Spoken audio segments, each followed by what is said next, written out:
It is 9 o'clock, and we are going to get started. We were in recess, so we're not going to do intros or anything like that. We're just going to go ahead and get back into day 2 of this fall retreat. I'll turn it over to LaShawn Carter at this time. Thank you. Like yesterday, we have a morning exercise by Rebecca Herbert to get us going, and then from there, we'll jump into the agenda. Fantastic. All right, good morning. So it is a quiet, rainy, cold Tuesday. So before we do anything, I'm just going to ask, and I'm going to get eye rolls from some of my pals at Budget because they make fun of me, but we're going to just do some gentle stretching in your spot, okay? If you feel inclined to stand up, you can do that too, but I'm not going to make you. So just kind of like this, right? Okay. There you go. See, I'm gentle and nice and not goofy. No trust falls. I've already said that. So just wake up. There is data for my data people that the more we move and engage our muscles, the smarter we are.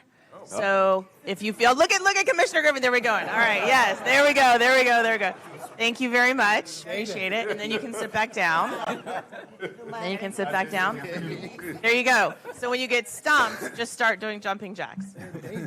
All right. So to get us started on the second day of the retreat, again, our focus is relationship and results. Relationship with everyone in this room and outside, and results, ultimately to improve the quality of life in our community. So to get us started this morning, our exercise is what's known as an appreciation loop. And as the name indicates, it is where we declare our appreciation for someone, for an experience, for a learning. It really can be anything and everything. But the way we're going to do this as a group, when I break us up, we're going to do 4 small groups around the room. And as the name indicates, kind of gather in a circle or a loop shape. And when it is your turn to speak, emphasis on when it is your turn to speak, these are some ideas for you to think about. You might want to offer appreciation for something you learned yesterday, day 1 of the retreat, because the scope is the retreat. So something that you learned yesterday. Maybe something that you knew about, but now you have a better understanding of. It might be appreciation for a connection that was made. So you got to connect with a certain person in this room that you've always wanted to, or that you never knew you wanted to. Or you connected with learning. Maybe you had a blind spot, and yesterday afforded you an opportunity to make a connection between impact and effect and all of that. Or maybe you have inspiration and your appreciation for that yesterday's experience inspired you. Maybe it lifted you up. This work you do is hard. Everyone talks about that, right? So maybe the appreciation was for a moment of inspiration. So I'll kind of go into the instructions. As I mentioned, we will break into 4 smaller groups. When you are in your loop, we're going to practice the behavior of a talking stick. And one of our colleagues laughed because she said, when she saw me yesterday, she said, "Where are the tennis balls?" And I said, "Oh, I'm going to be serious today. No tennis balls day 1. Tennis balls day 2. Tennis balls are the talking stick. Okay, so when you're in your loop, only the person with the talking stick speaks, because we are going to work on our listening. You all did a great job yesterday listening to one another. We're listening to understand, not listening to respond or fix or correct. So this morning's exercise is a practice in our listening. So only the person with the talking stick speaks. When you assemble into your groups, we're going to break into 4 groups. Only the person with the talking stick speaks. When it's your turn, you're going to share something that you appreciate about day 1. Let's take about 1 to 2 minutes. Okay, so we've got to get through everybody and get going with day 2. So about 1 to 2 minutes. And as I mentioned, you consider something you learned, someone you met, or something that inspired you. And mind the timer. So I will give time updates. We will have about 12 minutes. I'll see where everybody's at, and then we'll get going with day 2. Any questions about this exercise? Are we going to So I'm going to count you off. We'll have 4 groups, and so that's a great question. So yes, part of this is getting to know people in the room better.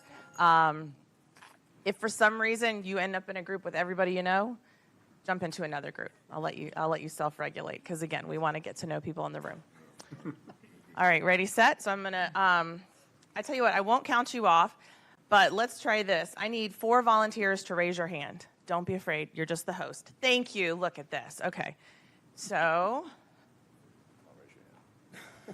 you will go stand right behind Commissioner Griffin and Commissioner Lee. That'd be great. Stand right behind me. There you go. Uh-oh. Don't throw the ball. Right there. Right there. All right. Volunteers over here. Everybody's avoiding eye contact I with know. me. Okay. Nick, thank you. All right. You just hold on to it. SRM, can I?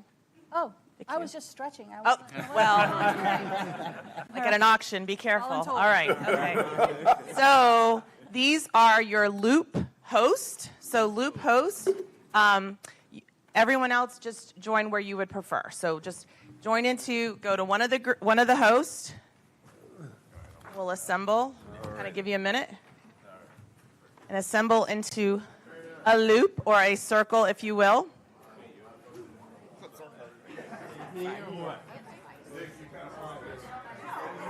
All right, and before we get started, I just want to make sure the size of our loops are about balanced.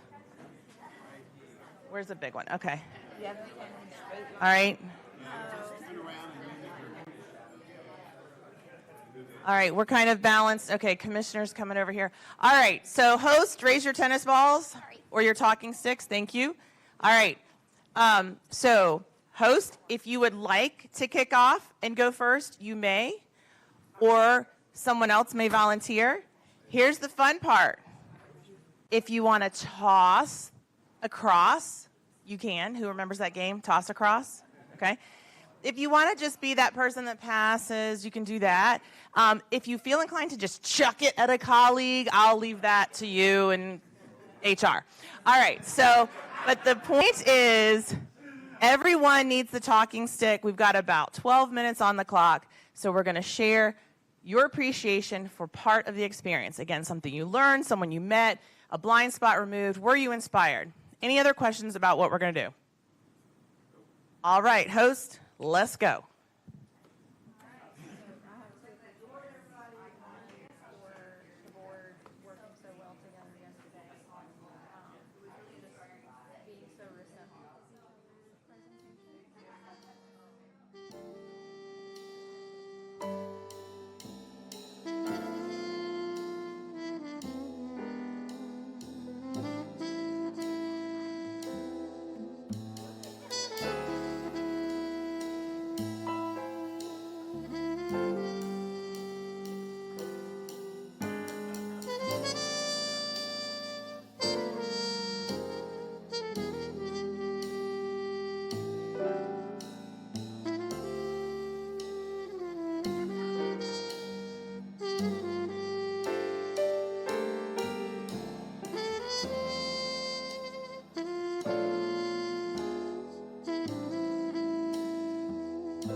just manage your time. We're about at the 8-minute left.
If you didn't get to share, please, everybody got to share? Okay, great. So please go back to your seat.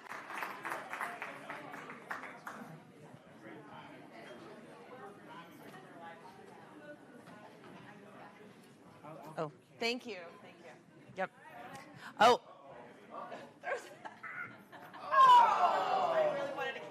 stand in. No, I need. That's good though. That's good. That's a great look. Thank you. Thank you. There we go. So as we come back to our seat and get ready to hear Adrian's presentation, I'm just going to check in with the commissioners and ask commissioners, is there anything you would like to share that you either said or you heard during those appreciation loops? So Commissioner YTI and then SRM, you're on deck. Yes, ma'am. I'm already standing up. I mentioned that, So we're back here, everybody. Okay. so all of the subject matter experts, I've always said that, and I brag to the community always about how hardworking, dedicated, and intentional our county people are. And our medical director, who I met for the first time, spoke to that. But also, I wanted to give kudos to Angie, because yesterday, even in the midst of stuff, she literally pulled my hind end out of fire and found me a place to have a town hall. So I was very, very appreciative of her. And I just enjoy getting to know everybody and just a little something about just what they did. Thank you. Thanks for going first. SRM and then Commissioner Meyer. Yes. Okay, and I don't want to dob anybody in, so I'm going to, one of our subject matter experts said that it was very interesting to be hearing from us, and this subject matter expert learned that there might be some more learning that needs to be done because they learned like, okay, we might need to spend a little more time on that if that's what y'all are thinking, is, you know what I mean? Like, we might need some more help on some of our subjects. So I thought that was a great, honest answer. That is an honest answer. But it's anonymous. I'm not even letting you know what gender or what department or anything. Wow. But it was great. That's real. In our group, we expressed appreciation for the willingness to do something different. And, not just us willing to do it, but staff willing to listen and kind of be amused at the same time. But, yeah. It's okay to enjoy yourself at work. That's right. It's okay. That's right. Any other thoughts from our commissioners about the appreciation loops? I'll just say I really enjoyed getting to know some folks on a deeper level. The question around who do you most admire, most inspires you? Dr. Campbell talking about her, it was your father, right? And Dr. Owen talking about his mother. It was so moving. I didn't see it coming, and the details around loving and intentional parenting was just extremely moving. So I love getting to know folks better. Thank you. All right. Well, thank you all. Have a great day, too. And I'll hand it over to LaShawn. Thank you. Thank you, Rebecca. Just a final reminder of our working agreements yesterday, remembering those and thinking about, the things that we need from each other, and the themselves in this conversation will keep us in that safe context. So just a reminder of our working agreements from yesterday, and I'll turn it over. We can jump right back into the agenda. All right, I think it's Adrian is up.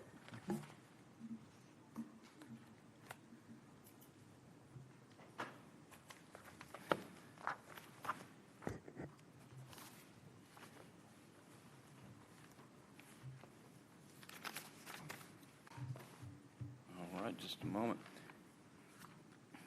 All right, so good morning, everybody. Good morning. For many years, the county has engaged in funding organizations that support our strategies and serve Mecklenburg County residents through our competitive community service grant program. As you know, the program is paused for 2026 due to funding constraints. This has provided us an opportunity to assess the design of the program, and today I'm going to share some strategies for your feedback and consideration.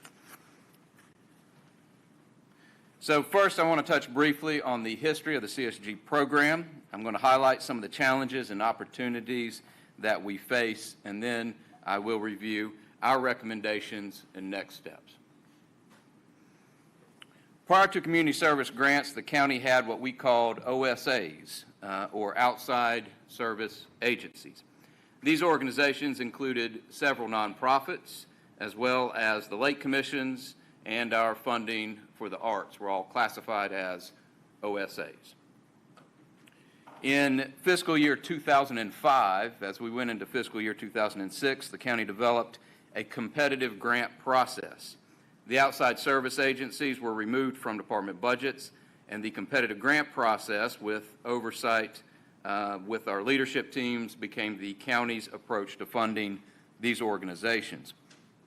In fiscal year 2010, the name was changed to Community Service Grants, and the process was expanded to include information sessions and a review panel of subject matter experts. In fiscal year 2012, the grant program was aligned to the county's critical success factors. In fiscal year 2016, we increased requirements for audits to require that they were performed by a CPA, aligned to general accepted accounting principles, and that organizations could not have any overdue taxes. In fiscal year 2017, the county established a sunset policy.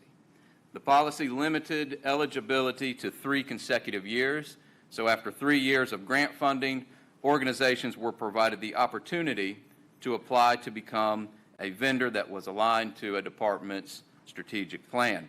This was meant so that they would be assessed by the department, but they would no longer compete through the CSG program, and it was intended to open the program up to more organizations.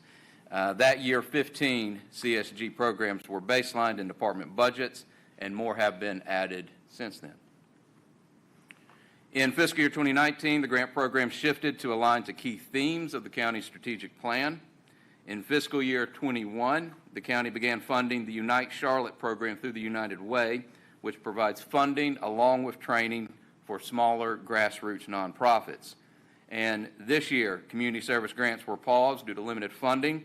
This reduced the budget by $2 million. At the same time, Unite Charlotte was also reduced by $1.4 million to a total of $1.8 million, which is currently still in the budget, scaling the program back from 3 cohorts to 2 cohorts a year. Over the years, 22 different grant programs provided by 20 different organizations became vendors within our departments. That is to say, they were once considered community service grantees and have now been baselined in the annual budget. This slide shows a list of these programs with a total budget allocation of $4.8 million. I would also like to point out that there are other nonprofits that we contract with for distinct programs that they implement separate and apart from the county operations. Here is a subset of those programs that the county began funding because they addressed very specific needs, but they did not come through the CSG process. And this is not an exhaustive list, but a subset of the ones that kind of function this way. I also want to be clear that when we talk about community service grants, these are different, albeit very similar to the typical run-of-the-mill vendor. Grants are for individual programs that are executed on a time-limited basis. There are specific outcomes that are defined by the grant. These are usually for new programs that a nonprofit is considering providing. It is a competitive grant process. Applications are vetted by an expert of panels, and we use an exhaustive rubric to assess these programs, and the grants are paid as the results are achieved. The county has hundreds of vendor agreements. Departments will often utilize vendors to fulfill specific need of their operations. They are selected through a competitive procurement process. Some contracts are based on per unit basis. Some may be based on performance. And there are lots of different ways that we structure vendor agreements or contracts. Neither the grants or the vendor contracts are meant to support the general operating of an outside organization. In both cases, the funds are provided in exchange for an agreed-upon deliverable or a result. So as we've been on pause this year, we have had an opportunity to look back at the CSG program and consider how we might move forward with the program while addressing some of the challenges and opportunities that we have observed. Here are 6 of the most significant opportunities that we've identified with the CSG program. First, there is currently no funding for CSG grants as we go into fiscal year 27 because the funding was eliminated as part of our reductions for this year. Also, over the years, the CSG program has resulted in increasing the ongoing cost to the overall budget, especially with changes like the 3-year sunset policy that opened the door for CSG programs to receive funding separate and apart from the grant process. The CSG application process has always started with a call for applicants in the fall, and then grants are awarded to organizations with the adoption of the budget in the upcoming year. Because we accept applicants or applications at the same time that we are developing the budget, we're never in a position to tell potential applicants how much funding is available or to provide a lot of direction on the size of the grants that we will accept. We've heard this from several organizations as a source of frustration, and in the future, we'd like to provide them with more clarity around the available funds before they start their applicants. We believe that there's opportunity to better align the CSG program with the county's objectives by providing more specificity about the community outcomes that we're trying to improve. We also recognize that it's important to maintain a competitive process. This allows us to ensure that we're paying for the best results for residents. And lastly, we want all of the organizations that we work with to be successful, and this means having some controls on the front end of the CSG process to ensure that any organization that receives a grant is well positioned to use public dollars and can meet all of the requirements that are entailed with the grant. So with those challenges in mind, here are some strategies that we propose for the CSG program going forward. So first, we recommend that we end the practice of sunsetting CSGs every 3 years. That began in fiscal year 2017. And we require all organizations that were former CSGs to return to competing for funding through the grant process. This means that the CSG process would no longer have a 3-year limit, and there would no longer be an option to apply for a vendor at the end of those 3 years. It also means that the 20 organizations that have programs which were former CSGs would need to compete for funding along with other nonprofits that might apply through the CSG process. The sunset policy was intended to allow for more funding to go to new applicants each year. However, in practice, many of the sunset CSGs simply became vendors with baseline funding, and even though departments do work to assess their continued effectiveness each year, these programs no longer compete in the CSG process, and county dollars have been used to fund them on an ongoing basis. This practice has ballooned the budget for nonprofits. Ending this sunset process would make the program more competitive. The clearest drawback to this change is that organizations that were former CSGs would now need to adjust to a competitive funding process each year. We would, of course, notify the organizations of any changes with plenty of time for them to pivot. Next, we recommend that we establish a practice of funding the CSG program with fund balance based upon a predetermined percentage of the balance that is available above our threshold from the last year. And here's how that would work. So usually around late fall, early winter, as finance closes out the books, we know for certain what the final available fund balance above our policy minimum was for the preceding year. Using a small percentage of the available fund balance to fund the upcoming CSG cycle would then serve as a source for the program, with the understanding that grants are only awarded on a one-time basis. On this slide, I have included an example using 5% of the fund balance over the minimum fund balance policy. The teal table shows our year-end fund balance above our minimum threshold. The gold table reflects what 5% of that funding would provide for the upcoming fiscal year. And you'll notice that the timelines are offset. So if you look at fiscal year 2020 to the left, you will see that we ended fiscal year 2020 with $106.4 million in fund balance over the policy minimum. We knew what that number was during the second quarter of fiscal year 2021. And in this example, 5% would have provided $5,320,000 to fund the CSG program going into fiscal year 2022. In the gray table below, I've included the actual funding that we provided to CSGs and the programs that were formerly CSGs for a comparison. We have not finished the financial statements for fiscal year 2025 just yet, so I'm only showing the numbers that we had back around June and July as an example for fiscal year 2025.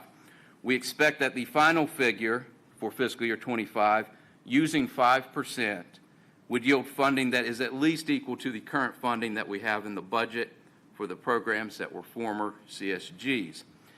There are some benefits to this approach. First, the strategy would reinvest a portion of our fund balance back into the community through the CSG program. Using fund balance also means that our annual ongoing county dollars would go to support the core county services that we provide rather than a grant program. In other words, the amount of money that the county gives out in the form of grants would be based on how much money we had available. This approach also opens up options to conduct the program on a different timeline, and I have another recommendation where I'll talk about that. There are a few potential drawbacks that we should all be aware of if we proceed with this approach. It involves the repeated use of one-time funds, and there may be a year in the future where it is no longer available for CSGs. However, based upon our history, we are confident that we have flexibility to use a small amount of fund balance in this way. If fund balance were to drop below levels that allow us to continue offering a grant program in the future, we would communicate early with potential applicants, and we would know that early. Also, because the strategy depends on adhering to a predetermined amount, it will require discipline to hold to the percentage and not to add just one more grant to the approved list. So the application process for CSG, it could be redesigned to be more intentionally focused on the community outcomes that we are trying to address. So in prior years, the applicants were asked to apply to programs that align to four core goal areas of our community strategy, such as connected community or healthy community. Nonprofits would attempt to identify program outcomes that tied to these goals. With this proposal, I recommend that our new process would intentionally identify the outcomes that we want to improve on the front end of the grant program. Nonprofits could apply with programs that demonstrate either direct or indirect improvement to these outcomes. For example, our list of outcomes might include specific health metrics we would like to see improved for uninsured or underinsured residents.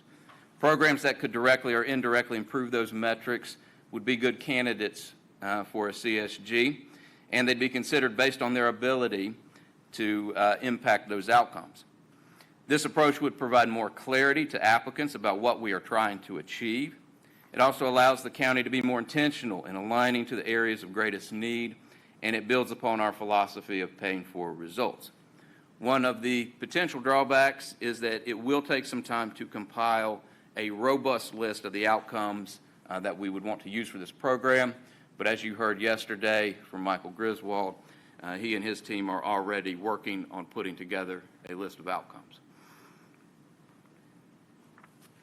Another tactic that would benefit the CSG program is to establish funding minimums and maximums. Setting grant maximums would help to ensure that large applicants do not monopolize the available funding. Also, very large and expensive programs are likely to require more discussion at budget workshops, and they may not be best suited for the CSG program. Minimums, on the other hand, would help to ensure that applicants include programs with significant impact, adequate funding for implementation, and the appropriate framework to report on performance. In recent years, the CSG program has had far more applicants than the county can fund. Setting minimums and maximums can provide clarity to applicants on the general size of the programs that work well as a CSG. For smaller programs, it should be noted that the county also funds the Unite Charlotte program through the United Way, and they provide grants or will provide grants of $35,000 or $55,000 along with training. Also, the budget for fiscal year 2027 could include a contingency allocation, and this would allow the board to invest in small one-time programs that might come up throughout the year. The use of funds from a contingency budget can only be approved by the board, but it does not have to be a restricted contingency that is restricted for a specific purpose at the front end when the budget is adopted. A contingency of $125,000 was previously included in the annual budget, but it was eliminated in fiscal year 2020 because of underutilization.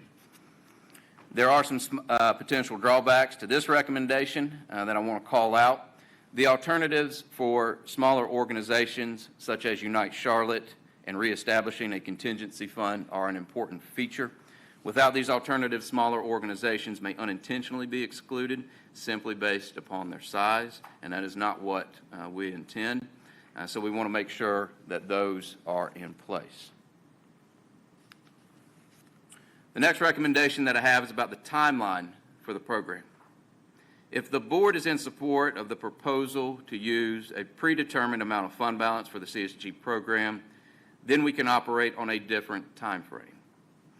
The board could allocate funding first to the total CSG program, and then we could award specific grants later in the year.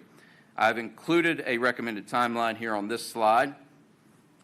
First, sorry, my screen went away.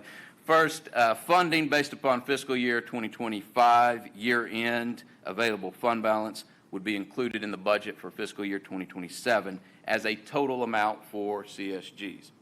We would then begin accepting applications in July after the budget has been adopted. In September, we would close the application and we'd begin the process of reviewing all of the applicants and preparing recommendations for award. This would put us in a position to update the board and to draft contracts in December and January. Grantees could begin implementing programs on February 1st, 2027. Funding would then be determined for the 2028 budget based on the percent of fiscal year 2026 available fund balance. So one of the major benefits of this approach is that it separates the board from potentially being in a position to have to pick winners or losers during the budget process. Instead, the process would work much like the ARPA grants that were provided, in which the board approved the program and the budget as a whole, and then county staff using the review process would identify the grants later in the year. Also, application submission and review activity occurs outside of the time when we're working through all of the other budget decisions. This would allow us to have more intentional focus on both the budget decisions for the county and the CSG program. It would also allow organizations to potentially respond to any gaps or any issues that came up during the previous budget cycle.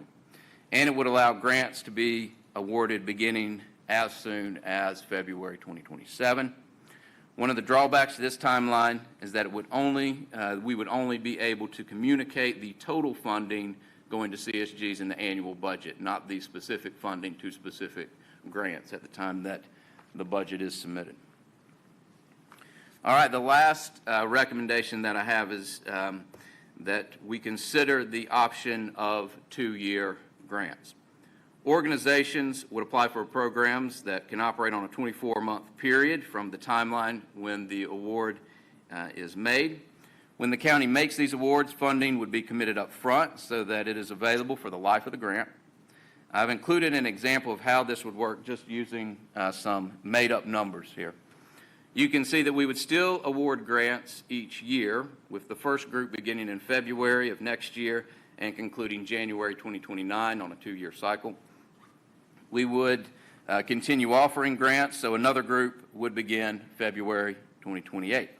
Providing 2-year grants would give grantees more time to achieve results. We may also receive better applications because multi-year grant could be more feasible for some programs than a 1-year grant. It's also important to note that we would continue to monitor performance over the life of the grant, and we would reserve the right to terminate the grant if it became clear that the organization is not abiding to the strategy that they put forward. There are a few drawbacks to allowing 2-year grants. 2-year grants use a greater share of the available funding. We also make CSG applicants aware that the community service grant should not be used to create a dependency on county funding. However, this may be more likely to occur with a 2-year grant. Also, internal review process has potential to be more complicated for us once we start looking at two-year grants. Here's a summary of the proposals and how they address the opportunities that I mentioned at the beginning. Eliminating the sunset policy and requiring former vendors to compete will ensure a competitive process, and it can help to prevent the grant program from ballooning the budget. Using a preset percentage of available fund balance provides a funding source for CSGs while also controlling the impact on the budget in the future, since it is tied to available fund balance. And it provides more clarity to potential applicants on the amount of funding that we will award.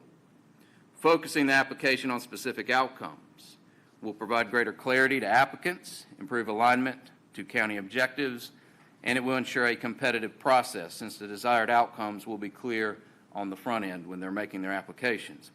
Establishing minimums and maximums provides clarity to applicants, helps to ensure a competitive program, and it helps to ensure that grantees will be successful. Allocating the funding on the front end will help improve alignment to objectives by providing space to assess individual applications outside of the budget process. And two-year grants will make it easier for many grantees. So here are some next steps. Pending the feedback that we received today, we can draft a CSG guidance document to document everything about the program. Once decisions are final, we would notify organizations of changes. The recommended budget for fiscal year 2027 would include a fund balance allocation to support the CSG program. Michael Griswold and his team will develop a list of community metrics to use for the first cycle, and we will update the application and submission portal, and we would begin accepting applications mid-July. So those are the proposals that I have to share with you all, and I welcome your all's feedback. All right, so I know that there's going to be a lot of feedback. What I would want to tell my colleagues is this: it's a lot of information to react to right now on the spot to get feedback.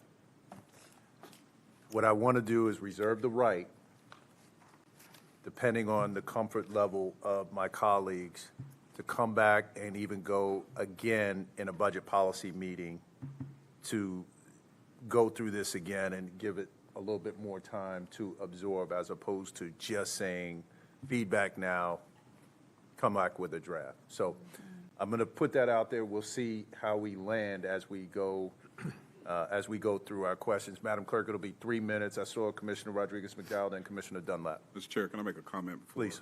you engage the board members? To your point, seeing this for the first time and needing some additional time to process, I respect that. However, it is really important that we receive your feedback, because if your feedback suggests that we go back and consider another option, the clock is ticking, and we're preparing for the upcoming budget cycle as we speak. As Adrian's presented to you, this is a very different process. Yeah. From the funding source, from the scheduling, as well as the role of the board. So certainly you should have sufficient time to process this and provide sufficient feedback to us, but we need to balance that with the timing of us preparing for the upcoming budget cycle. Yeah, that's more than fair. So essentially, what I heard you say was, hey, if it's possible, we might have to ask you guys to come back with something different depending on the comfort level. So I respect that. So let me go with Commissioner Rodriguez-McDowell and Commissioner Dunlap. 3 minutes, Madam Clerk. Thank you, Mr. Chairman. Thanks, Adrienne, for this. I have a few questions, and one question I'm unclear about is, do vendors go away? Do we, help me understand what the role of vendors are? So, of course, we do have vendors throughout the county for lots and lots of different things that we Right. are doing. The only thing that I am suggesting today, let me see if I can find the slide for you so you got a reference point, is that these particular vendors that used to be community service grants, that they would then go back to the process of competing through the CSG. Okay, so they have to go back to competitive as opposed to knowing that they're getting funding as a vendor. That's right. Okay. And there are other vendors that kind of feel like CSGs, and we would have to go through and make sure that we would have to assess those separately. But at this point, this is all I'm speaking of. Right. Well, so at first blush, the way that this falls on me is that I worry that the nonprofits would be weakened by this because I feel like it seems like they wouldn't be able to depend. And I know I've heard you say it over and over, like they shouldn't be depending on county funding for their survival. But we have nonprofits that are literally doing the work that we need done for our community, right? And so this idea of weakening them, I find extremely concerning. And maybe I'm wrong about weakening, but that's how it looks to me, that they wouldn't be able to, I know if hang their hat on, okay, we're standing up a program, and I know that you had a 2-year option, but it seems like it just sort of pulls the rug out in my mind. And like I said, I'm open to being wrong about that. But can you also clarify on page 194 where you're talking about Unite Charlotte? They're using their own funding, not our funding, for their grants, correct? So Unite Charlotte is fully funded by the county. I don't believe there's fully any. funded, Yeah, okay. there is no other funding source for Unite Charlotte that I'm aware of. Oh, okay. So it's not the United Way. I didn't know this term of Unite Charlotte versus the United Way. It's separate. Unite Charlotte is a program managed by United Way. By what? It's managed Oh, by it's United managed by Way, but United. it's funded by the county. That's right. So it really takes away the county's direct sort of involvement. It's sort of subcontracting it out to this other group to make the choices of Keep going. the grants. That's a fair description of it. They are making the grants. They have staff involved. They have a board involved that makes the grants to these smaller organizations. But they are a county, They are funded by the county, yes. are they a nonprofit or are they a county department? Neither. They are, they're a nonprofit. It's United Way. It's just like we have funding and correct me if I'm wrong here, Adrian, but I think it's just the way we have, the way we administer programs, say like for the federal government or for the state, there are certain programs that we administer. They're essentially administering the program on our behalf. Okay. So that All it their allows our staff not to be. Oh, okay, gotcha. All right. Thank you. That's helpful to understand that. I got a lot of questions, but So, I love your idea of going deeper. Yeah, and we may have to do a round 2 depending on time check and all that stuff, but definitely, let me just see if we can get through everybody first. Yeah, I had quite a few too. But Unite Charlotte is the money we give, and the reason we did that, because you were here, was so that we could strengthen nonprofit organizations. The CEOs or presidents of those nonprofits had to go through training in order to get those grants. So Right. that's why we did that. Okay. Because we found out that a lot of the nonprofits, lower-level nonprofits were failing, and that was a way to strengthen them, make sure they did their paperwork right and stuff like that. The 125 that was removed for unutilization, and part of that was that I don't know that we really understood that, and we were always waiting to see if, well, do we use the 125 for this organization, or do we use the 125 for that organization? Is it worth taking the 125 out? I don't know that I would have necessarily done away with it, because there might come a time when we miss something, and rather than wondering where the money's going to come from, that 125 was already there. The fact that it was never used is not really a bad idea. In addition to the underutilization, also the board shifted to an interest in spending down fund balance as well. Okay. When you talked about the funding cycle starting in February, was there any consideration given to the funding cycle for the nonprofits? Because I think most of them were on like an annual basis, either July or January or something like that. Ask your question again. You're talking about the term of their contract or? Not the term of the contract. the funding cycle for the nonprofit. For the nonprofits, not the CSGs. Right. For the nonprofit itself. Well, nonprofits in general, most of them came when we did our presentation in September, knowing that it was going to be discussed, they were going to be funded July 1. Yes, So their budget cycle started July 1. yes. Some of them have a funding cycle that starts January 1. We have proposed a funding cycle for them that starts February. Right, and the reason for that is because of the alignment with some of the performance data that OSI will be assisting us with. It would align perfectly in terms of tracking their metrics. Okay, the 2-year cycle, fine. 2-year cycle's fine. On the second year of the 2-year cycle, we're still funding, because we got the 5% if we use the 5%. We're still funding. Will the people who applied and received grants the first year be able to apply on the second year? Yes, we made no decisions to preclude anyone from applying from that subsequent year if they receive funding. All right?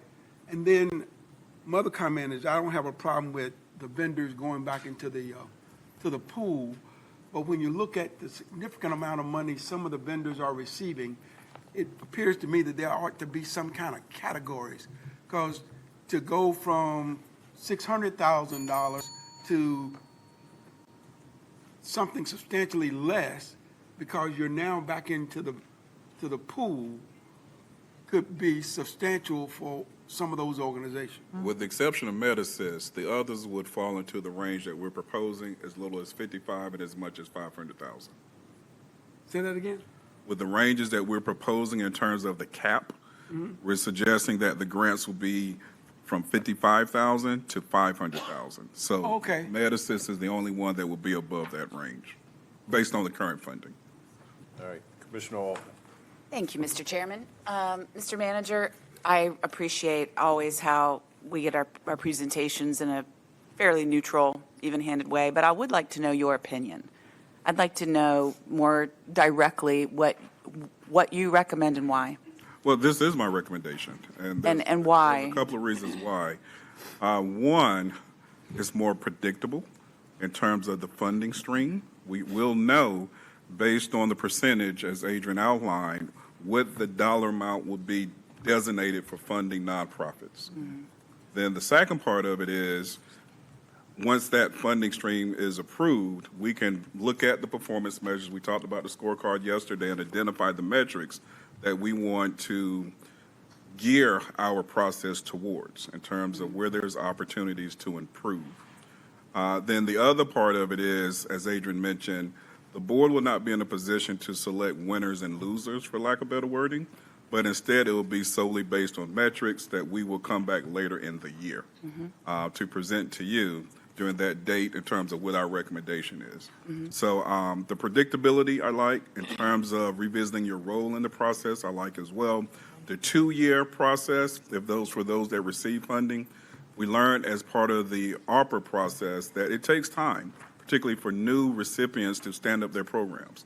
So to limit them to 12 months could be challenging for some. So it'll be reviewed on a case-by-case basis, but they will have an opportunity to receive up to 2 years of funding. And what about the concern raised about the challenge this poses to nonprofits? What's your response to that? I respect the challenge, but I also stand firm that, as we've said in the past, they should not rely on county funding to operate. Because this is where you get that long list of vendors, of agencies that have received funding for quite some time, and we find ourselves back at square one. I believe that we do a really good job during our orientation and partnering with the nonprofits to assist them with decreasing their reliability on county funds, because just like this year here where you had to eliminate funding from the CSG process, who knows what may happen in subsequent years as well. So the reliability on community service grants to rely on our dollars, I don't think is a good practice. Yep. Well, I do consider you incredibly knowledgeable, and I am interested in giving a try to what you and your team have proposed. I know that you're your vested interest above all is to use the precious dollars we have the most good. And I appreciate you coming up with a new approach, and I support you in that. Thank you. Give me 1 second, Arthur. Let me finish off everybody to the right. Let's go with Commissioner Powell, then Commissioner Meyer, then I'll come to, I'm coming to everybody on the left. Okay. So thank you for your presentation. I have my notes, and they kind of match what County Manager said. It seems like there's an increased level of scrutiny, which I think we need. It seems much more fiscally disciplined, predictable. I love how we really need to have a focus on tracking metrics. I think that it's like we need to do better on that. We need to have less of like at the last minute, oh man, one more grant. Like everybody up here, when you said that's a risk, like what are the downfalls that you can't have, here's one more that we have to add. And I love that you talked about learning from ARPA because, just from what I had to deal with in ARPA, was like so emotional from the nonprofits. I love that you've woven that into this so it never becomes that way again, because you can't rely on the funding. It could be gone, especially in this atmosphere that we're in. So unless somebody says something that really changes my mind, I support this. Thank you. Thank you. Commissioner Meyer. Thank you. So on this list, I see, Care Ring is twice because they have two different programs. But are there any of these that we fund in anywhere else in the budget? Like Care Ring, we fund them separately, don't we? So there are some of these organizations have separate agreements, not for these specific programs, but they may have separate agreements as vendors. So I know that from time to time, Health Department might contract with C.W. Williams to do some things. So they have different general kind of contracts with some of these folks. So if this goes away and they have to go back to being competitive, that still stays, those contracted out. That's right. We're not necessarily talking about any changes to any of the contracts that. So the contracts stay? That's right. Okay, because they're doing the work. Okay. This is just about the program. The programs that they're doing. Okay. I also like the 2-year option. I think that gives these nonprofits more of an opportunity to do the work and to show their results. And it seems like, do you think the oversight is about the same as before? Because it seems like you're adding a lot of work to you guys to oversee this. We did discuss that this would require an increase in our workload, but we think it's worthwhile, particularly when we are connected to the desired results in our scorecard. And it's very important that we can articulate what that return on investment is, but we'd rather do it on the front end as opposed to it getting buried in our budget later on and then having to go back. Okay. And whenever we do this, do we ever claw back like we did in ARPA? We'll consider that as part of the contracts as well. Okay. Do we do that now or when we have? We do have, so the way our CSGs are set up for grantees, when we get to that last payment, if they have not met a certain level of their target performance, we do not pay them fully for their last payment. Okay. All right. Thank you. Commissioner Griffin, League, then Townsend Ingram. Thank you, Mr. Chairman. I clearly support the direction that you're going in, Mr. Manager. But I would remind the public and everyone here to first answer the question that was posed when there was an introduction to the balanced scorecard. The question is, who is the customer? Who ultimately is it, nonprofit or is it individuals? Who is the customer? The next question you ought to ask is, what are we trying to accomplish with that customer? And hopefully, the staff, Mr. Manager, and your team will recraft some of the outcome objectives that would answer that question. Who is the customer? and what are we trying to accomplish for that customer? And how do we know that we've accomplished this well for that customer? That's ultimately what my understanding of the balanced scorecard is, and SMART goals. I've waited for years to give this back to you guys. All this, the data. Every budget session I've asked you, give me the data. You've given me reams, 15 pounds of data. And guess what? I was fool enough to look at it. Looking at this from the performance management piece, I've even tagged it. Most of it, Michael, is processing and output, not outcomes. And the manager's trying to pull us back together to say, okay, who is the customer? What's the impact and the outcome for our customers through vendors, through third parties, fourth parties, direct services, or whatever? So the process is a good framework process. Proofs in the pudding, Michael, is how do you shape up those outcomes for your contracts? I'm on Human Service Chair. The next largest budget item is HHS. And when I've asked for contracts, the contracts are kind of open-ended, Dr. Campbell. It's more processing. And what would be helpful is the ultimate impact for the customer. How well is the customer doing now because of taxpayer dollars? So we're trying to narrow our accountability focus to deal with the customer. As I said yesterday, I know it may have touched some people, I'm sick and tired of the presentations that say African Americans on the bottom.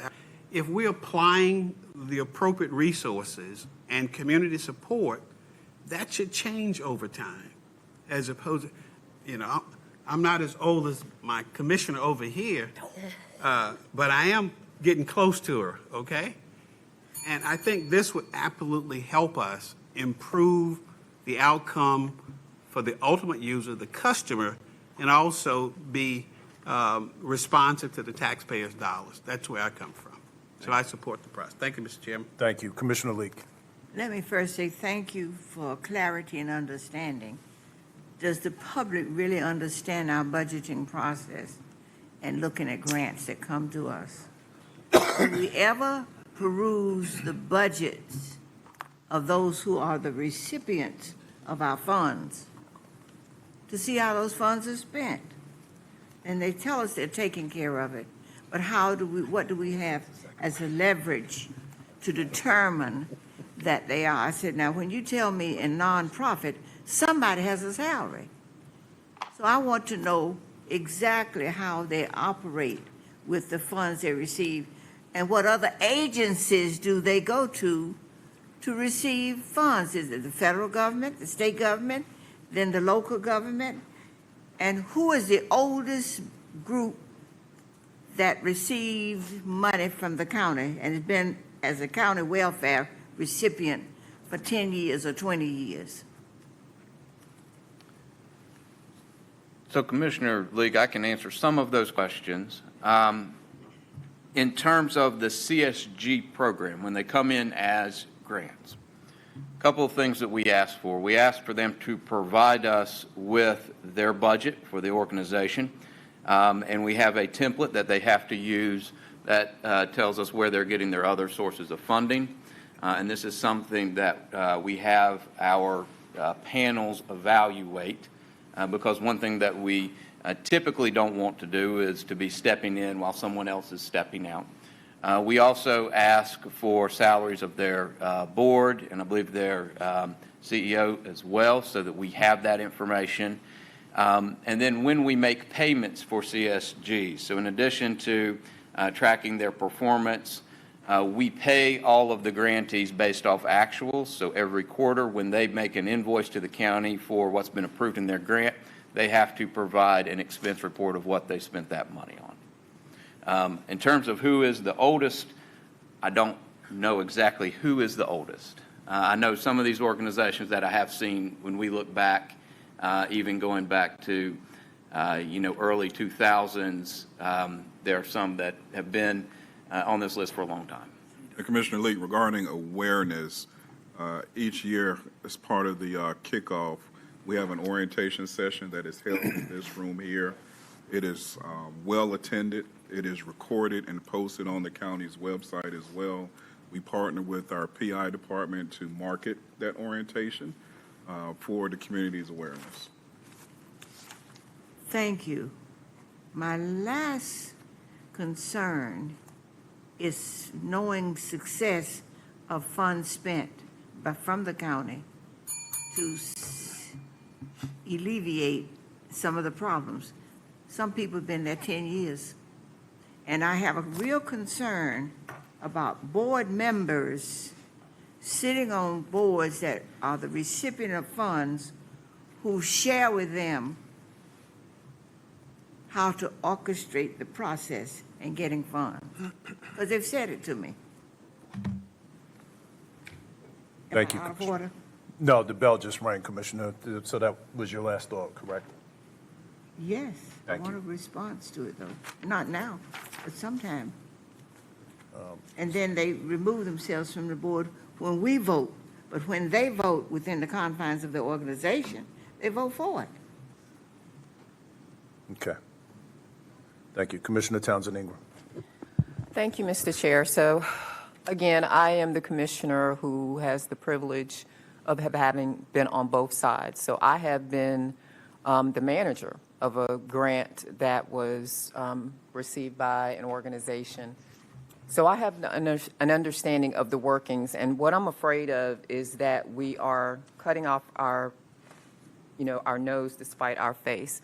If we pull, I agree with a lot of what Commissioner Griffin said. The framework is excellent. Yes, we need to have more accountability, but within that accountability, we also need to understand the lifeline that these funds are. Now, if there are additional programs and we're overlapping and we're using resources in the wrong way, then we need to know that too. And I think that Commissioner Griffin talked about that.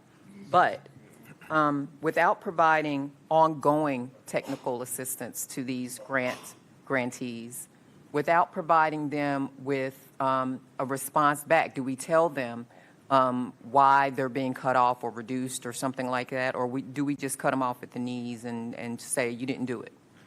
You didn't get it done. Wait a minute, and one more thing.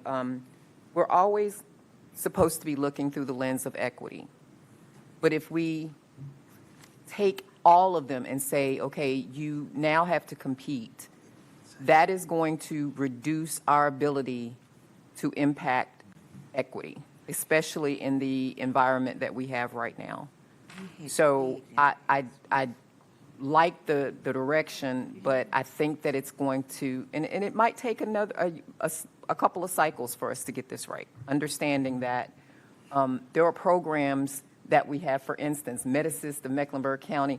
No, they should not have to depend only on our funding, but unfortunately, that's the world we live in right now.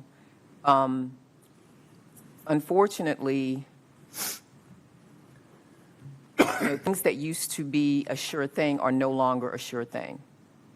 So I really do think that we will be doing a disservice to our customers, as Commissioner Griffin said, if we don't look a little bit deeper, if we don't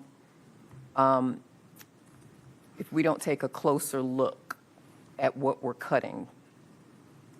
And just at least having a tiered process for maybe weaning them off the system after a certain number of years, with the addition of the technical assistance. And that would mean that we're going to have to hire some subject matter experts to go in and evaluate and tell them what they're doing right and what they're doing wrong, so that when they do something wrong, it gets fixed so that they can continue to support those customers. Thank you. All right, so I get the sense that there's a lot more questions or comments that could be lifted up with this discussion. So a couple things that I'm going to ask, Mr. Manager, if board members, if we could send your additional questions, comments, and feedback. Mr. Manager, would you like those to go directly to Adrian and copy you, or straight to you? Yeah, that's fine. They can Okay. send them to Adrian and I. So why don't we send those additional items and questions to Adrian? And also, Madam Clerk, when is our next budget policy meeting?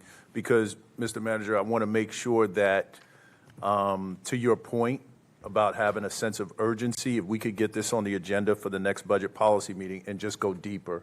And those questions would be in, and Adrian and team would have time to at least evaluate and have a level of response so that we can make the meeting concise and then allow you to make some decisions. So is that fair? That's fine. It's November 12th because the 11th is a holiday, it's Veterans Okay. Holiday. And as you think about your additional questions, I want you to be mindful of how we got here. You know, that the adopted budget include a tax rate increase and the elimination of community service. That's right. You don't see that happen often. And in terms of uncertainty, and the reason, again, why we're here now, the uncertainty continues. So that fiscal discipline is going to be very important as you continue to provide your questions and feedback pertaining to this problem. Okay, that's fair. Let me give just some initial thoughts. So one, I do like, I think it's fair for us to move to a space of predictability. I think that makes sense. I think the other thing that really makes sense is this idea of not continuing to balloon the budget just for the sake of ballooning the budget. I do think that that is an imminent threat to us, and I think we have solved to that. I think the 2-year grant cycle term would be better for the nonprofits in and of themselves. I think it's more predictable for them. I think they would appreciate that. Where I do have concerns is that I want to make sure that there's a lot of times we're making certain decisions without getting feedback, and I think Commissioner Dunlap alluded to this somewhat, not his exact words, but I would like to see a level of feedback from our nonprofit partners with what we're proposing so that we can understand the unintended consequences on them to a degree. Also, when we talk about moving people off of the vendor list, I would like to see a ramp down portion of that. What happens is in the politics, small p politics is that we'll make a decision, we'll rip the Band-Aid off, we'll get 1,000 calls of things that we did not hear, understand, and from all these nonprofits, and then what happens is we got to come back to you, Mr. Manager, to say, hey, this one is, one that deserves to continue to have funding, and this one, has called us, and we're going to want you to reevaluate it. If we give them a time to ramp down, whether it's a 2-year ramp down, 3-year, but now you've got the ability to understand what's coming, you have the time frame, and then you can apply for other grants and really prepare and not just completely pull the rug out from underneath your organization. And at the same time, we don't continue to balloon the budget. So that would be a consideration that I'd like us to do. Also, this idea of multiple contracts, I think we should really take a look at that. If somebody has a contract in public health and they have a contract with DSS, is that, and it may be a need, but let's kind of look at that bucket as well for me. Feedback. And the only other thing that I would say, Commissioner Dunlap is exactly right. We did know about the $125,000 in contingency funding. We never really understood how to use it or how we could use that, but I would like to see that number at $500K for contingency funding for the board. And those are my comments there. And I don't know if you got any feedback. I have one. Thank you for that feedback.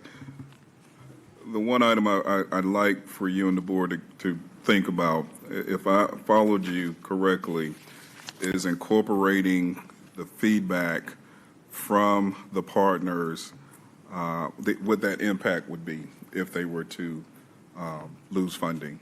And I'm a little concerned about that because, I've never heard any agency come forward and say, thank you for cutting my budget.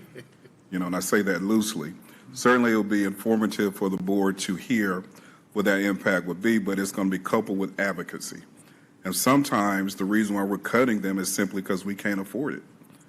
So I'd like to know how the board, if we formalize that as part of our process, how do you intend to utilize that information?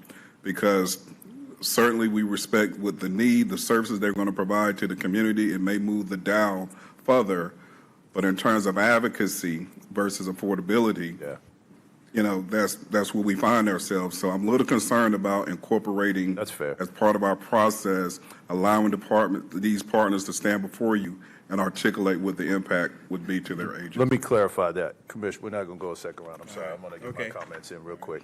Let me clarify where I'm coming from with feedback from nonprofits.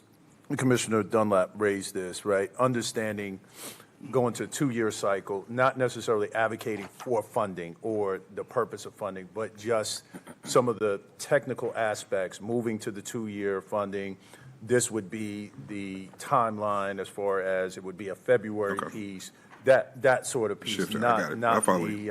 not the piece around whether the program is beneficial or not. Got it. So that's where I was coming from with that. So with that being said, why don't we do this? I know we're behind time. Why don't we go ahead and take our 15-minute break? Everybody relax. We'll come back and start with the presentations. Thank you. I wonder who's the only-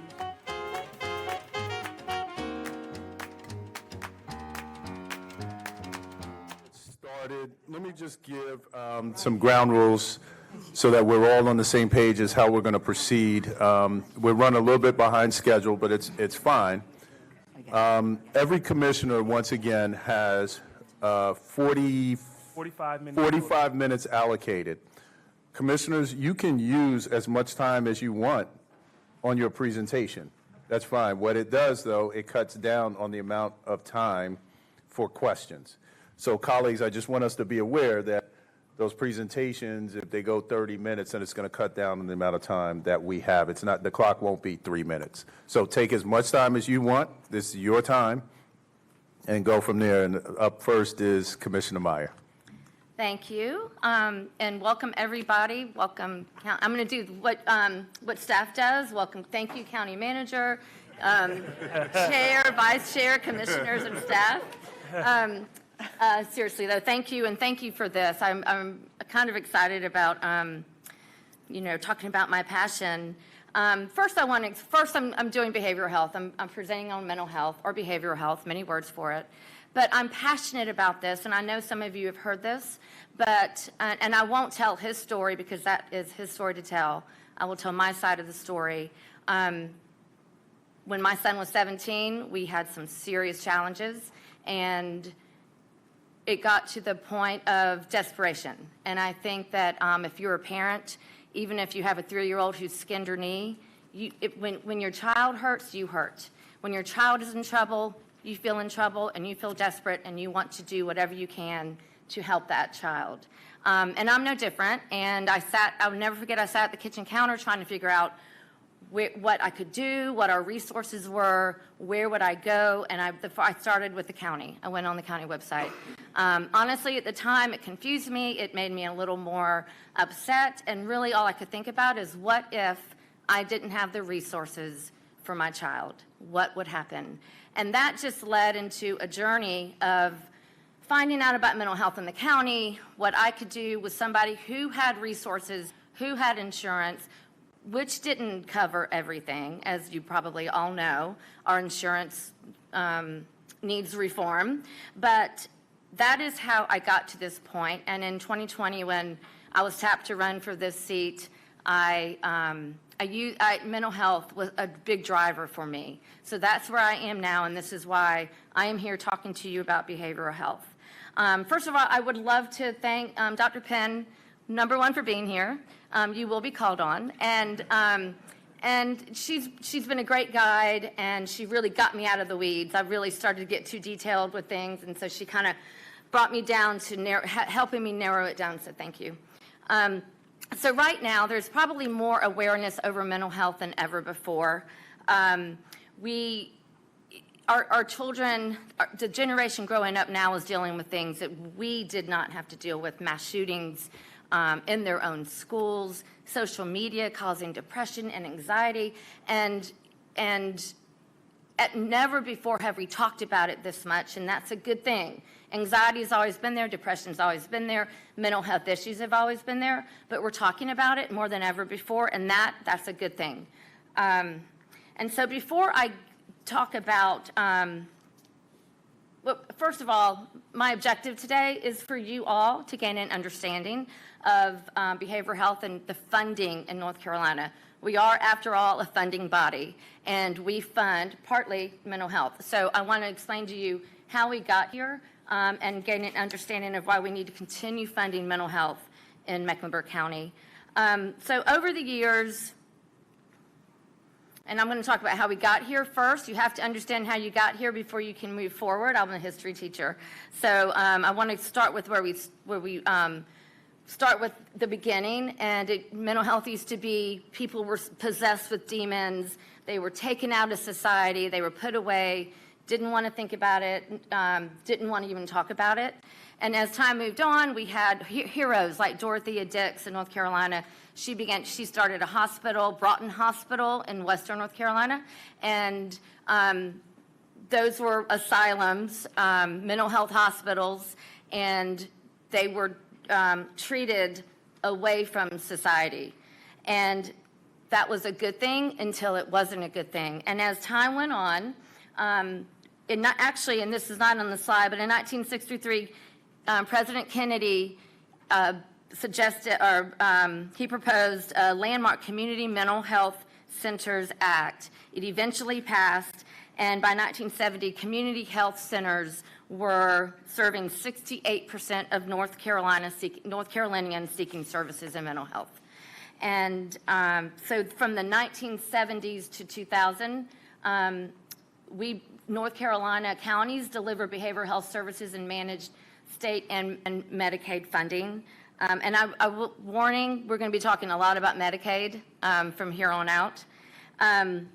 So from 2001 to 2014, North Carolina passed the Mental Health Reform Act, and it was aiming to reduce the number of entities managing state and Medicaid funds and services. And so we gradually went away from, they were finding situations of fraud where the providers were committing fraud because they were being paid for their services and the services really weren't happening. So as time went on, after several years of controversy, we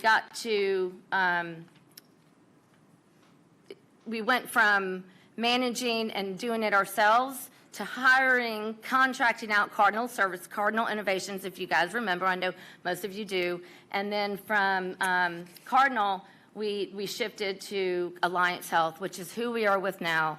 LMECIO, am I saying that correct? I'm terrible at the, say it again. LMECIO. Yes. The state began to move to managed care, which is where we are now, further broadening Medicaid funds disbursement. And so 5 insurance companies started administering Medicaid, including Blue Cross Blue Shield was one of them, and now Medicaid expansion took place here in North Carolina. So right now, Alliance is helping to administer Medicaid and state funding for the uninsured and those who are underinsured for severe mental health services or behavioral health needs. They also administer federal block grant. We can get in the weeds. It's way more complicated than I ever thought. And so this deep dive for me has been quite enlightening. And I certainly am not the expert. So if you have questions about how we got to where we are, that is where I'm going to actually definitely have staff come help. So the takeaway of the history is I just want you to see in the past 25 years, North Carolina's management of behavioral health services and funding for low-income and underinsured residents has changed dramatically. With it, that role our role as counties across North Carolina has also changed. So currently, supporting residents access behavioral health services is technically a state and managed care, example, Alliance, responsibility only. But if that is the case, then why does the county invest So much money, and why? So now I want to get into access to services in Mecklenburg County. Residents with private insurance or Medicare, 75% of county residents had private Medicare in 2023, or military insurance, and this is a 4% increase from 2015. And if you can see the chart, this is the annual out-of-pocket spending for insured individuals. For example, when I was looking for my own son, we had to use our own insurance. Insurance kicked in a little bit, but the majority, we had to spend out of pocket. Most people cannot do that. So as you see, for severe depression, $1,930 was the annual out of pocket. That's just an example of what our residents are having to spend. Now, residents with Medicaid insurance, 347,000 residents are enrolled. Out of that, with the Medicaid expansion, 84,832 residents were enrolled when we expanded Medicaid in North Carolina. Now, when or if, because we don't know what's going to happen with the federal cuts, if it happens the way we're being told it's going to happen, at least 84,832 people will be without insurance in North Carolina. I'm hoping that's not the case, but it could be more. It could be less. We don't know. There's just a big question mark right now. So something about Medicaid I think is interesting. There are no copays, but low reimbursement rates make serving people with Medicaid less attractive for clinicians. And I just want to repeat that. Physicians don't necessarily want to use Medicaid because it's slow to reimburse and they don't get reimbursed for the full amount. And I think that is extremely important for you to understand, and disturbing as well, because that means people won't seek health access, they won't seek mental health help because they don't have the money to pay. So as of October 1st, the state cut reimbursement rates by 3 to 8% for many behavioral health services, placing greater strain on providers who accept Medicaid, which you just heard is not working. Residents with no insurance, over 130,000 of us in Mecklenburg County have no insurance. That means they're not seeking help. They're not seeking mental health help. And if they do, they go to the emergency room. So limited access to care can use county-funded services, and if the behavioral needs get bad enough, then they could possibly access state-funded services through Alliance. And once again, which we keep hearing, undocumented persons cannot access care through Medicaid or state funding. I just want that out there because it is an untruth that's been told at the federal level. Medicaid does not cover undocumented individuals. So the takeaway of this, Medicaid, as cuts loom at the federal level, with the passage of that budget, which I won't use the name, less of our residents will be enrolled in health insurance and in a health insurance plan, whether it's Medicaid or even their own. The burden of treating the uninsured will fall on Mecklenburg County, including behavioral health access. And that's where we're moving forward here, is the burden is going to fall on Mecklenburg County. So how are we doing in Mecklenburg County? And I have to say, we support mental health in Mecklenburg County. I commend this county, I commend our staff for making it a priority. So, and I do definitely want to call out public health and who we contract out with, like say Camino or Charlotte Health Clinic. They provide mental health services too, and our money is also going to those. So in Mecklenburg County, the leading causes of death, suicide is number 9 in Mecklenburg County. Among our children, ages 15 to 24, it's the 3rd leading cause of death. Suicide is the 3rd leading cause of death among our children. From 25 to 44, suicide is also the leading cause of death. So, from ages 15 to 44 years old, suicide is the leading cause of death, is the third leading cause of death. That is a sobering number. Youth behavioral health. I don't want to focus just on youth, but I definitely think it's worth giving you the numbers of our youth in Mecklenburg County. And I'm not going to read it for you, but substance abuse is a huge factor in our youth right now. If you look at, well, let's look at 2021, which was the last numbers that we could get. In Mecklenburg County, 17% of our youth had at least one alcoholic drink or more in the past 30 days, and they used marijuana one or more times in the past 30 days at 13%. And our psychological health, teens are ever attempted suicide or tried to kill themselves in Mecklenburg County, 9% in 2021, and which is just below the the state average at 10% and the national average. In Myers Park High School alone, in a span of 2 years, 4 of our kids in Myers Park High School committed suicide. 4. And I'll tell you, when I was growing up, I knew no one who committed suicide. In all my 4 years of high school, we didn't talk about mental health. It was never at the forefront of our discussion, and I never had to deal with a suicide. That could be different for you, but I can only think about myself. My own children saw suicide in school, and this really no surprise, considering this generation is dealing with mass shootings, school shootings, social media, which has been known to cause depression and anxiety. This is something that we've never had to deal with, so it is kind of new. But I just wanted to bring that up about the youth. It's not all about youth, but we do need to take care of our children. And it being in the forefront, we became national news recently with the incident on the train, and this was an individual who had an undiagnosed mental health issue, or an untreated mental health issue. And if we could have caught that person early on and treated that person early on when they were a youth, how different things would be right now. So just some trivia about substance abuse. Overdose deaths among Black and Hispanic residents in Mecklenburg County have increased by 20% since 2019, compared to a 15% increase among white residents. Fentanyl, contamination in cocaine, and counterfeit pills is a major contributing factor to these disparities. Our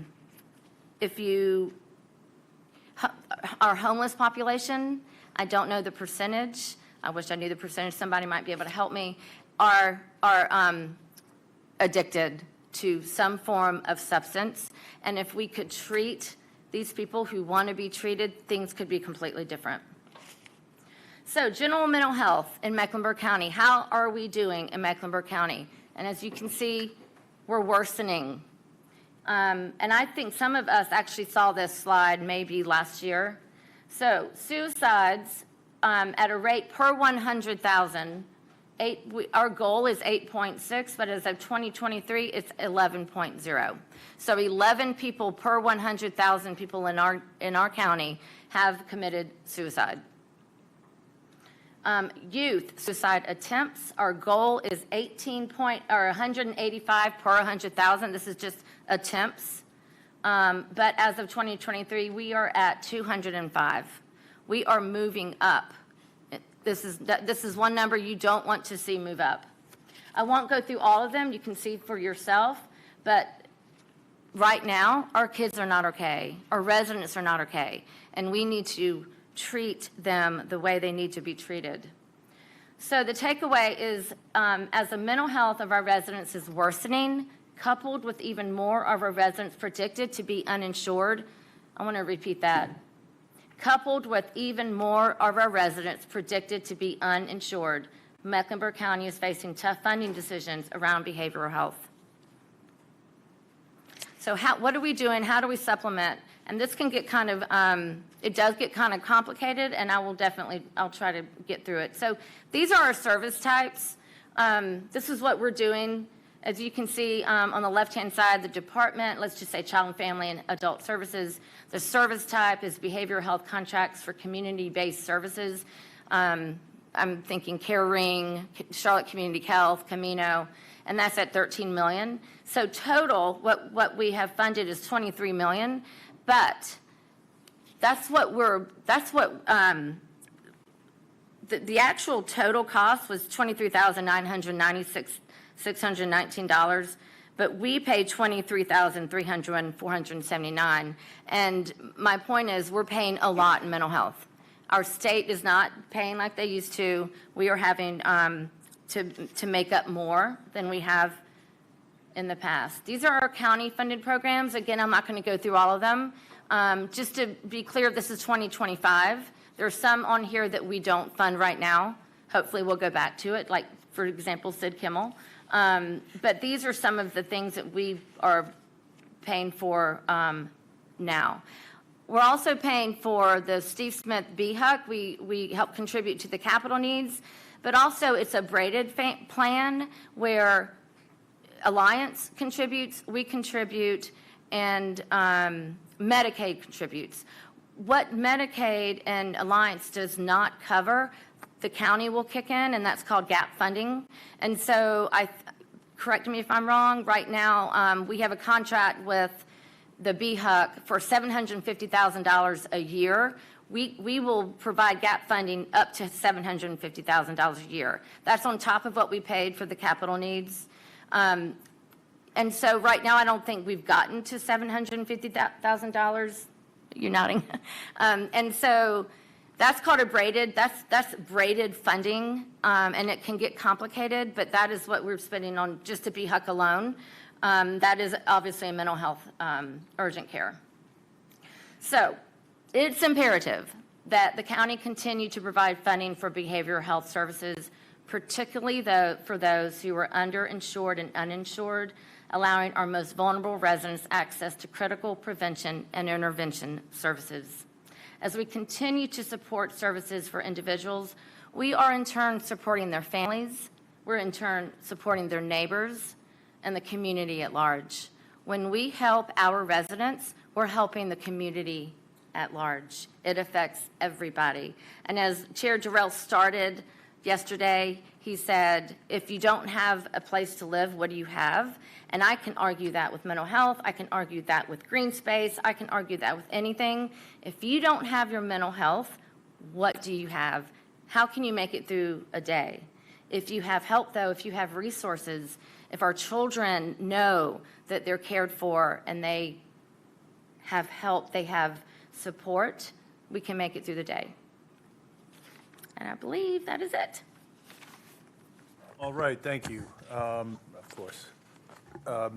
Madam Clerk, we're going to try and set the timer at 2 minutes. Obviously, I'm going to give some flexibility, but that's just to keep us on track. So we'll start, so I'm asking colleagues to please be mindful. We'll start with Commissioner Townsend Ingram. We're going to work left and go right. Thank you, Mr. Chair. The mic's not on.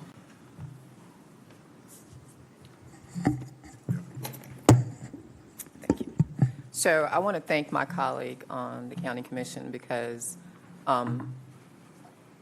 Chair Jarrell knows that this is an issue that's really close to my heart, but I don't think that most people do. And I didn't know that you were as passionate about mental health care as you did. And I didn't choose this as my topic because I am too close to it.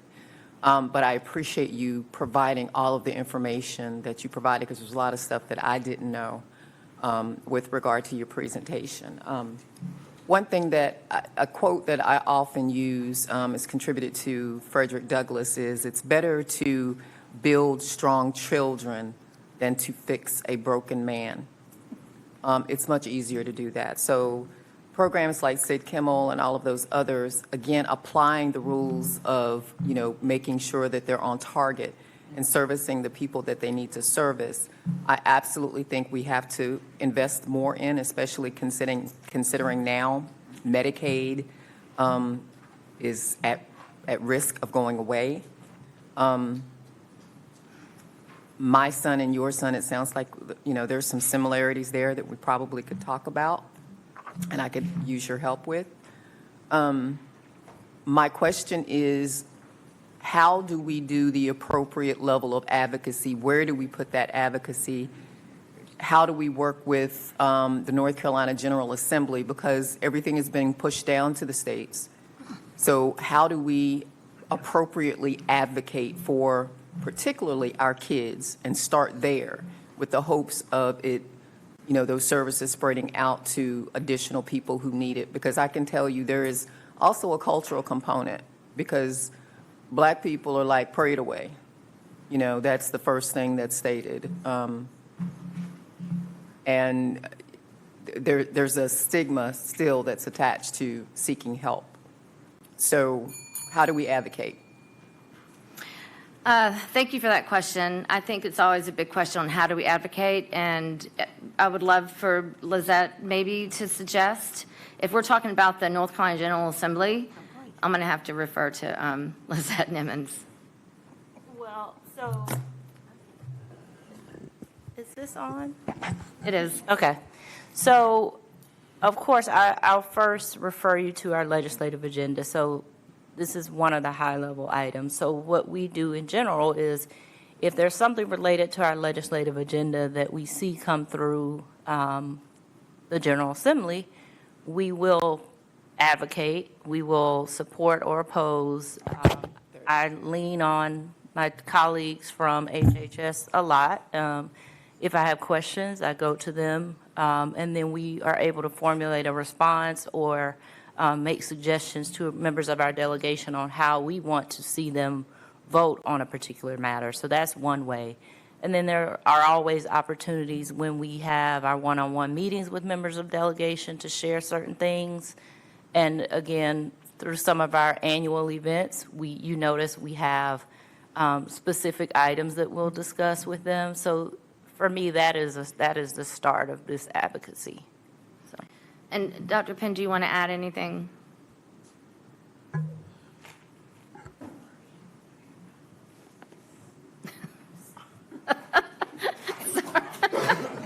Sorry.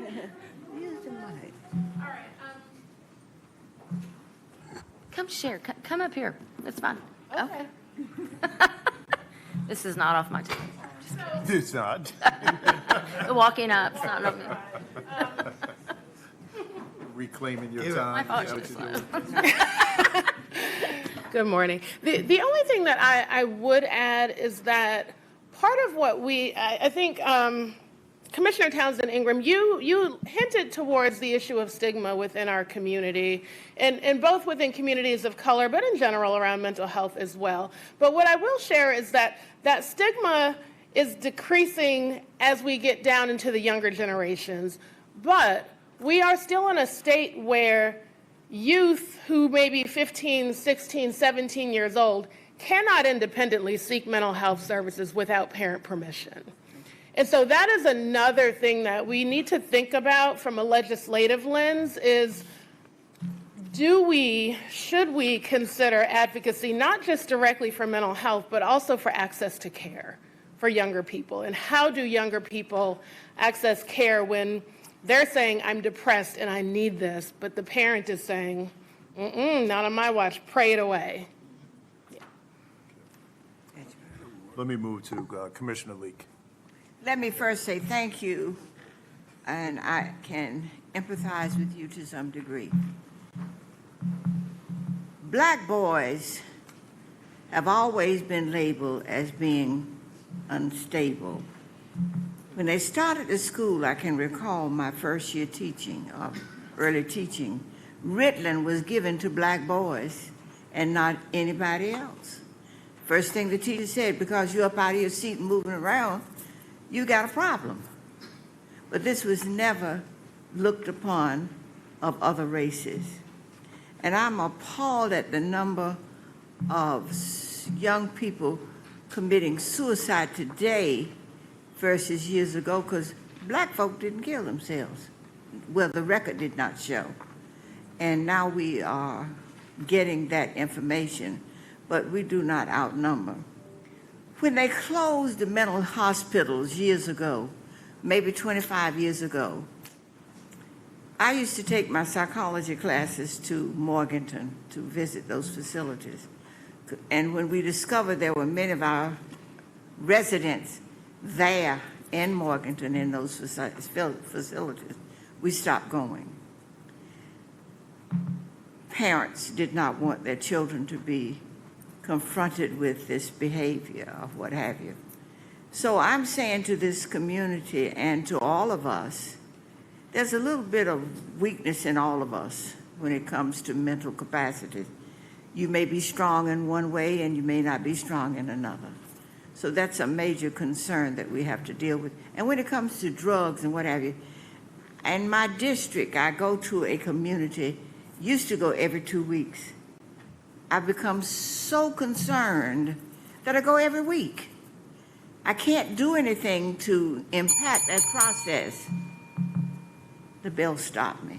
And I wish the bill could stop. Finish your thought, Commissioner Lee. Yes. I can't do anything to stop it. We've talked, we've met.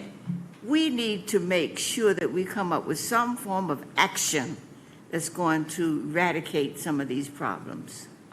Parents, community. So I'm only saying to us, lobby with our legislators, lobby with us, to lobby with Washington and with Raleigh, to reestablish those institutions, those facilities. You drive along out here, we're just coming up here. Commissioner. I'll stop. Thank you very much. And I don't want to go off because you say I'm crazy. So I appreciate that. I just want to say to that, thank you, Commissioner Leek. Advocating with the government is great. I think more education for parents is also necessary. I know that when the county did the 2 mental health forums in my district, they were well attended. People want to know. They want to hear what the resources are. They want to hear what the action's going to be. So I do appreciate that. Commissioner Griffin. Thank you. Thank you for your presentation. This is certainly an important topic, and I'm trying to figure out how we can improve the performance within Mecklenburg County. Certainly the big topics of ED visits, suicides, I mean, those things are sort of the big ones.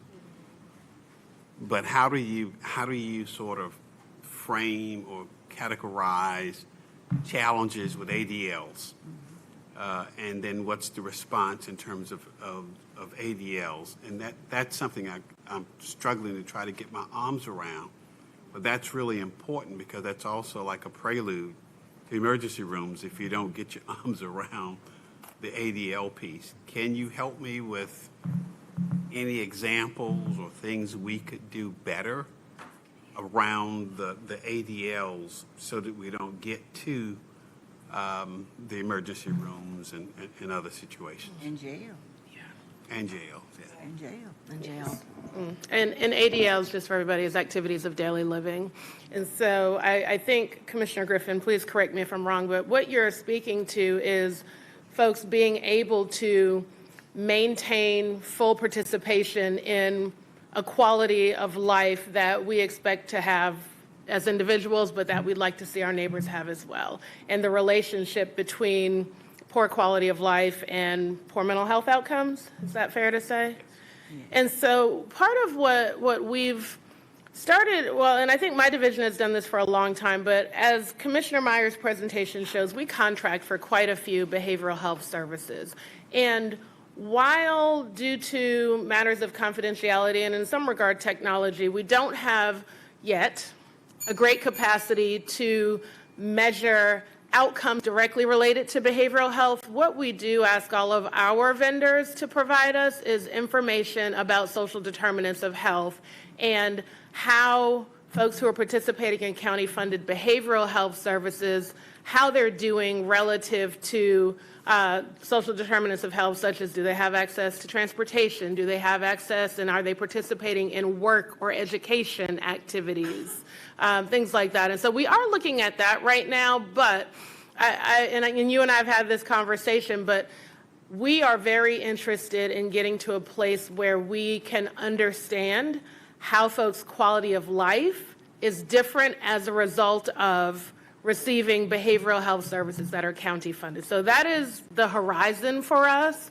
and we'd like to see that tied into value-based care. How much do you get paid for your contract based on how folks are doing? We're not there yet, but that is what I'd like to see as a future state. Thank you very much. My time's up. All right.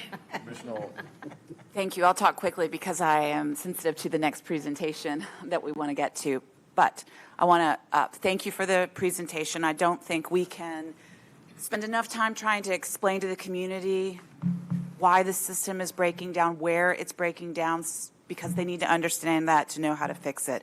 Because unfortunately, as you've said, Mecklenburg County does not have the financial bandwidth to do right by this issue for the full community. I say that as a former attorney for at-risk children. I had child clients who had multiple month-long stays in hospitals their bills were like well over $100,000 each time. I've had a family member in the state of Maryland who had multiple months-long stays that the government ultimately ended up picking up because, very few people at any level of income can afford what healthcare costs when it is catastrophic. And as a society, we need to put things in place that protect all of us from catastrophes of this sort, from health crises that are catastrophic, financially and otherwise. I just want to validate Commissioner Leek. I grew up in the 80s, and yes, Ritalin was prescribed to all kinds of kids who just may have had wiggles in their tushies or, needed to, maybe they were physical learners and needed to move around to learn. And that was a terrible disservice to all of our youth. And I also appreciate you saying that when you said there's a little bit of weakness in all of us, I remember someone once saying to me, none of us is as strong as we pretend to be. So it's just important to level set that so that we can just be more open to each other and support each other. So thank you for the time and the presentation. Thank you, Commissioner Dunlap. First of all, a little history that most of you probably don't know.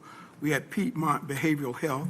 Then the county had its own, and then we went to Cardinal. Some backstabbing went on, but we went to Cardinal, and then we end up with Alliance. And so part of that question is, I'm still confused as to what we pay versus what Alliance pay when it comes to treating mental health. Because when I look at this, and I don't know the number on the slide, it says 23,300. 23 million. Million. Oh, I thought I heard her say 23,000. She said that, but it's She million. did say 1,000. Okay, well, I'm repeating what she said rather than looking. Okay, all right. 23,301,000. Thank you for that correction, because I'm like, that doesn't make sense to me. But, so when we look at the new Taylor plan, where is the difference? Because the Taylor plan deals with those that are the worst of the worst. Are our mental health patients under the Taylor plan, or are they under? Standard. Yes, standard. So there are criteria that designate one as being eligible for the tailored plan. So theoretically, a person would start, if a person has Medicaid, you're either going to be on the standard plan or the tailored plan. It is folks who have more severe behavioral health, substance use, and IDD needs, intellectual and developmental disability related needs, that would be assigned to the standard plan. So in meeting with, to the tailored plan.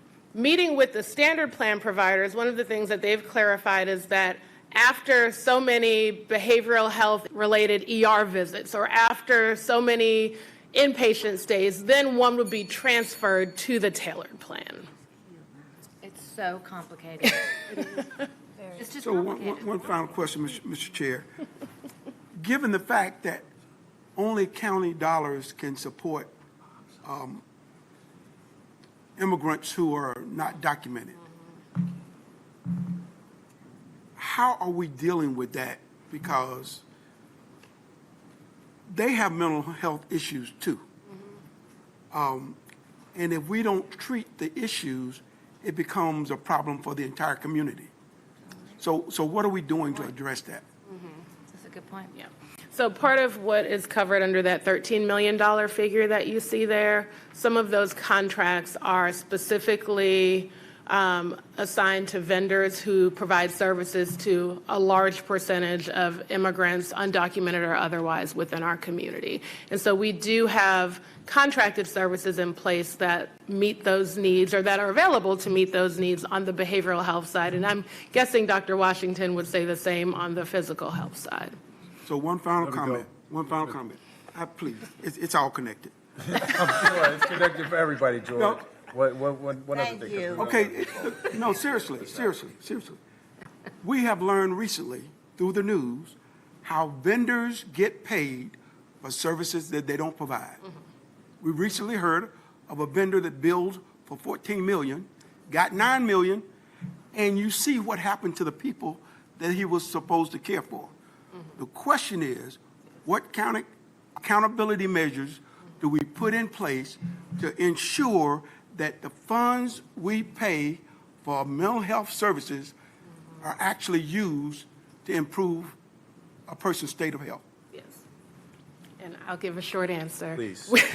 We do have a provider monitoring process that includes on-site visits with our mental health vendors, both looking at their documentation as well as collecting feedback from those who show up on their paperwork as receiving services.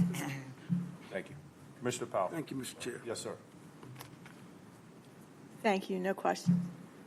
Commissioner Rodriguez-McDowell.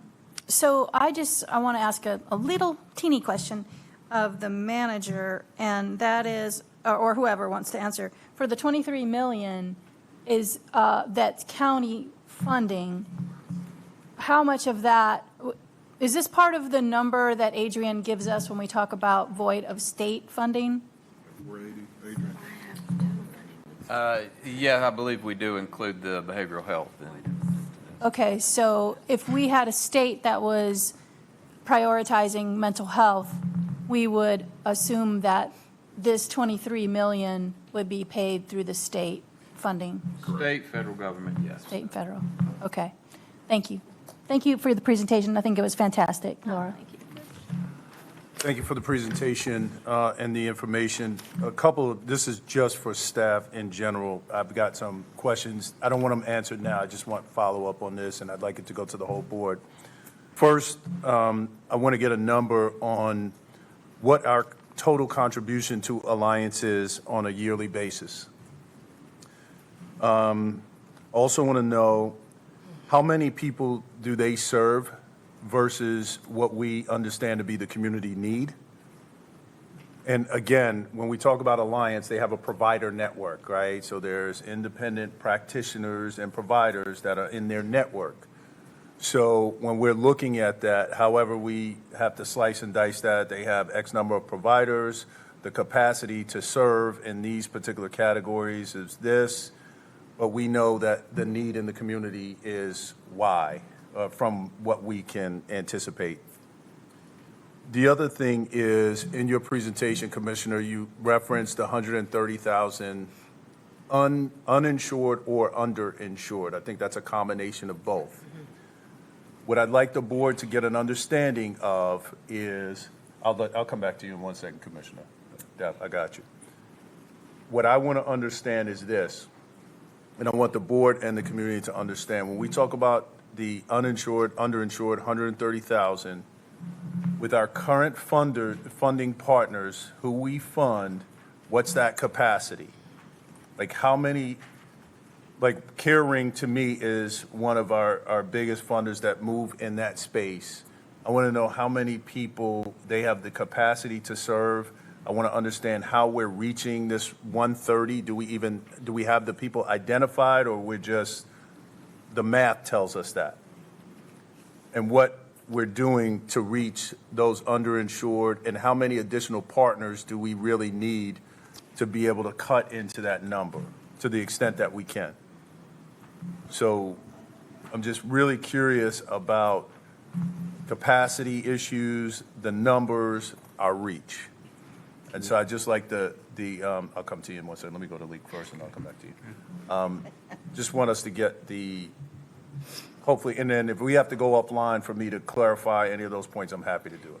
I just want to say to that, those who are uninsured and underinsured are less likely to seek services. So it's hard to know who they are unless they come looking for help, whether it's physical health or mental health. Okay. And that's fair, but there's got to be a way. No, thank you for that. Thank you for that. So let me give a minute to Commissioner Lee, and then I know Commissioner Griffin had something else as well. I was listening to Mr. School Board Chairperson. We experienced a teacher and a principal who lost her life at South Mecklenburg High School due to the very thing we're talking about. And it has stayed with us. If we drive in any area where there's drug abuse, there's mental health. So this community is infested in the Black community. We're not responding to it. We're not helping it. We talk about it, but we're not doing anything about it. And that worries me that this community, meaning the city, have a responsibility. They're not. And I'm just awfully disturbed when we talk about mental health in our community. I'm seeing young women, young girls, 15, 16 years of age, who strung out on drugs. But that's not the real reason they're there. So we have some problems. Thank you. Commissioner Griffin. Yeah, mine's real quick, just to add to the chair. Last December, we gave a Liontail $5 million without any strings.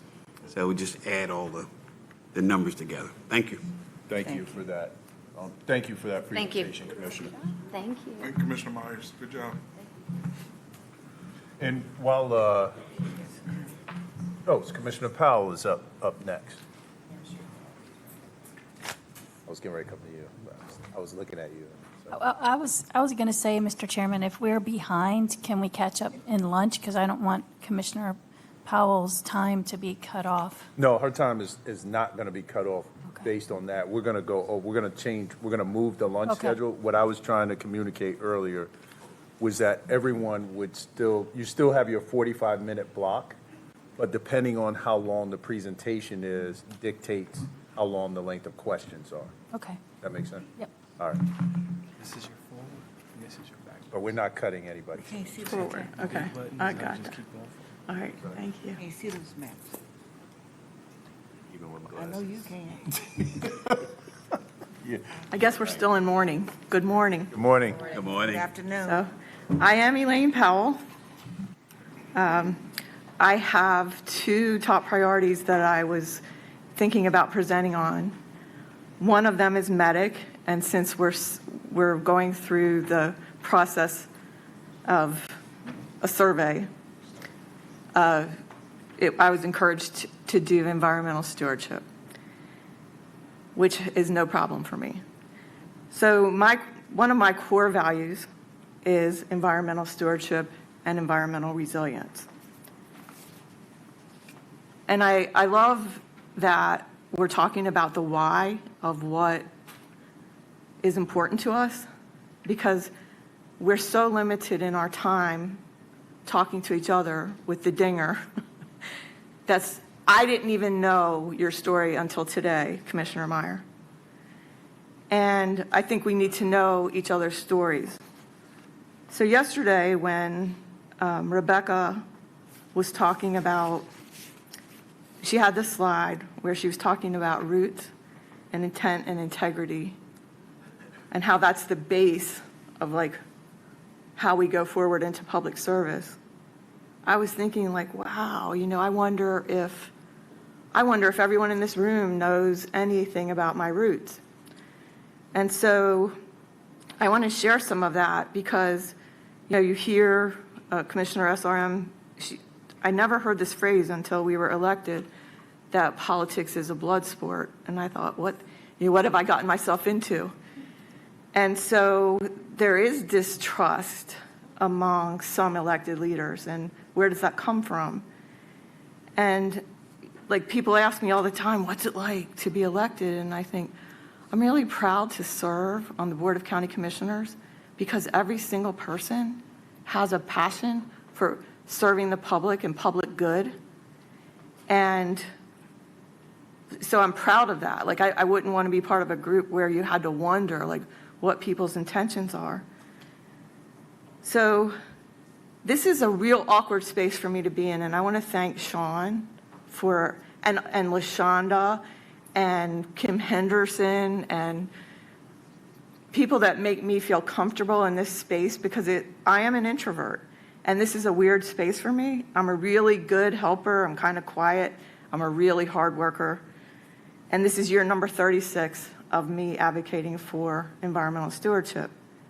And what is the why? What is the why?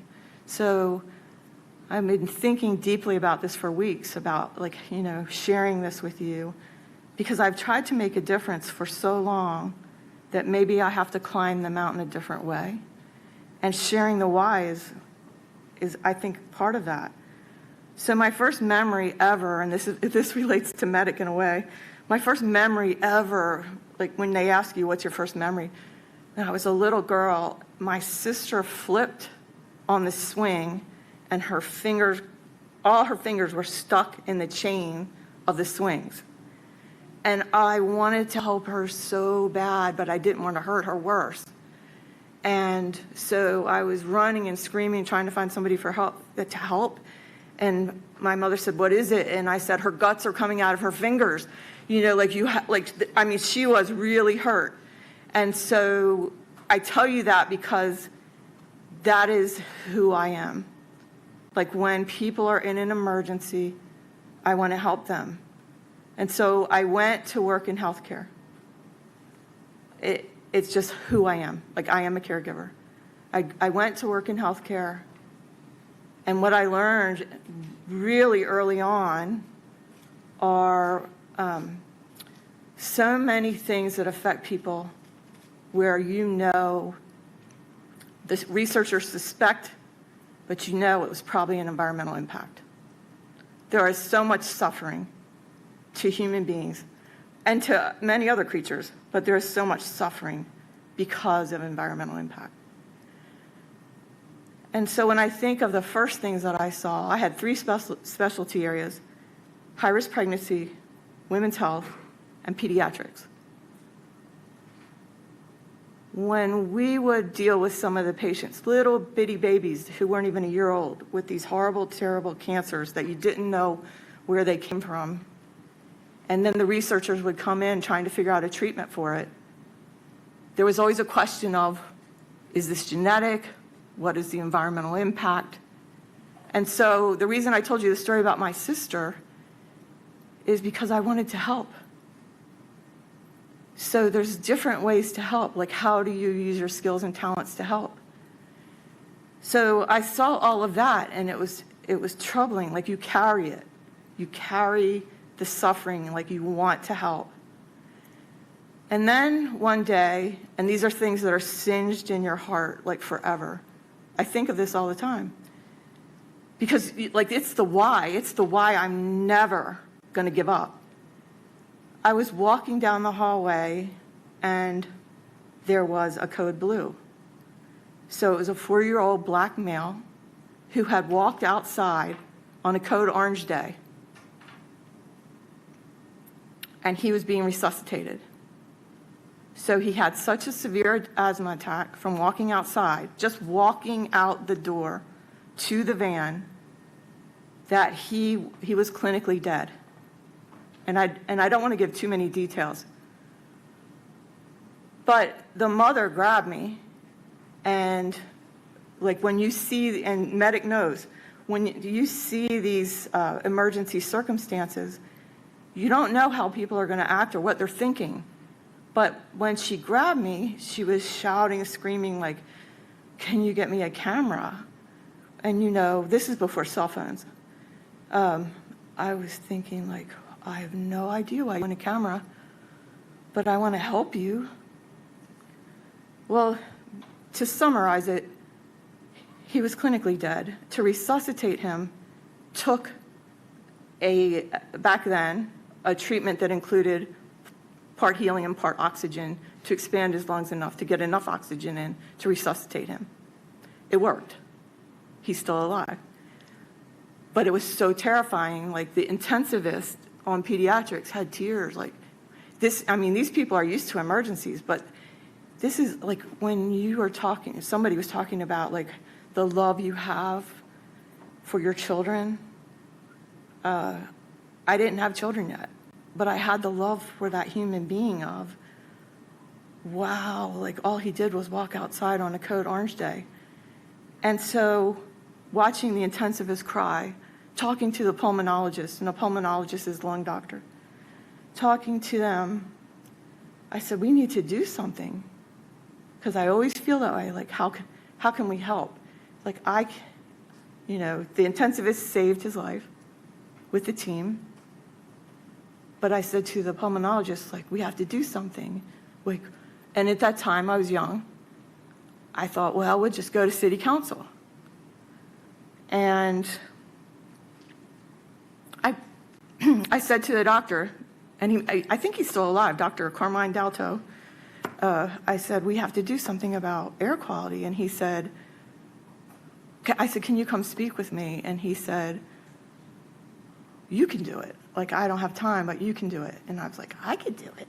Like, I'm an introvert. But I thought, yeah, I'm going to do it.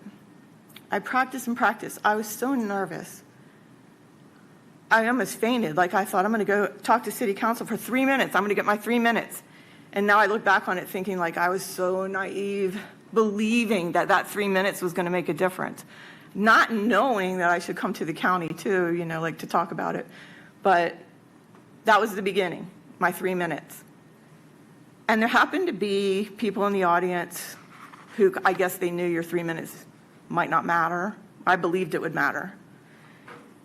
And they kind of like adopted me into like being an advocate for the tree canopy.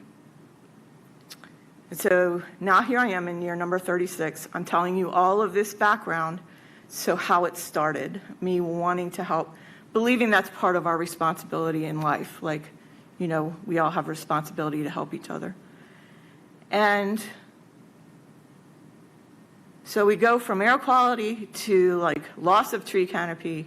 And here I am 36 years later. And I'm going to start with my maps. I've done everything I can think of. This is like a new way of communicating today. I've done everything I can think of.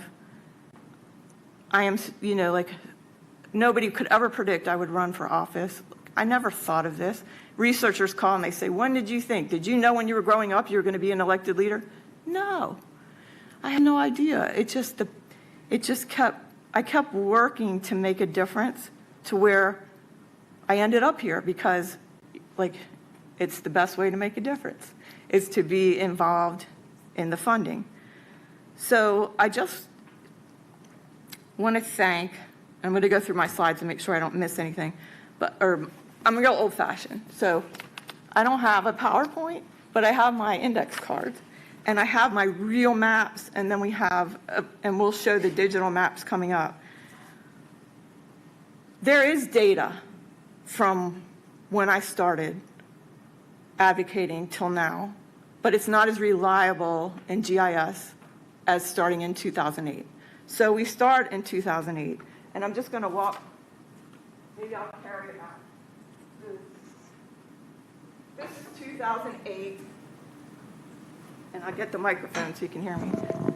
This is 2008 above us. And so I want to tell you the pink is the paved part of Mecklenburg County in 2008. The green part is tree canopy in 2008. In 2008 is the last time it was considered like a healthy tree canopy. So it's 50%, which affects air quality. When you work in air quality, you can't help but work with water quality because natural resources are vital to life. So because I'm in these meetings with air quality, I start learning all about the impervious. The pink on the map is impervious. That means it's paved. So in 2008, I don't know if you can see it, but 6% of the county is impervious. That's healthy. It's when you get over 10% that it becomes unhealthy. So 2008, I'm already involved at this point, but if we did better back then, we wouldn't be where we are. So this is 2008.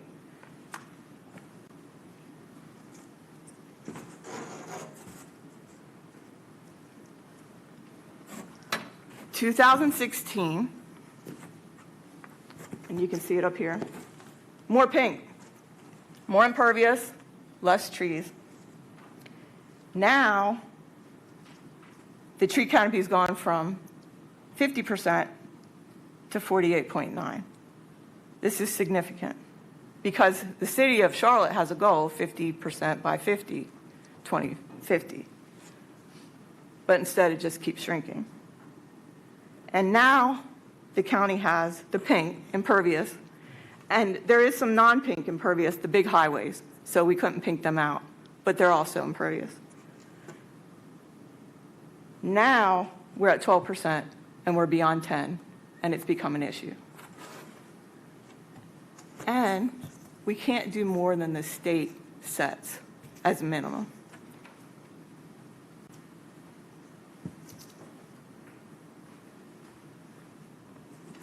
This is 2024. This is last year. It's already worse than this. So I haven't shown this map to any person who wasn't shocked by it. The pink is paved. The tree canopy is shrinking. Where you see green now, there's already development. Now we're down to 47.5% tree canopy. Keep going down. And now we're up to 24% of Mecklenburg County is paved.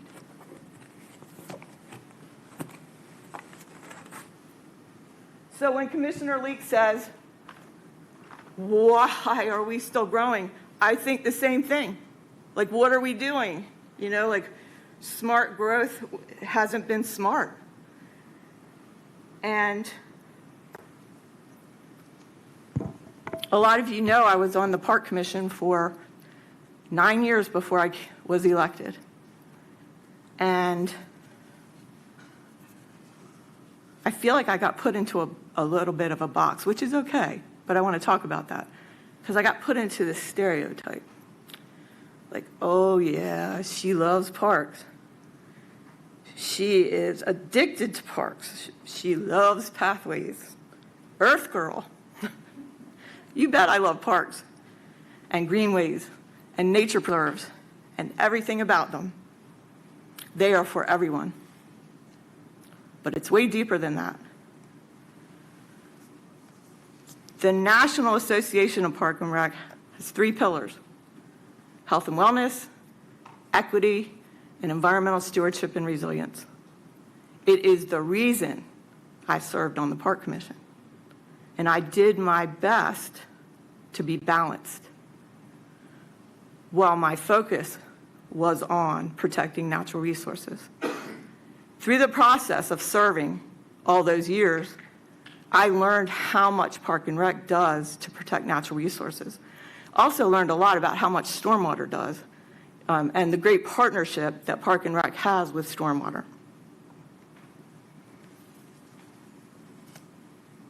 You cannot separate health and wellness from the natural environment.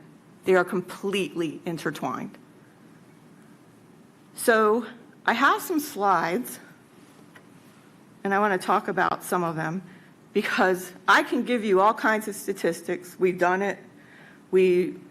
Since I've been elected, Chairman Dunlap was kind enough to make sure that when I asked for an environmental stewardship committee, he said, well, you have to bring it to the board. And we brought it to the board, and we've had a committee since 2019, unanimous. We established an environmental leadership action plan, a conservation and preservation framework, a farmland preservation framework, voluntary ag districts, We have done the work. I can show you all kinds of slides and numbers. There is nothing as powerful as that. I don't need to tell you anything else. Like, there should be sirens on this map of where we're headed for air quality and water quality without intentional, strategic thinking about land acquisition now. Like now, what is left? There's not much left. So it's not like you can put it off. We have to figure out what we can get as quick as we can get it to protect it. It's the only way to protect it. So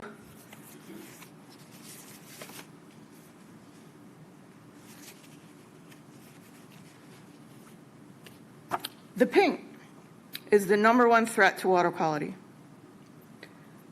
Land protection, land acquisition, land protection is the best way to keep our streams clean and our drinking water safe.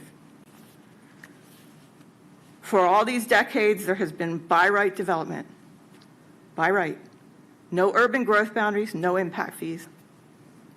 Because the state limits local control, the only way to protect this is public ownership. The bulk of this protection is done by strategic land acquisition, by stormwater services and park and recreation. So I'm going to go to my slides. This is one of our nature preserves. A lot of different things happen. Cultural events, nature events. We have, the reason it's a nature preserve is we have an endangered grasshopper sparrow living there. But there's lots of different things that we have in Laurel Hill. And I just thought this was a pretty picture. But these are the spaces that everybody went to during COVID. These are mental health spaces in addition to everything else. This is a barred owl on one of our greenways who, it says, give an audible signal before passing. I just thought it was a cute, but you can't have a place for wildlife to live if you don't have natural green space. This is a southern leopard frog living on the Catawba River on one of our properties. These are my pictures. So, and how sad is that? That it's so rare to see. I mean, like that we have developed almost every square inch of Mecklenburg County to where it's rare to see them, and they don't really have a place to live. So in addition to all the good that Park and Rec does for air and water, it also protects wildlife habitat. Wildlife habitat matters. One of the most expensive, horrible public health problems in the world was because of the disappearance of a vulture in India. More than 500,000 people died just because the vulture disappeared and all the things that happened after that. So balance matters, like circle of life matters. Oh, I have to go back to that one. So that was an injured raptor that was rehabbed at the Raptor Center, and you have to find a safe place to release them. The only safe place that they felt that they could release that one was at McDowell Nature Center. So that's where they released that one. Pathways are popular. This is an opening in Commissioner Meyer's district a couple years, like 2018-ish, 2017 maybe, and Lee Jones is in there. But I just wanted to show, like, not only is it good for wildlife and water and air, but it's good for humans because there's the health and wellness and recreation component. They're very popular. I say the word biodiversity a lot. This is some biodiversity. This is also tree canopy. So you can see, like, natural biodiversity, not a monoculture of crepe myrtles or non-native. This is a natural system, so I see a lot of people don't have any respect for natural systems, don't understand the importance, but it all works together. Like, there are things about mushrooms we don't even know. So when we were in elementary school, people said the gallbladder had no function. People think mushrooms have no function. They do. We just don't know everything about them yet. But when you interrupt a forest to pave an industrial site, It's not like you can get it back by tree planting. You have ruined the natural system. This is happening all over the county. Actually, it's happening regionally. This is development, sedimentation going into our creeks and streams.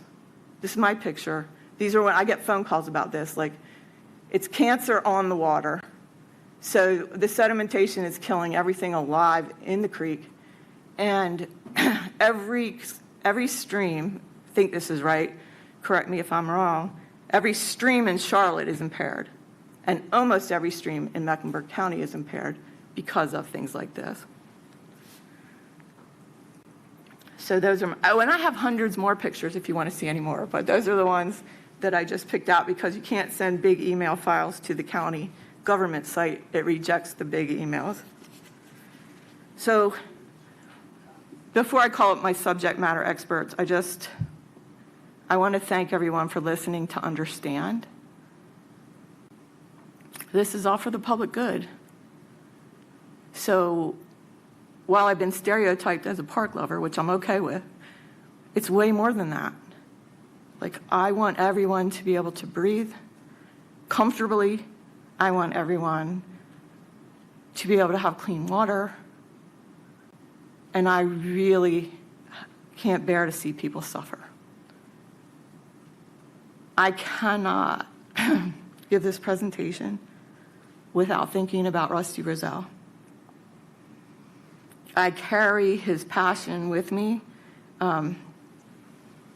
This map, if somebody would put the 2024 map back on there, I would appreciate it. It was hard for us to look at together. So I just can't even give this presentation without thinking of him.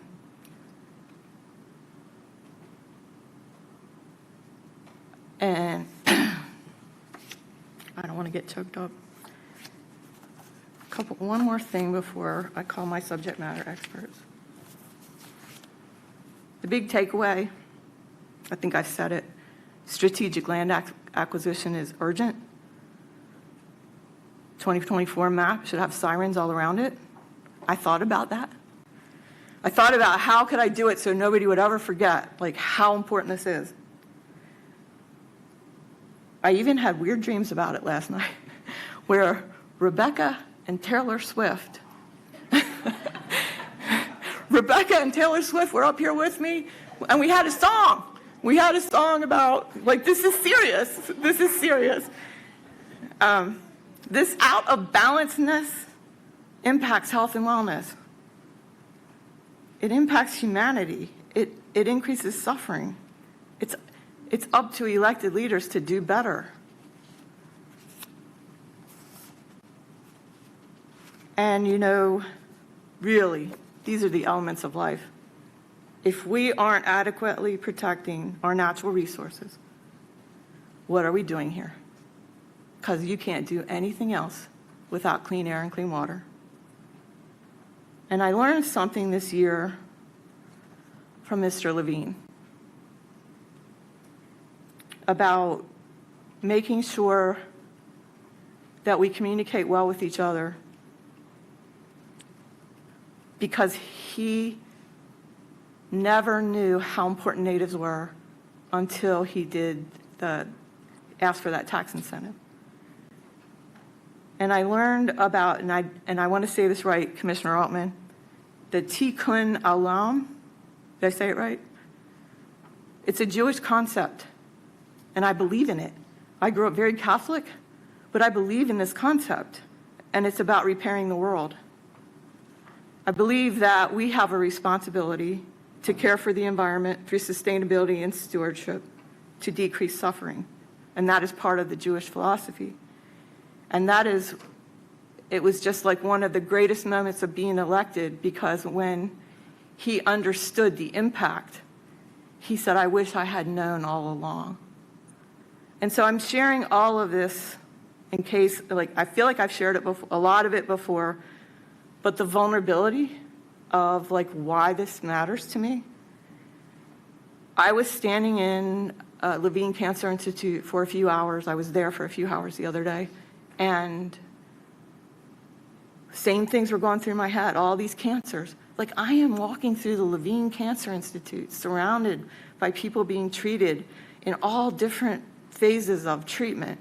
And there's cancer everywhere. Like, there's buildings of cancer treatments, floors with different kinds of cancer. Knowing that all of that is not genetic, that there has been some environmental impact, and that the research continues, but that it is upon us as elected leaders to do what we can to protect the environment. And Park and Rec and Stormwater are pretty much the guardians of that for Mecklenburg County. So that concludes my comments, I think, and I don't know how much time I have, but I would like to invite my subject matter experts up. So I have Chris Matthews in here somewhere, I think. Oh, okay, and I have Bert, if you would come up, and then I have Peter Cook. So if you guys would come up in case there's any questions for you. Commissioner, we have 20 minutes left in your block. So Yay, faster than I thought. Yep. So these are, come on up. All right, so what we're going to do, we're going around table, but I'm starting to the right this time. So we're going to do 2 minutes so we can stay within time. Commissioner Meyer. Thank you for your truth. I appreciate your honesty, I really do, and your passion. First of all, thank you for highlighting that there is an intersection between green space and health and wellness. The city has the tree commission. The city has Tree Charlotte, correct? Is that's their goal, or is that our goal? And how do we work with the city? And I know I've asked this question, but I just don't see it as this is continuing to happen.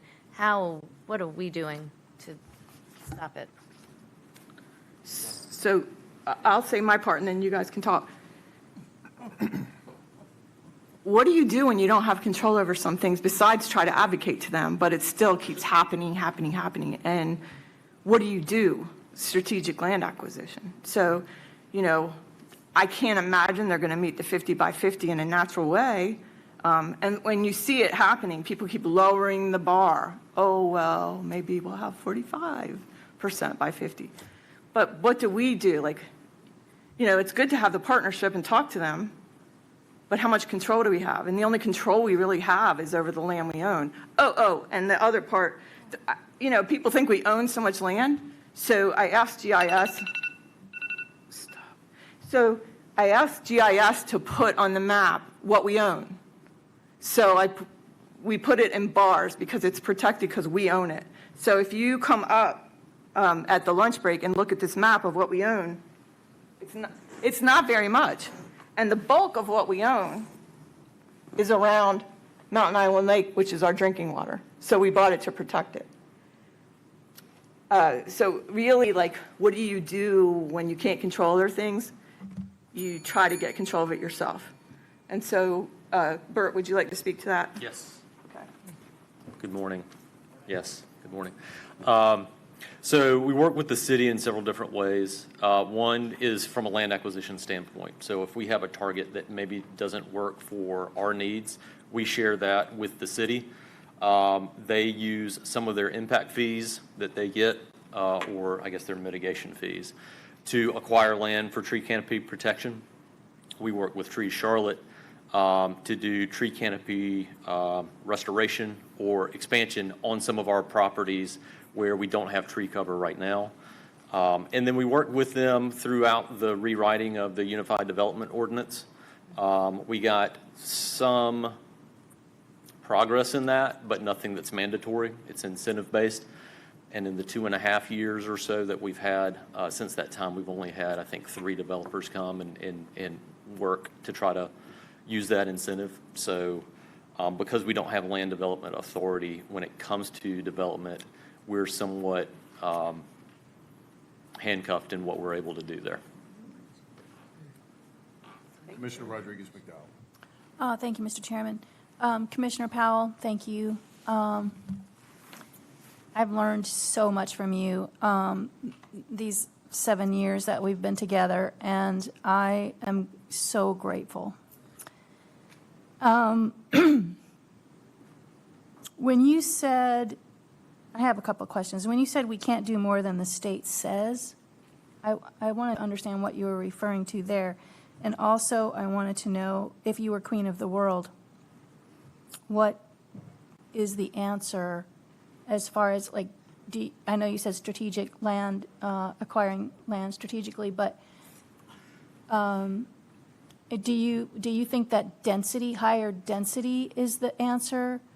And so if you can speak to those, that'd be great. So I'm going to ask Chris Matthews to answer part of that, because density matters, because you don't want to gobble up every bit of green space. But I also have to say, like, it's so dense here already. You know, like, when you talk about water capacity, I said it yesterday, the tiny little Catawba River can't handle much more. So density is good, like if we were talking about a different county, but also, like, it's way smarter to have density and go up than it is to. That's what I meant. Density meaning, I'm sorry, I should have said it better. Like, you mean like going vertical with building as opposed to, less impervious. Yes, and then if you're going to do, these things, do it on, like, less precious land, because there's not much left. But I want Chris to talk to that. Which part of that question? So how strategic, how do we decide what land acquisition? You may want to weigh in on this too. Chris and Bert, who else? So good morning, Chris Matthews. One of the things that this board did a long time ago, before y'all were here, but the past Board of County Commissioners, was that they recognized that if we didn't protect our drinking water, that the water would get dirty and it would cost a lot of money to clean it up, and Charlotte Water would have to pass those costs on to all the residents in Mecklenburg County. And so what they did was they charged stormwater and park and rec and real estate to go and buy land around our drinking water supply, which is Mountain Island Lake. And that's one of the best things environmentally that this board has ever told us to do, because it's helped keep costs down for our residents. And so when we go out and buy land, we're not only looking for land for active park use, for ball fields and playgrounds. We're not only looking at it for greenways, but we're also looking at it to protect our water supply and to keep our air quality as high as it can be. I saw an article the other day, asthma is on a major increase here in Mecklenburg County. It's a big deal. So by being strategic and buying land along streams and creeks to help protect those from development, to help protect our drinking water supply, to do all these things to help keep our tree canopy in place, we're not only protecting the birds and the butterflies, but we're protecting people at the same time. And so that's really what Park and Rec does. We're looking for recreation for sure, but we're also interested in making sure that our residents are healthy, they have their mental health, and help to mitigate some of the impacts that we have from actually a quite sprawling community. Did you want to add anything else? Okay. Commissioner Dunlap. First of all, thank you for the presentation. Of course, I think you'd be crazy if they didn't know just how passionate you are about your subject matter. But I'll be one of the first to admit, I struggle when it comes to balancing your desire to acquire more land, and I see the need. I understand the need. I understand health and wellness. But if you've never been hungry, if you've never been homeless, it's hard to understand why the acquisition of some of this land is more important than feeding the bellies of homeless children. And so you have to strike a balance. I have not understood where that balance comes from, because I understand what it's like to be hungry. And so while the need is there, I struggle with balancing that passion against what so many people in this community need. I don't want to go play in the park if I'm hungry. The park won't feed me. So talk to me about how you balance that, because I struggle. So the first thing that comes to mind is a lot of conversations that I've had with former Commissioner Rembert. And even listening to Chairman Jarrell. Who says that they're not all important priorities? We all agree. We all raised our hand to agree on the priorities that we decided on. And I'm really glad that Chairman Jarrell reviews them every meeting. We all agreed to that. They're all important. And how do you address them in balanced ways? Because you can't ignore that, but you can't ignore this. And you can't ignore mental health, and you can't ignore food security. And like you just, how do you balance it? And that is the tough part of our job. But this, Mecklenburg County is an economic engine for the state of North Carolina. If we don't address this, this will not be a desirable place to live. The quality of life will go down. People won't want to live here. And it, in my view, will be just like another kind of Baltimore. You know, people, or Atlanta, you know, who wants to move there anymore? So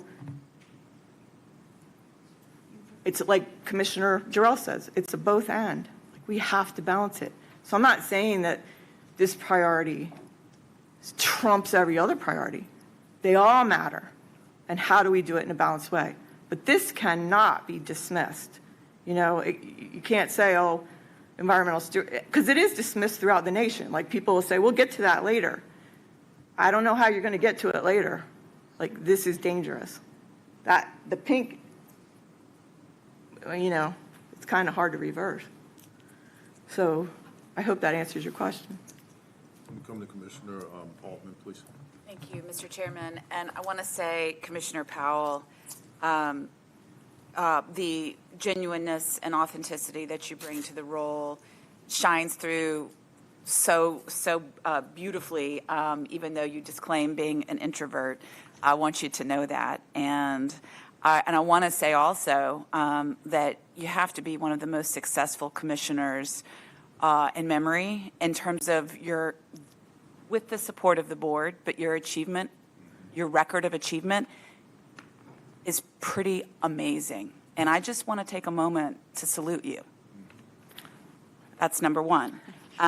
This is a very important conversation. You know, I think our chairman emeritus has once, as he so often does, put his finger on the salient question, and it's one that you have always raised, which is balance. What is the proper balance? Because we do have a lot of alignment on our value set here. It's just where is striking the right balance? So, you know, I look forward to our budget process where we look at the dollars that we're allocating to all these different essential things and continue to ask ourselves that hard question. I will be interested in Park and Recreation bringing forward an update. Maybe only I need it, but you know, when I remember there were real gaps in equity around park access, and that was 6 years ago when I was first hearing that. And later on, not today, I'll look forward to getting that understanding what improvements we've made in terms of literally achieving equity with access in park resources. And another thing I'll be interested in to inform the conversation, Mr. Manager, is how do other similarly sized communities, kind of like I was asking around homelessness, you know, I don't want to compare us to New York. I'll finish up real fast. We're not New York. But I also don't want to compare us to Mayberry We don't, you know, and I don't want to compare us to communities that are stagnating, because I don't want us to stagnate and go backwards. So similarly sized communities that have our value set around environmental protection, I just want to understand where we are and what's best practice for a community this size. So thank you, Mr. Chairman. Thank you.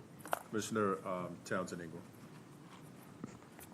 Thank you, Mr. Chair. So most of my questions were answered. I do have two, though. One is public-private partnerships. Would that help or hurt? Because when I think of public, or private rather, I think of Duke Energy and how they are literally running us. I probably shouldn't have said that out loud on camera. It's out. But is that a good thing, a bad thing, and is there room or strategy to involve them more? So I'm going to ask whichever park professional wants to volunteer to answer that, because, you know, I don't have any awareness of any successful. So we actually have a really good relationship with Duke Energy. Sorry.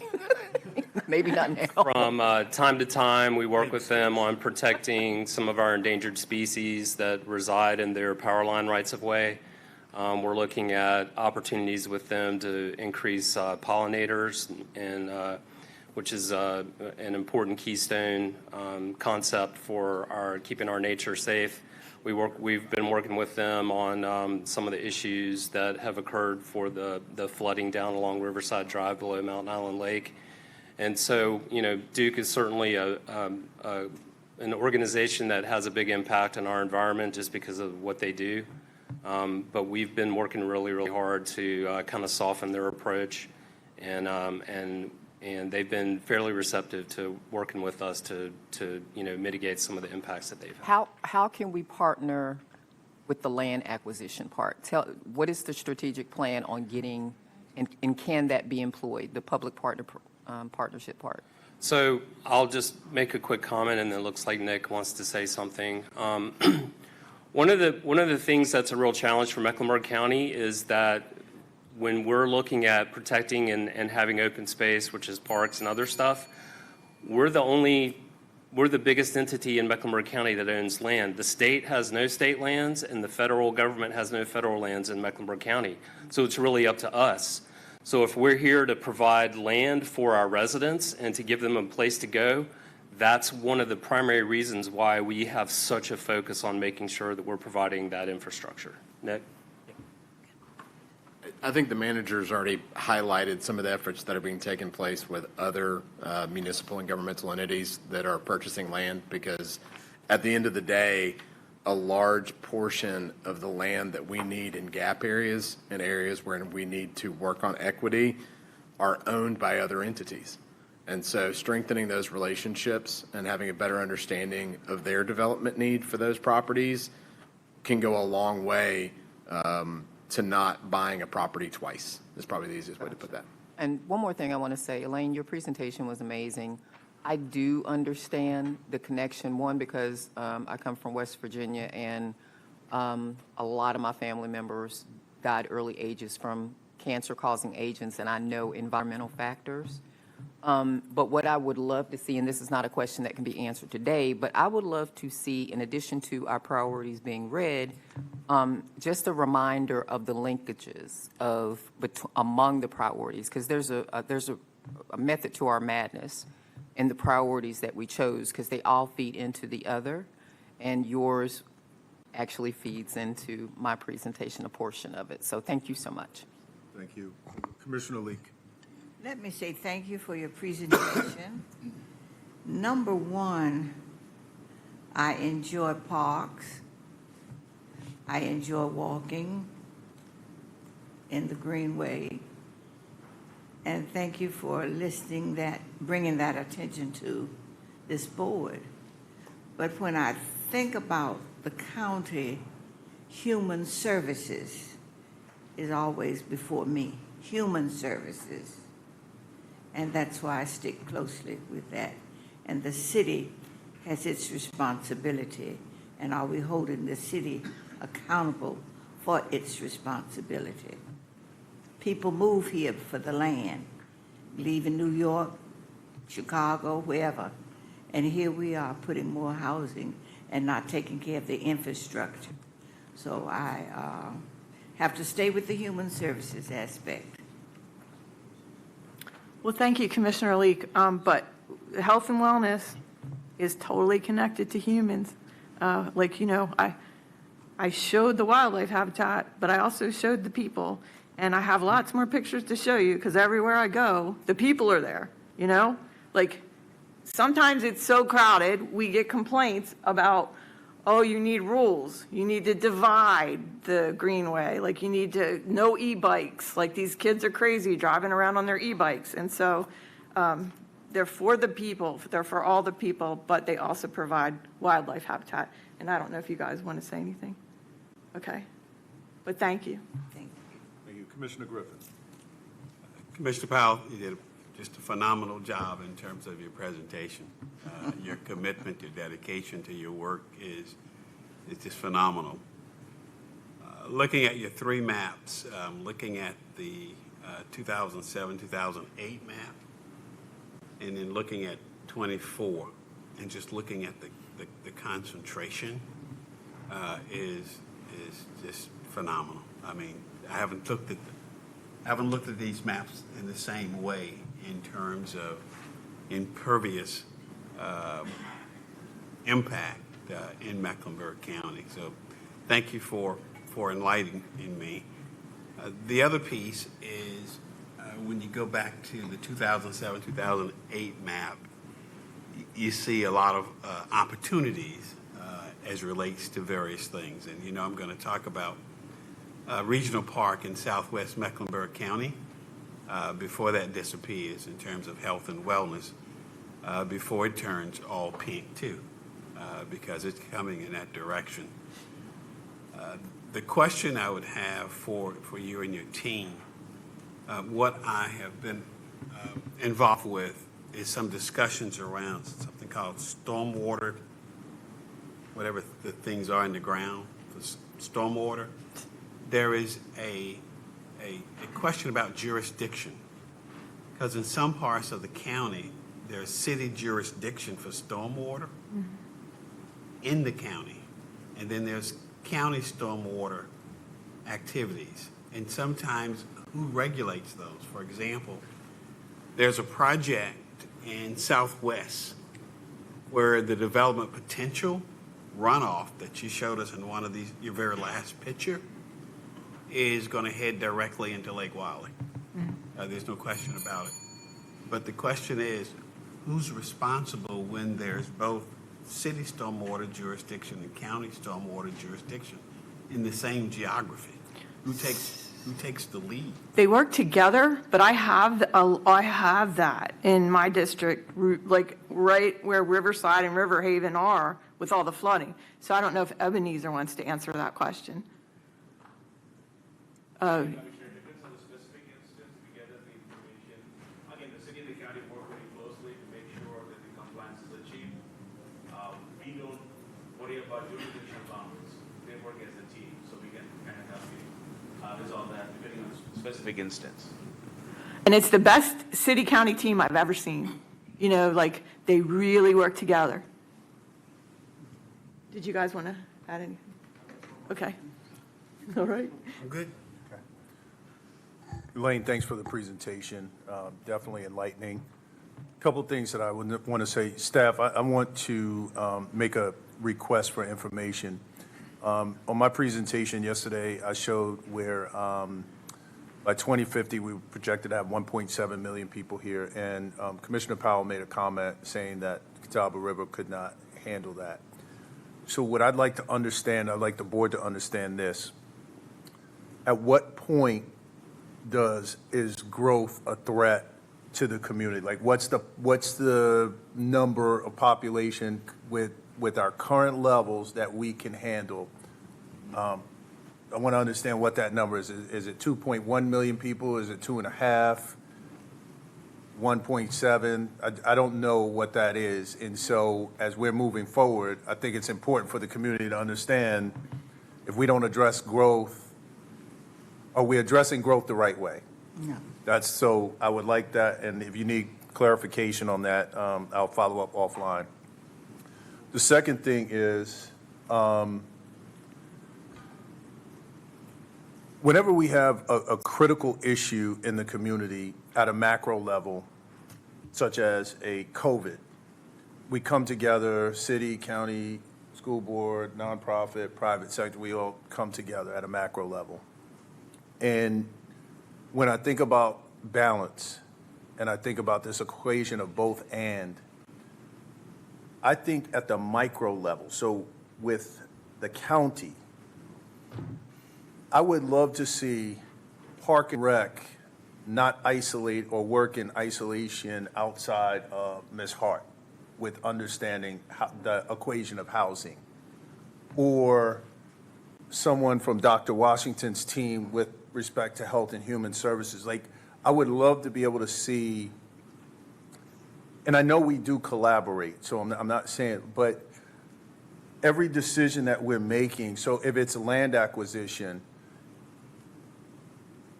which, in my opinion, doesn't make me right, we should be having the discussion around what does it mean with respect to housing, what does that mean, this acquisition mean with respect to the other components of the priority.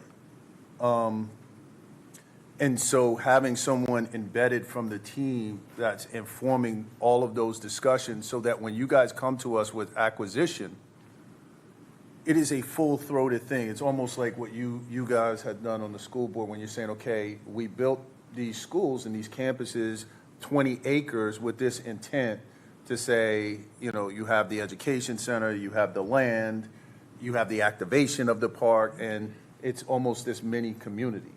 So my point is, I think we should really have careful consideration in the way that we're approaching these issues moving forward. And I just don't believe that where we are as a community, as a state, as a country, the 20th century approach to the segmented, siloed approach to this department is responsible just for park. This department is responsible for housing. This department. I really think that people should be embedded, informing, and coming to us with a comprehensive solution that is forward-thinking. So I'll leave it at that. Obviously, that's not board direction. That's one commissioner speaking. But at some point when it's appropriate, I would love for us to potentially examine if that's something that we would get consensus on the board to consider how we approach these issues. So I will leave it at that. So I appreciate that because, you know, like you see, the problems have become so exaggerated as the population has grown. And, you know, the land that has been purchased in the past was purchased that way. That's how it's normally done throughout the nation. But now that we're in this explosive growth, if you want to talk to, you know, how we could do that in the future, you know, looking at like the parts that are really important to acquire for natural resources, but maybe expanding how much you bought to where you bought more land for housing near a park. You want to talk to that? It's actually a really long answer, but I'll try and be super short with it. So many communities, when they have a park department, it's married up with the planning department. And in our community, planning is in the city and parks is in the county.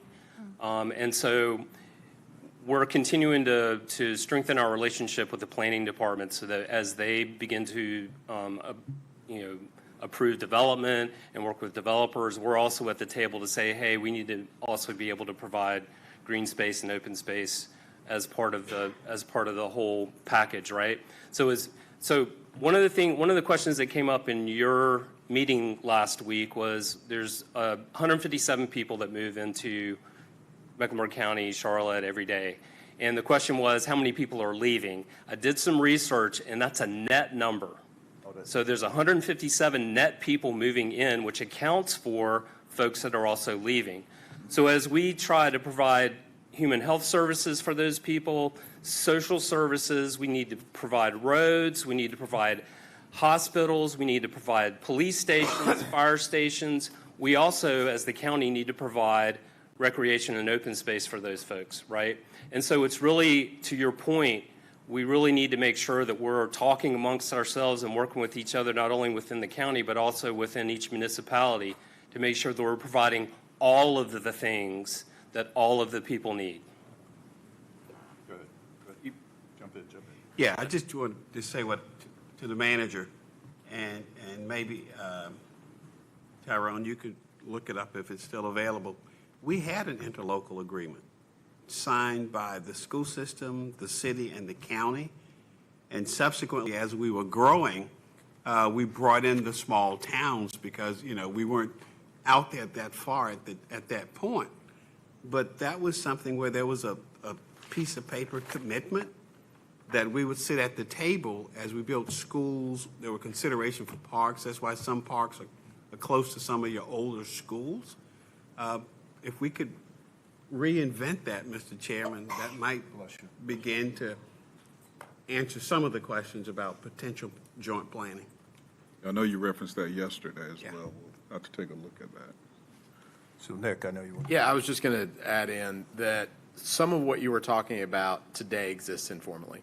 So again, when we are looking at acquisition, one of the first people that we have a conversation with is LaShonda about, does this make sense? And I'll be honest with you that it sounds like, again, only been here 9 months, but it sounds like that hasn't always been the conversation because they're so open to it. Because when you see these developments, a lot of times they're touting how close they are to greenways. They include it in their name, how close they are to a park. Likewise, having that same conversation about affordable housing, because it increases the quality of the affordable housing as well, I think is important. So before we break for lunch, what I want to just say really quickly is this, is that what I just said, obviously there is not a consensus, so I want to be very clear with what I'm saying. I'm not making an ask, but my intent is to gain board consensus to have a potential discussion. So the manager and I have talked about a little more frequency of open dialogue, discussion among the board in a structured, informal way, I guess, is for lack of a better word. And this is one of those items that I would really like to tee up to take a deeper dive, only because, to your point, Nick, it is informal. And that can yield some results. But to Commissioner Griffin's point, to formalize, to me, is something different. In a formalization of a process or the way we do business may be something that we have to discuss moving towards. So I'm going to leave it there and say thank you, Commissioner Powell, and subject matter experts.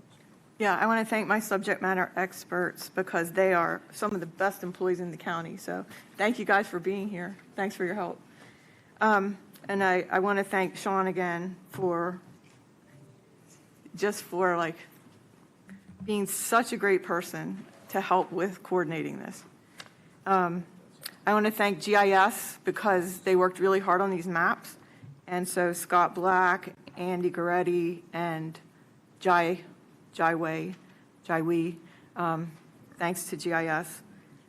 And I want to say the last thing, I will not back down on the urgency of this, and I won't back down on human health. I am here because of the suffering I have seen. It impacts human health. I wouldn't have spent 36 years just because I love parks. I spent 36 years because, like other people, are suffering. And it's up to elected leaders to make responsible choices for the future. Thank you. Thank you, Commissioner Powell. You can do 35 minutes and be back at 1. We're reasonably back on time. All right, so the proposal is 35 minutes to be back at 1 so we can get started. What do you? Yep. I object. All right, let's say 1 o'clock, we'll be back. Everybody except George. Everybody except George, right. All right, everyone, we're going to get started. I hope everyone had a good lunch. And we will move on into a presentation by Commissioner Susan Rodriguez McDowell. Thank you, Mr. Chairman. Is this somebody's book? Elaine, did you leave this up here? Or is this supposed to be up there? For the presenter. Oh, okay. Yeah, she was. I knew that. Remember Bertha Lewis, All right. red hair. Well, being the first person after lunch, hopefully y'all aren't going to be needing a nap, little snoozy time. I know sometimes the afternoon can be a little snooze factory. So anyways, wakey, wakey. Thank you for the great lunch. That was actually really good. And so I want to just thank the folks who are in charge of feeding us. Thank you all for this week, these last 2 days. So do I have to bend over, or does this like pick you up if you're standing up? Lift it up? Okay. Can you still hear me? Okay, cool. All right, so I think most people know pretty much that my background, I have a master's degree in counseling, and when I was in school, one of my favorite professors for my marriage and family class, one of the things that he used to say was that families are sacred things. And he would always remind us that when you begin to talk about someone's child,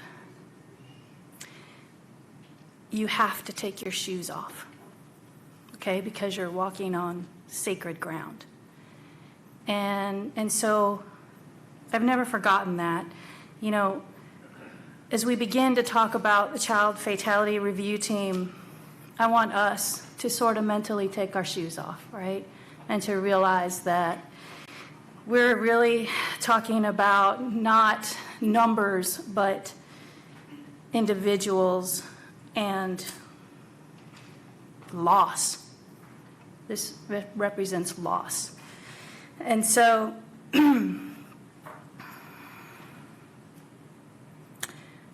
if there are 1.2 million people in Mecklenburg County, that means there are 1.2 million different stories. Each story is different, just like a fingerprint. Each and every person, one way or another, has a family story. Even if they're adopted or don't know their birth story, that becomes part of their story of origin. But one of our jobs is to be the Board of Social Services. So we wear that hat. And we have to make sure that we're doing the best for our children and our families. All of the topics that we're covering are related to one another. We've already kind of established that this is all kind of an ecosystem, right?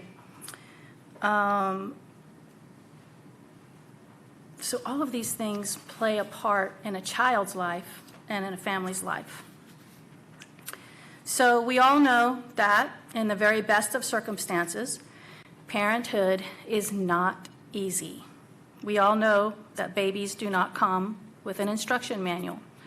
I am the mom of 3 adult children, and I can tell you, anybody in here who's a parent knows it's scary as hell to raise a child. So that is why Child Protective Services social workers are highly tuned to observing families, right? And this slide is talking about one of the top problems, one of the top reasons for preventable deaths of children and babies, right? Unsafe sleep is one of the biggest causes of preventable deaths for our infants. And so our social workers are trained to teach people about that. And from the very beginning, or as they become involved somehow with Child Protective Services. So I want you guys to know that You know, the goal of the child fatality review team is to eliminate preventable deaths and reduce all child deaths.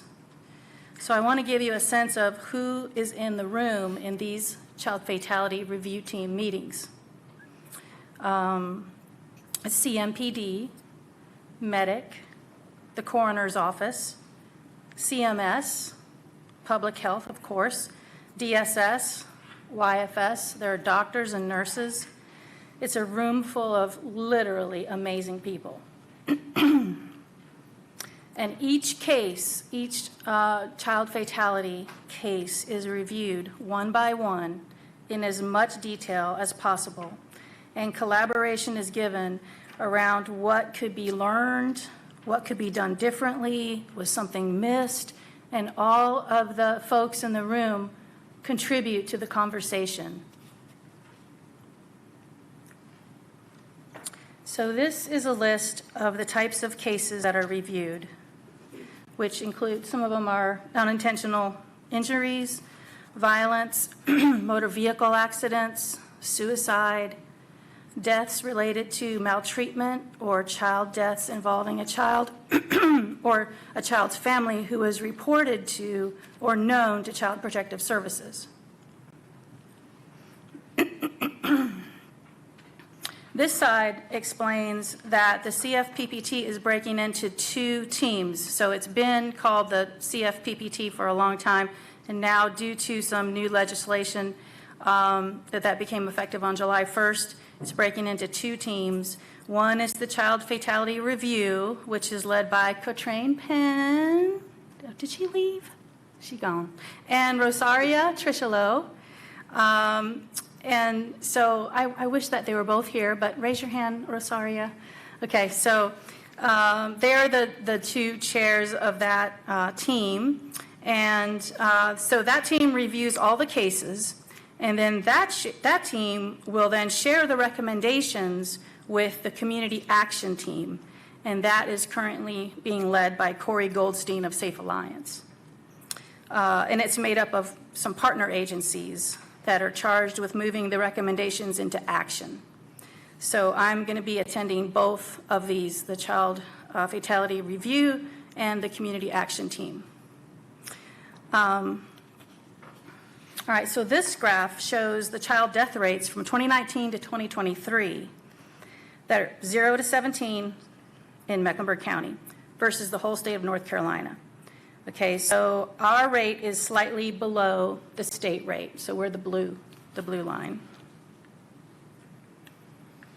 Here are the number of deaths broken out by leading causes. You can see that perinatal conditions are the top cause, 31.6%, which perinatal means the time, usually a number of weeks immediately before and after birth. Okay, so that's the top line there. Here are the deaths by age groups. Over 2/3, 69% of deaths occur between ages 1 to 4 and 15 to 17. So among the leading causes of death in the 15 to 17 age group are homicide, suicide, and unintentional injuries. Here's the breakdown by race and ethnicity. Black children make up over half, 57%, of all deaths in 2022, even though they only make up 32% of the total child population. So the biggest focus of the work for the team is around preventable deaths and what the county and its partners can do to reduce these deaths. This slide has a staggering statement right there. 208 child deaths could have been prevented from 2018 to 2022. 208 preventable deaths. Preventable deaths make up 33% of all child deaths in 2022. So here's the map, our famous map, which shows where by zip code the preventable deaths occurred from 2019 to 2023. So the darker the color, the higher the number of deaths. Remember, preventable deaths include intentional, unintentional and child abuse fatalities. This tragic slide spells out the types of DSS-involved fatalities that were reviewed by year. It is important to note that DSS was involved in that child's life prior to their death, and that not all occurred due to child abuse, maltreatment, or neglect, but nonetheless, these child were folks interacting with DSS.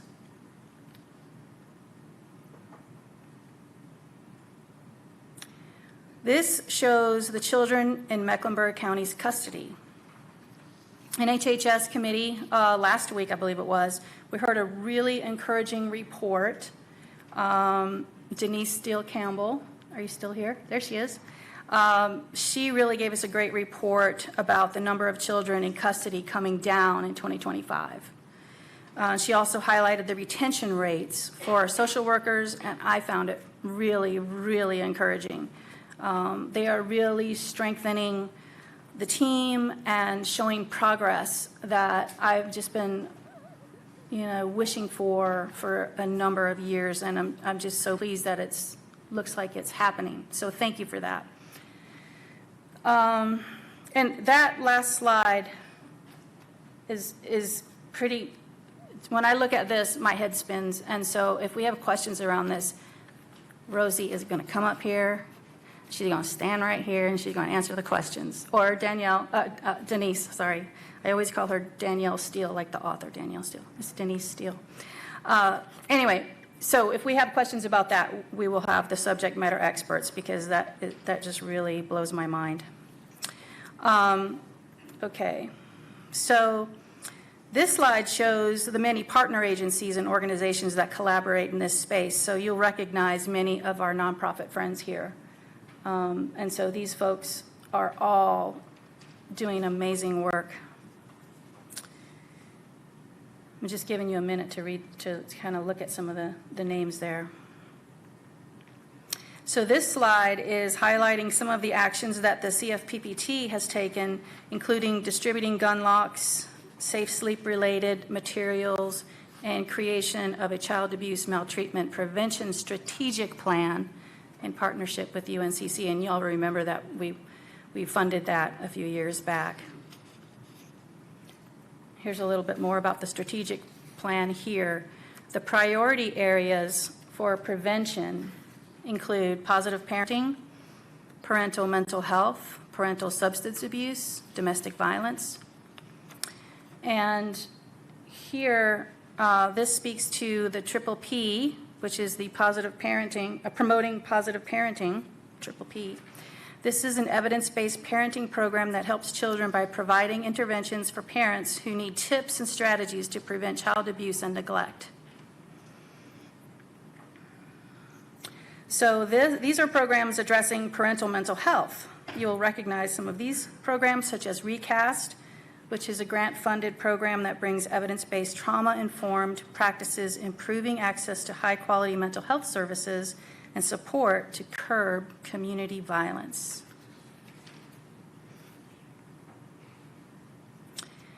Parental substance abuse prevention.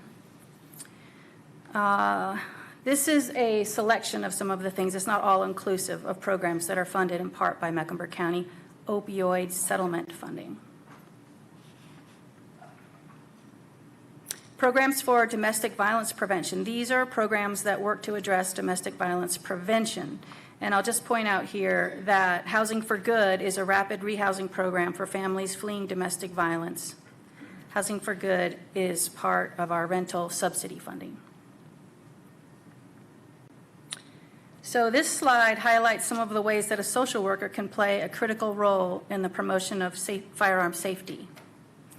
So one of the things I asked Rosie to do was to, let's talk about what a day in the life of one of these social workers might do. And so that's why we wanted to highlight at the beginning, they might teach about safe sleep habits. They might also teach about gun safety. So I just wanted to conclude with a little personal story in that when I was in second grade, my family moved literally across the country from New York to New Mexico to move in with a relative. And mainly it was because my parents didn't feel equipped as parents. And I remember it being strange and uncomfortable and full of tension. But in hindsight, I really respect my parents for doing that. They really felt out of their depth and they sought help. Because as we've established, parenting is hard. And it is a long-term thing. It's daily, it's yearly, and sometimes tragedy comes home. But I believe that the trajectory of a life can be radically changed through meaningful, skilled, caring connection. So this is what's behind my deep respect for the people who do the work of counseling, social work, and mental health in general. In Mecklenburg County, parents can seek and receive help. This is why I have really loved serving, and this chokes me up. Serving on this team has just, it's been one of the highlights for me over the past 7 years, even though all I really do is a lot of listening and very little speaking. I truly love being with the social workers, the counselors, and the administrators who are really trying to reach people one by one on a huge scale to save lives and to improve trajectories. And to me, there's just no greater calling. They are literally heroes, and I think we need to keep lifting them up, raising their wages, and valuing what they do for our community. So my subject matter experts, Rosaria and Chantel Lowry, they're from public health, and they are really doing amazing work. And so I wanted to say thank you to them now, and to all of their colleagues that serve in this way. So I'm super proud of the county and how we work in this space. So with that, I don't know how long that was, but You're good. okay. Good time.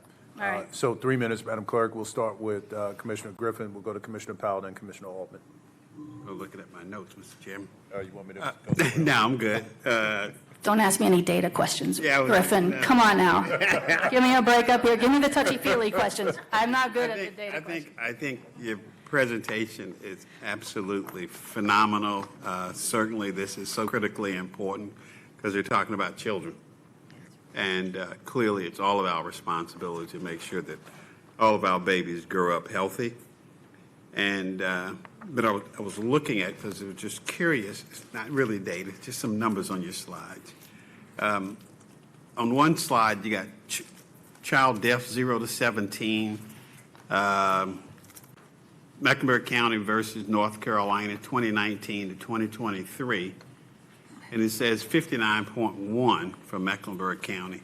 And then the slide right after that is all child deaths 0 to 17.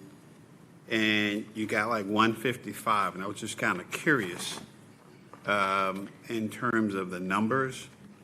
But I thought the last slide, not the last slide, but a slide that has the number of DSS involved fatalities, no matter which one of those numbers you look at, whether it's a 155 or 59, there were only 9 DSS involved families. So obviously, where prevention and intervention is going on, it appears to be working, whatever number it is, whether it's 59 deaths or 155 deaths. And that is a good thing in terms of data. But I was just wondering which one of those numbers was, what's the difference in the interpretation of those numbers? One is 59 and one is 155, but Something that trips me up sometimes on these is the death rate versus the actual numbers. I don't know if that's it, because right now my brain's like flipping around in circles and I don't really know. But the numbers say to me, But Rosie might know. That's it. That is it. The 59.1 is the rate. Oh. Is the rate? Yep. Oh, okay. 155 Okay. is the number. See, I knew that. Okay. And the It's the rate. 155 is the actual number. Still that is significant because, it just really, the difference is really significant, and I think a lot of that goes to what we're trying to do in terms of prevention. Last question before my 3 minutes is up. There is a group that recommends or identifies gaps and deficiencies somewhere on these charts.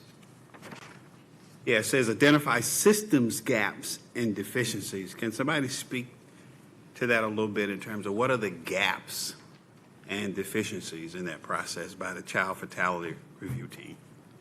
Rosie's going to answer that. Rosie? Commissioner, is this on? Can everyone hear me all right? Yep.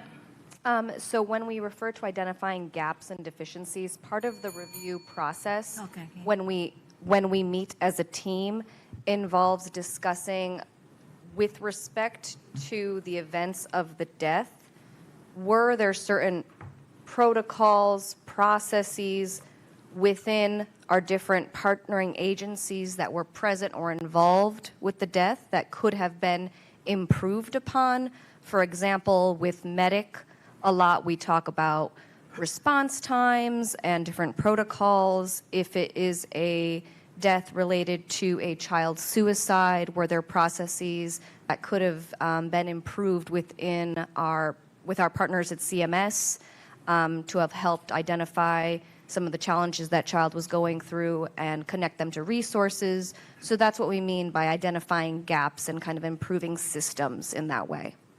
Yeah, I mean, I think that my time's up, but I think that's important, Mr. Manager, as we look at the balanced scorecard, in particular relates to SMART goals in terms of who's the customer, and then what were our expectations in terms of that intervention. So thank you, Mr. Chairman. Thank you. And before we go to the next person, I just want to say that, you know, when we talk about that, like what Rosie just described, I want you guys to know that the room that this takes place in is you know, like I said earlier, it feels to me such a respectful place where these things are not talked about in any kind of light way.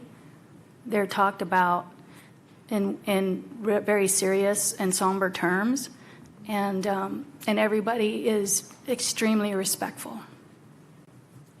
Commissioner Powell. Thank you. It is emotional because we're talking about children. I have you know, like you were listing, and I don't even know what slide number it was, why social services would get involved. And one of them was, I think it said car injury, vehicle injury. And so I think it's probably better for one of your subject matter experts to answer, like, in all these different instances, how are they notified? You know, like if a child has a head injury, are they notified by medic, hospital? You know, how are they notified for different kinds of injuries? I don't think that was a DSS necessarily involvement, if it was just a vehicle, motor vehicle accident, but it could be that someone who was involved with DSS happened to be in a motor vehicle accident, but you wouldn't call DSS because of a motor vehicle accident. Is that right? Correct. Yes. Okay. Does that make sense? It does. And so if you could just tell me, how are you notified? Like, you know, if somebody's like, does medic call you sometimes? Is it the hospital? Who calls you guys to say, look at this injured child? So what would happen is we wouldn't get a call for any and all motor vehicle accidents that involve children. What could happen is if a child is in the hospital and the parents aren't meeting the children's needs, then we would be contacted by the hospital to say that we have this child that is in need of medical attention. The parents are not following through with that, and therefore we need DSS intervention to ensure that this child's needs are being met. That would classify under medical neglect for us.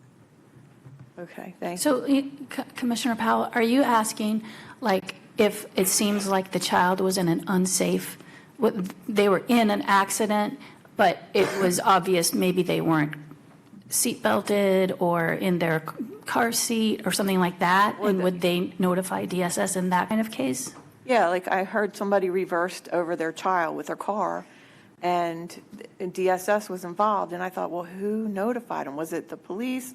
Was it medic? I just was trying to understand how it's done. And it could very well be either of those, depending on the situations. We get calls from police, from the hospital. Those are some of our highest reporter sources. Well, thank you for shining the light on this, because it is such important work. And in a world that's so disconnected, everybody wants to be on their computer and remote, these human touch points matter. So thank you. Commissioner Altman, then Commissioner Leek, and then Commissioner Dunlap. Commissioner Rodriguez-McDowell, I really appreciate your amazing presentation. I think you did a phenomenal job.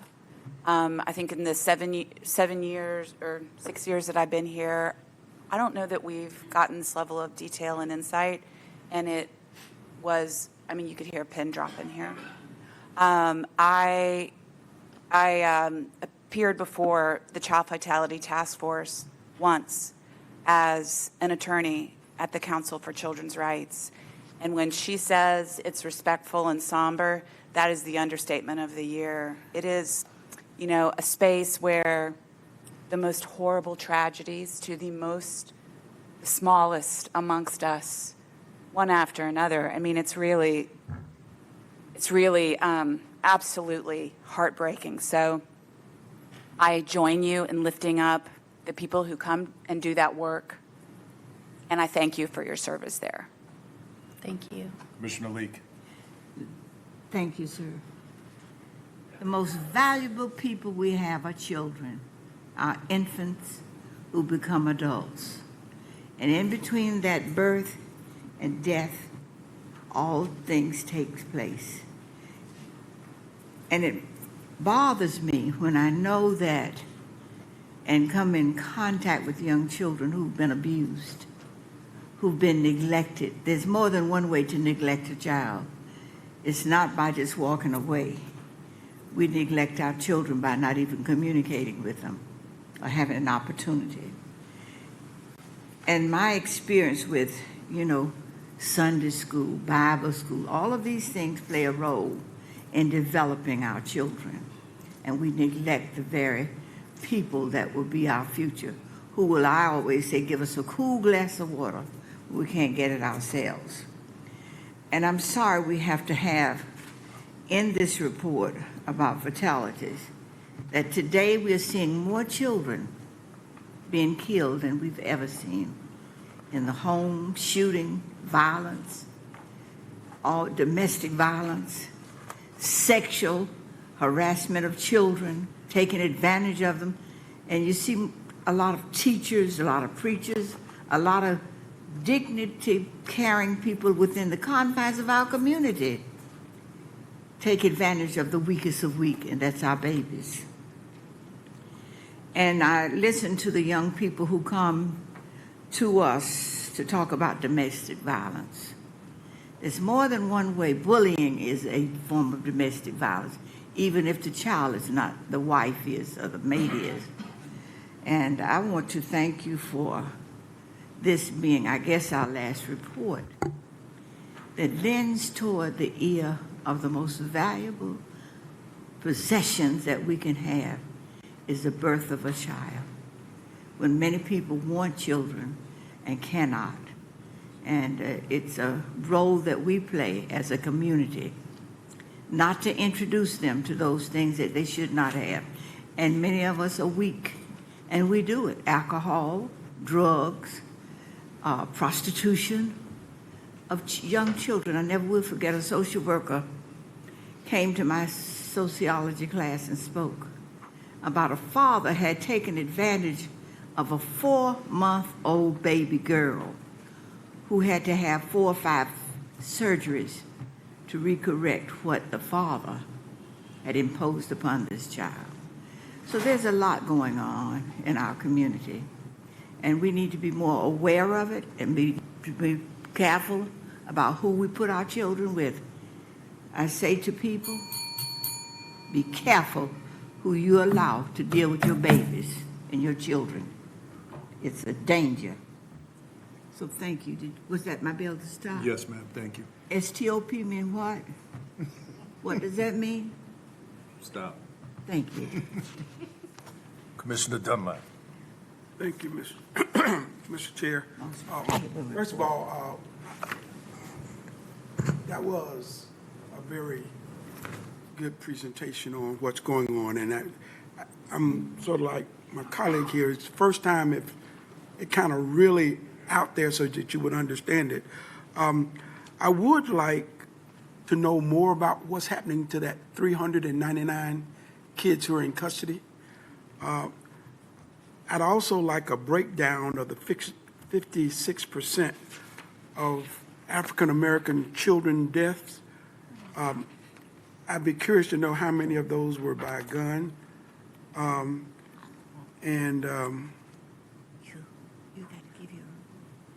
The recommendations, again, because I think the focus ought to be on preventing those 200 and some deaths that occur.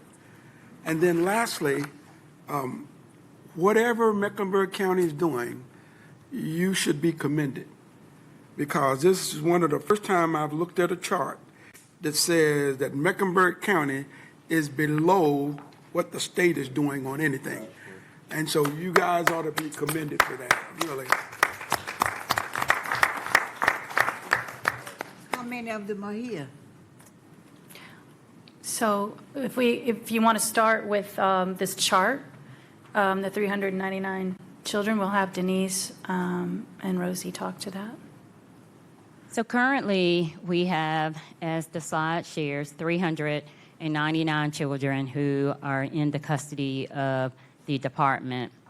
Our goal for our children who are in custody is for them to seek permanence. We always try and work with families to reunify our children with the biological parent if that is in their best interest. We also do a really good job in identifying if the parents are unable to meet the needs of their children and to ensure their safety, then we will identify kin. If we cannot place with the biological parents, we want our children to be placed with their kin. So this represents a total number of children who are involved with us through various maltreatment issues. It could be abuse, neglect, or dependency. So again, our goal is to reunify our children as quickly as possible with a family member, with a custodian or a guardian or a permanent plan of adoption. I do want to share, just have to highlight the work that we've done over the last few years. The number of kids that we have in custody now is the lowest that we've had in years. We've had as many as 1,000 kids in our custody, and we are now at 399. And that's just a result of the work that the social workers are doing to ensure that our children and families are safe and getting the resources they need to be successful. Thank you. That breakdown of that 56% of deaths. Thank you for your question, Commissioner. Yeah, right there. So while I can't speak to an exact breakdown of that 56.6% today, I will provide sort of a teaser for this time next year in that part of the legislation that was just passed, effective as of July 1, means that as part of our new process around child fatality review, our team will be presenting to the board with sort of our new process and our data each year. So come next year in our report, we'll be able to do further analytic breakdowns of our data, sort of breaking this down even further by category of death. So for example, violent deaths, as well as suicides, drownings, motor vehicle crashes. So we'll have sort of a closer look at some of that for you. I want to speak and just highlight again some of the wonderful programs that we have that are working on all of these deaths, whether that be our Office of Violence Prevention that is working on, again, targeting some of those violent deaths and reducing community violence. We have our Prenatal to 5 program and all of our sort of case management programs that target those perinatal conditions and deaths related to our number one cause of death in that way, as well as a lot of our injury prevention work that we do with a number of the partners that Commissioner Rodriguez-McDowell highlighted that are part of that community action team work. So again, happy to provide additional breakdown as this group continues to work. Thank you. Commissioner Meyer. Oh, thank you. Thank you for your presentation. And I'll start with touchy-feely stuff. Just thank you for sharing the experience you're having with the commission you're serving on, because we don't all hear about what we're serving on. And this was really interesting, and the numbers are absolutely sobering. Something that I also haven't seen, so thank you. But I do have a question about that one Child Protective Services chart. I don't know the number. It doesn't Okay. have. What was on the chart? It's the one, children in custody by age, Child Protective Oh, Services okay. needed. The Child Protective Services needed at 770, is that foster care, and then they come back? Tell me, how does that relate to the 399? So with every case that we're involved in through investigations, a case decision is made at the end of the investigation. And what you have here is a breakdown of the case decisions. So when we have a case that has the Child Protective Services needed, what that means is that we have investigated a family and we have found that we are not closing our case because they're in need of additional services. We have not removed the child from the home. It doesn't rise to the level where the child is unsafe, but we have found that the family is in need of additional services. It could be parenting classes, it could be domestic violence services, but it's enough where we are continuing to work with the family to ensure that they are participating in services while at the same time ensuring the safety of their child. So not in custody, still in the home with the parent. Okay, all right, thank you, I appreciate that. And I also just want to highlight that I really there's a lot of focus on parental well-being and how important that is. Yeah. Because, when people are desperate, they do desperate things and things that, they don't mean, and it's just so important to help the well-being of our parents who, again, our kids don't come with manuals, so, but thank you, I appreciate it. Yeah, if parents aren't okay, then kids are are not definitely not okay. So, well, I think with that, right. Sorry, Mr. Chairman. No, you're fine. I'm not forgetting you. No, you're fine. I just wanted to say a couple of things. One, thank you for the presentation. It was really enlightening. I echo the sentiments that everyone has raised. A couple of things I do want to lift up, and one of my biggest takeaways is going to be the number 208 from this presentation. That was the preventable deaths. Mm-hmm. And when I think about that, think about the loss in terms of human resource, human capital and resource in that way. So what did the community lose? What did the country lose? What did the world lose as it relates to preventable deaths? Yeah.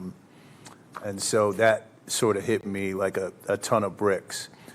The second thing is, sometimes in staff, I want our staff to really understand when we shout you guys out and when we're lifting you guys up in ways, these are ways that the board can do it when we're calling out, and it's not performative.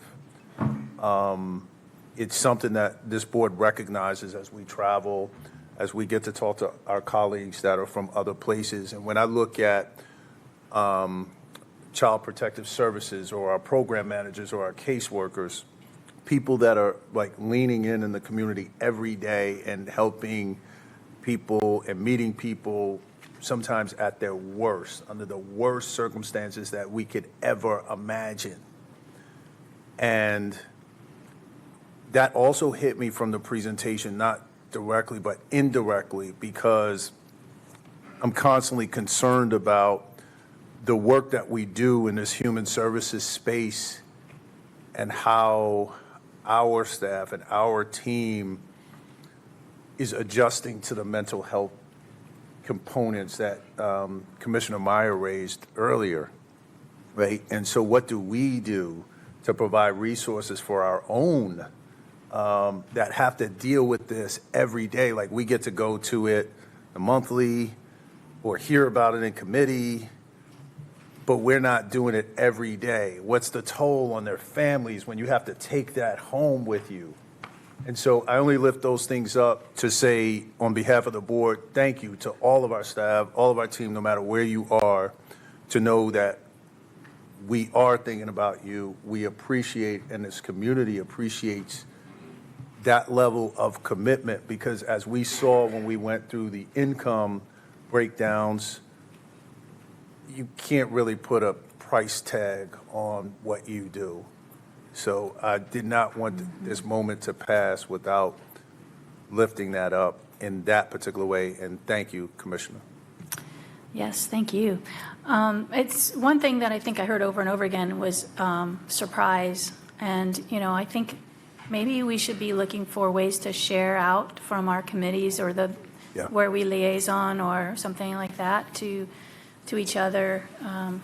That's a good point. I got a mental note when she said that, because you're right. We don't hear from our committees, and I've heard Commissioner Leek say that over the years as well. So thank you. All right, thank you, everyone. All right. And Commissioner Leek, I'm not the last one. All right, Commissioner Townsend Ingram, you are up, ma'am.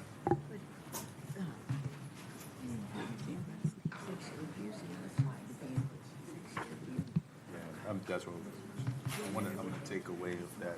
Was it in? Yeah, there's a link in there. It should open. To instruct, I'll go over and tell them that when it's time to click the link. That's a good point. Okay, and this is forward? Yep. This is your forward, that's your backwards. If you need a point, that's your true. All right, thanks. Did you bring them? I brought them to share. So I'm really excited about this opportunity.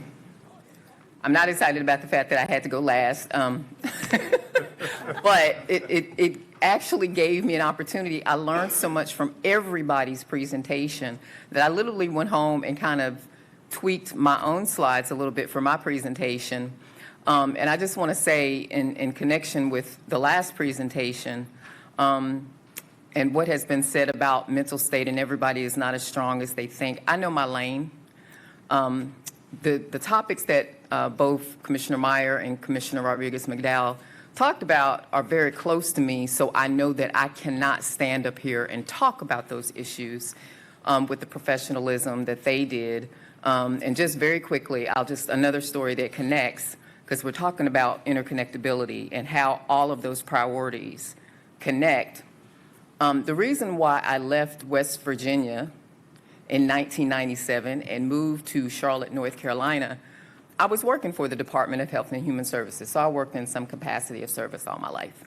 I worked in financial services, determining food stamp, Medicaid, all of those things.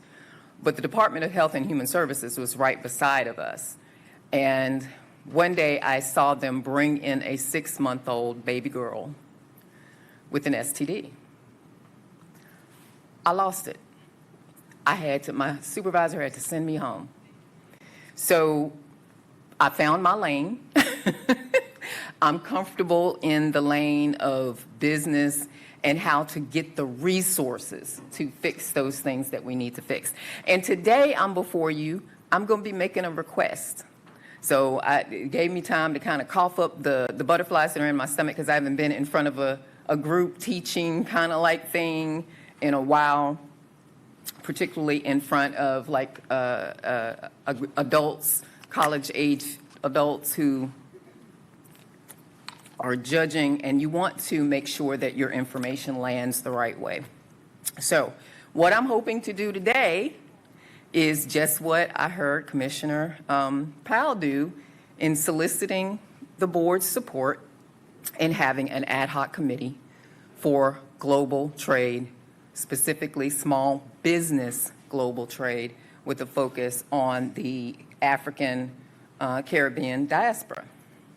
Now, what my objectives are: present information to dispel the myths about the image, civil development, and profitability of countries on the continent of Africa, present data for support of a marketing and communication model for Mecklenburg County's small minority business-owned And I know that we do have a small minority business advisory. I have not talked to them. You know, in all honesty, in doing this research, I'm used to doing my own research because I'm a researcher. So I wanted to thank certain individuals like Roger Johnson, Dr. Johnson. I had two friends on the outside who are very knowledgeable about specifically African trade, and they have businesses, RHC Workforce and Global Impact Industries, Akofu Dasu, and Dr. Nayakan June, who I will mention later on, and Crystal Mill from the Charlotte International Trade, because I didn't even know we had a Charlotte International Trade Alliance. So what I want to do today is present data for support of a marketing communication model for Mecklenburg County's small minority-owned business that aligns with the most prevalent and profitable services and commodities on the continent of Africa. Form relationships with international trade organizations that will assist Mecklenburg County small business compete in the emerging African global trade diaspora. Other objectives: evaluate and reform data collection. Thought you would like this, Commissioner Griffin. Align the county's priorities of workforce development, Commissioner Altman, and economic development, Commissioner Susan Rodriguez McDowell, with global trade opportunities. Explore the creation of an ad hoc committee for global trade and economic development for small minority-owned businesses with a focus on the continent of Africa. And the reason I'm focused so much on small minority businesses, and I know that that is a priority of the county, is because all of the information that I have been fed so far has been for the larger corporations. And I'm sure that we have an advisory council that reports back to the board on the economic health of small minority businesses. But having talked to small minority business owners in the community, I just have some ideas about how we can take advantage of some opportunities right now in the midst of some threats of diversity, equity, and inclusion going away. So basically, important points in data. Important fact to remember: taxes are how we pay for services. You've heard Chair Jarrell say that all the time. That's how we pay for services. We can't tax our way out of problems, but it's how we pay for services. Taxes are used to mitigate, they're supposed to be used to mitigate the impact of inequality. That's something that we got to remember. So, North Carolina, because of the quality workforce and overall economy of North Carolina, we've been named again as the #1 state to do business in 2025. I think there was one year where we hit #2 or #3. But this year we were named the #1 state to do business. And there's a few reasons for that have been orchestrated. The #1 reason is because of our tax breaks, right? So currently, the tax rate for businesses is 2.25%, keeping in mind that taxes are how we pay for services, and taxes are how we impact inequality. Current rate is 2.25%. It is projected to be 0 by the year 2030. Now, this ties back to Commissioner Powell's presentation. Another reason why we are the #1 state is because we have the lowest utility and water rates in the nation for corporations. So Duke Energy and the large data centers that are coming here, which use obsessive amounts of water, they like that. We have rates, they drain our resources, and we don't ask for a proportional rate of return on the resources that they use, in my opinion. Important points of data: best ranked and tiered counties in North Carolina to do business: Wake County, Chatham County, Nash County, and Mecklenburg County. And you can see there, I'm not going to read to you the reasons why. Mecklenburg is known as the second largest banking capital. I guess you guys know that already in the country. And Charlotte is the 14th fastest growing city in the country. And because we have Charlotte Douglas International Airport, that's one of our cash cows, right? We don't want control of that to go away. These are benefits only enjoyed by large corporations. not really small businesses, not when you drill down on the numbers. Important fact, taxes are how we pay for services. Taxes are used to mitigate inequality. Does everybody know that now? So, in this current economic environment that is unduly influenced by politics, it's easier for minority businesses to regress, to lose sales, lose market share, which is really, really important for the layman who doesn't understand that, or even go out of business. You know, the average lifespan of a new business is about 15 to 17 months before they go belly up, and that's because they don't have the support that's needed. Global trade opportunities can slow or reduce the impact of those varying threats.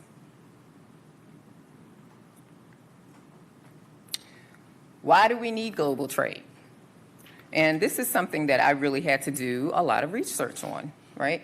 Job creation. In North Carolina, 1.3 million jobs were supported by trade, representing 20% of all jobs in the state.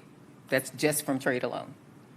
In 2023, 11,000 companies exported goods from North Carolina, of which 87% were small and medium-sized enterprises. So we're leaving money on the table. There's some opportunities there for small businesses to take advantage of. And I'm going to show you why the continent of Africa is prime for us to target like now. In 2022, more than 300 million people were employed by affiliates of companies. At least 50% were foreign-owned. So the foreign-owned companies, when we talk about training students, those foreign languages that they take that are sometimes required, and they're like, I don't need that. I'm never going to use that. Well, you may not think you will ever use it, but it's going to be a benefit to you. We can train our students in CMS for these foreign trade opportunities that are right here on U.S. soil. Education and research. From 2023 to 2024, more than 24,000 international students were enrolled in North Carolina colleges and universities, contributing $914 million to the North Carolina economy. That's significant. So other benefits of global trade on small business. Expanded customer base. These are kind of, common sense. Increased revenue and growth. Market diversification. Reduced competition. Access to international government procurement. And trade policy advocacy, which that's a part of what I'm trying to do now. Why does North Carolina need global trade? Exports and growth. Who trades with North Carolina? So North Carolina exported about $72 billion in goods and services to foreign countries in 2023. Now, I know we hear foreign trade and we think tariffs, and that right now it's not a good idea to get into foreign trade. Put a pin in that. So with Canada, you can see the list. Canada, China. Canada is our biggest import-export partner. China, Mexico, Ireland, United Kingdom. Mecklenburg County currently has trade contracts with 39 different countries, but only two South African countries, that should read. South Africa is actually a country on the continent of Africa. So South Africa. So, and there's like a list, I have a list of all of the international companies that Mecklenburg does business with, and if there's someone here from that department that could correct me. We have Sappi Fine Paper, and we have Saf Marine Incorporated. And that's where I need my, let me see if I can pull up how do I pull up this spreadsheet now? Click on that Mecklenburg County currently, and a spreadsheet should come up, because I want to show you all of the other countries that we do business with. Only two countries on the continent of Africa. There's a lot. There's about 39 to 40 countries that we do. So we'll move on from that. Okay, there we go. Now, what I want to do is explain what diaspora means. Diaspora means to disperse. Disperse a group specifically usually a movement of people away from their ancestral territory. So when you hear people talk about the African Caribbean diaspora, we're talking about the fact that there was a forced disbursement of people from Africa to various regions of the world, right? They may still hold on to a remnant of their culture, the emotional ties to that culture. That's why there's a difference in how we address mental illness and how we address different things, because there is a difference. Diaspora maintains emotional, cultural, or even political ties to the country of origin, in this case, Africa. And Africans were dispersed on these little West Indies, that kind of thing. That's how in Jamaica, that's how we, and of course, the transatlantic slave trade, which dispersed many in North Carolina and Georgia. The traditions and active support of homeland affairs. So that's where there's an opportunity for us. The worldwide dispersal of people of African descent, historically linked to forced migration from the transatlantic slave trade, but also including voluntary migrations. It is important because these communities have created a global network that is right here. There's a huge global network with shared heritage contributing significantly to the cultural, economic, and political development of both their new homelands and Africa. So there's a trade, there's a back and forth. You know, we hear all the time about how Africa was raped. Well, now we have an ability to actually provide to the motherland, it's called, of Africa. Myths about African countries. One of the systemic barriers to realizing the vast global trade opportunities of African countries are myths that persist about the continent due to a lack of education on multiple levels of business. Many don't understand that Africa itself is not a country, it is a continent. South Africa is a country. It's composed of 54 different countries. All countries on the continent of Africa are not impoverished or require aid and they have infrastructure. This is one of the myths, that they have no infrastructure to support varying business models. It's a myth that Africa can only provide raw materials and cannot manufacture products or provide progressive services that involve technology. So there is a real raid on precious minerals right now, and I think that's the only thing people think you can get from Africa, right? U.S. companies can't compete with cheaper Chinese and Indian goods. So a lot of times it's more expensive to get things from the continent of Africa than Chinese, or so it's thought, the Chinese and Indian products. Many are unaware of the African Growth and Opportunity Act, AGOA. And what this is, and this is something that I learned, since its enactment in 2000, the African Growth and Opportunity Act has been at the core of U.S. economic policy and commercial engagement with Africa. So there's already a framework that's been set up. There are already rules and regulations that have been incorporated, understanding the political atmosphere and environment of Africa. There are policies already set forth for that. Why Mecklenburg County should pursue African trade. North Carolina itself has seen an 850% increase in African immigrant population from 20,000 residents in 2000 to 190,000 residents in 2023. And I don't have those numbers specifically for Mecklenburg County, but you can assume, and I'll show on the next slide, how many there are in the Charlotte area. There are over 1,200 African-owned businesses in North Carolina contributing to the state's economy.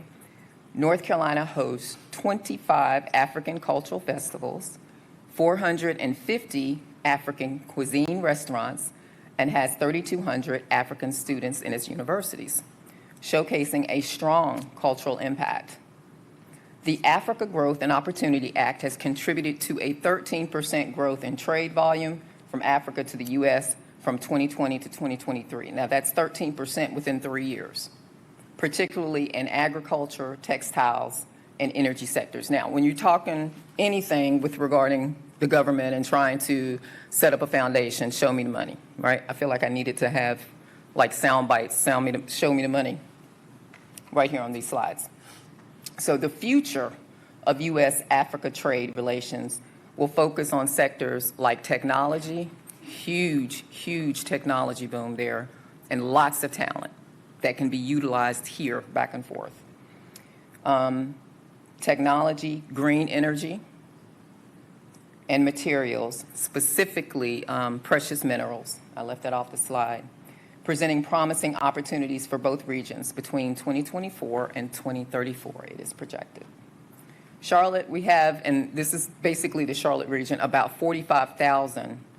So really the highest population of African immigrants. And I can be fact-checked on any of these things. I welcome that. I kind of relied on some research, both from who Roger Johnson provided me with, and I contacted the Charlotte, I looked at data from the Charlotte Regional Business Alliance. It wasn't disaggregated, and there's not a whole lot of business on Africa specifically. There is on international trade, but not Africa specifically. But look at that, we have 45,000. Raleigh does the most business right now with African countries.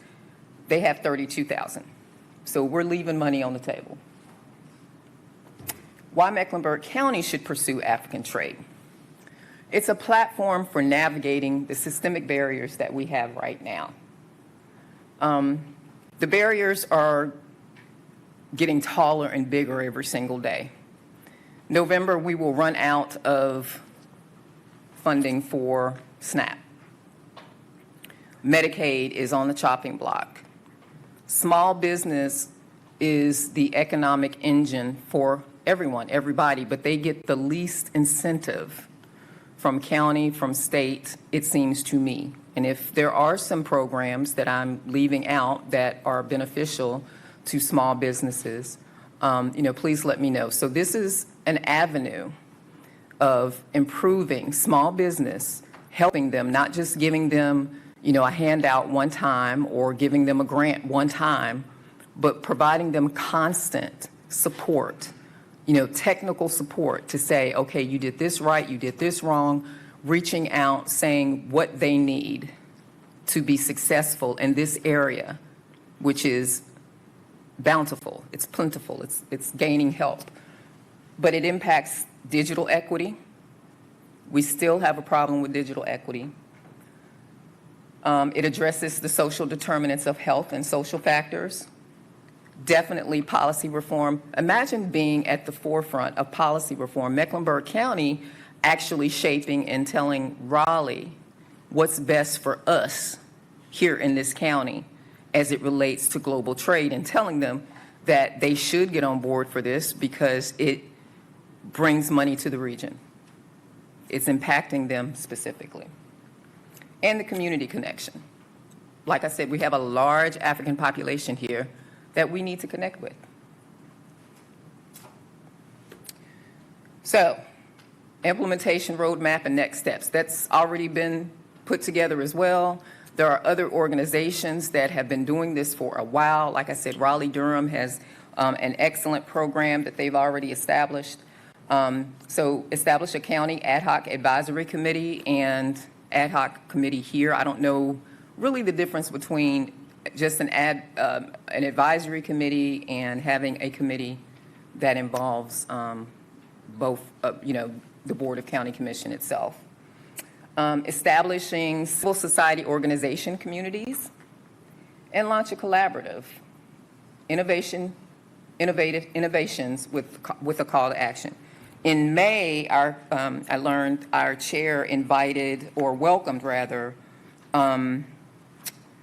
the BABN, that was in May 2025, and that's the British American Business Network. So you have these hubs that are responsible for working with whatever continent or country and helping them to do business in the U.S. at ports that are most advantageous to them. We don't have a hub for Africa. There's all these other countries, but we don't have one for the continent of Africa. So that is my call to action. So a couple of weeks ago, I I reached out to our chair and to our county manager, and they allowed me to go to the Global Africa Summit. And I'm sorry, it was so impactful. It was kind of life-changing for me. I have never met, I pride myself on being able to have a conversation about just about everything in the room, but I used to always teach and tell my students, there's always somebody smarter in the room than you. Even with all of my business acumen, I felt so puny and so small.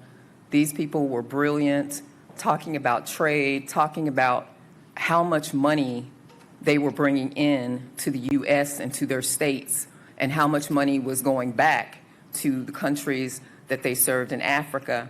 I met some amazing people. So this was the summit. It was held October 14th and 15th. It was in Washington, D.C. at Catholic University. Also a beautiful campus. It was amazing. But it taught me so much, and it just made me realize, instead of, we have and the purpose of all of these cuts is to create chaos and panic.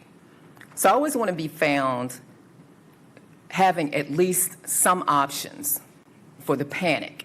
Like, what are we going to do? We can't just lay down and die and tell our residents, well, we can't do anything about that. You find avenues to create revenue. And I know that our county manager had talked about foreign direct investment, creating a platform for that and having the county get more involved in that our growth was flat at 3%. Well, we can find other ways to improve our growth. So these are just some of the people that presented during the Global Africa Summit. These are pictures from the summit. Like I said, I had such an amazing time.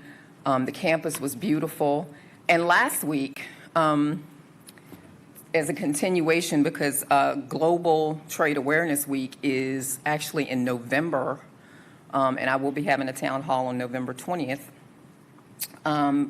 Dr. Ayakan, let me make sure I'm saying her Nayakan, June, she came and visited me at County Commission office, and that's on the top right side. That's how you see us. She was so proud to be connecting with someone in the United States. She's from Kenya, and she sits on boards in Kenya, and she has her own company as well. But she goes around and talks and provides educational information to the states about global opportunities within the continent of Africa. And it was just such an honor to speak with her and hear her talk about business from the standpoint of, and they have the same issues with, being the woman in the room. She talked about how, when she wanted to train women and these young girls to do certain things, that they didn't even make the equipment that would fit the size of them, because that's what they're trying to do now, is to broaden the vision of how they utilize their people. So there's opportunity there. There's potential to expand for both Africa and for us. And I am delighted to take any questions. Well, thank you, Commissioner, for the presentation. Colleagues, before I open it up for questions and comments, I need to clarify one thing, Commissioner. Your ask is specific, but I want to make sure when you talk about the committee, are you talking about an ad hoc committee, or are you talking about a standing committee? I mean, I know you used the term ad hoc, and I want to just... I don't know. Okay. Just for clarity, right. Ad hoc committees are appointed by the chair. Okay. Standing committees are the ones that, we certainly, that you're familiar with. And then anytime we talk about committees, obviously it's a resource component, right. Particularly on staff, and we only have 9 members of the board too. So I just want to kind of frame that up in the right way when we talk about adding another committee. Understood. All right. So thank you for that. And with that being said, I'm going to start with Commissioner Leek, and then we'll go around. No comment. No comment? Not at this point. All right. I'll go with Commissioner Griffin. Thank you, Mr. Chairman. Excellent presentation in terms of information about global trade. When you said Mecklenburg County is doing business with 39 different countries, Are you referring to Mecklenburg County proper or Mecklenburg County government? Mecklenburg County proper, Okay, not the government. okay. That would, yeah, I mean, I was looking at that. The other piece, because it's economic development, that always catches my ear. And so we're still awaiting on a policy. At some point, hopefully, we'll have a policy, and maybe some of that may be fleshed out there or not fleshed out there, but would hope that we'd have a policy that gives some direction to the staff. But right now, we don't have a policy per se. So that might be something way down the road that might be helpful, it may not be helpful. But I wanted to mention that we gotta have a policy somewhere to give direction if we're going to try to do something. But my interest was in terms of Mecklenburg County or versus Mecklenburg County proper. Right, these are corporations. How do you see this body having impact as a county? Are you looking at Mecklenburg County? Yes. Us. Yes, Versus Mecklenburg County proper. Yes, I am. And there are so many ways, and I had to find a way to pare it down so that I could get just the briefest of explanations out on the slides. But there is a way to do it. Wake County is doing it. We can look at them as a model. But there are ways that we can have small businesses specifically target that population of people. That's why I wanted to talk about how many people we have here from the continent of Africa or of African descent, how many products and services that we can actually import from Africa. There's already a framework set up with the United States, and between there, we have experts that know how to do this stuff. But it literally blew my mind, the information that I learned at this conference. Last question.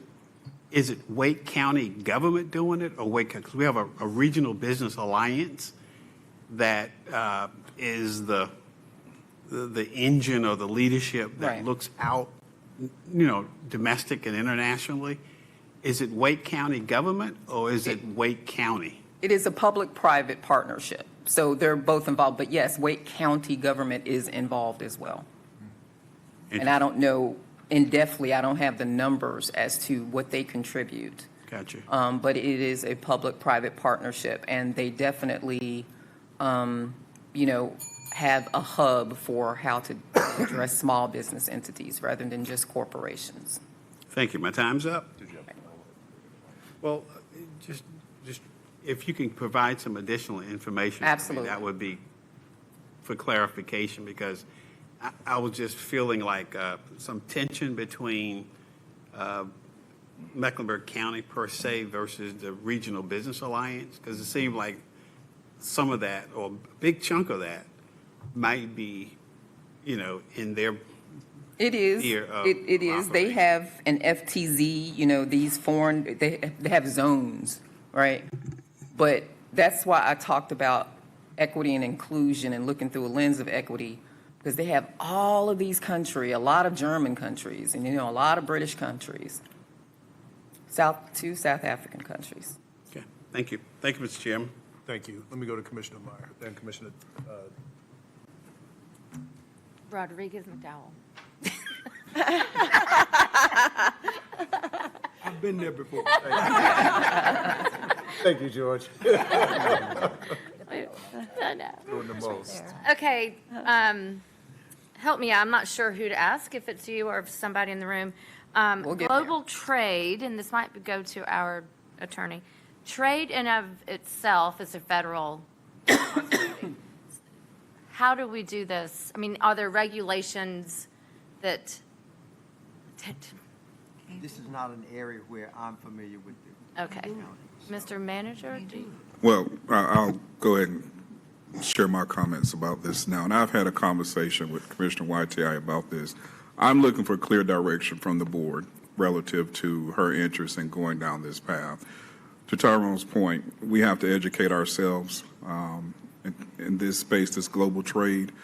But as she's mentioned, she's attended a couple of conferences. She has a second town hall meeting coming up. I spoke at her first one as well, along with the chair. But in terms of committing resources to continue to pursue this as an area of interest or a priority, I need to hear from you all if this is a collective interest as opposed to me solely working with one commissioner here. I appreciate that direction, whether it's today or at some other point. Oh, and something I left out with regard to that and tying it back, and this goes to resources. The two areas that, and Mike can attest to this when we met, is workforce development. Those are the only two areas that I'm looking at. Research studies, to your point, Attorney Wade, and workforce development. Those are the only two areas. I'm not talking about getting deeply, heavily into trade. Those are the two items. You have to crawl before you can walk. Obviously, we need to educate ourselves on this whole thing. So I kind of rushed through, left that out. But those are the two specific areas that we see the most promise: workforce development and research studies. Well, I am not at all opposed to looking into it and finding out what we can do as a county. I'm totally in support of, more options to do business and to better this county. So I'm not sure. I'm not sure really what I'm thinking right now, if that makes sense. Like, I'm still learning about this, so I have to think about this, but. And that's fair. And I've got white papers. I've trudged through a bunch of research and done a lot of research myself. And this is my way of contributing as a solution to a portion of what we do. That's why I said narrowly, workforce development and research. All right, well, thank you. I appreciate your presentation. Thank you. Commissioner Rodriguez-McDowell. Thank you, Mr. Chairman. I'm pretty sure at one point you talked about tariffs and you said put a pin in it. And did you come back to that? I did not come back to that, but you're right.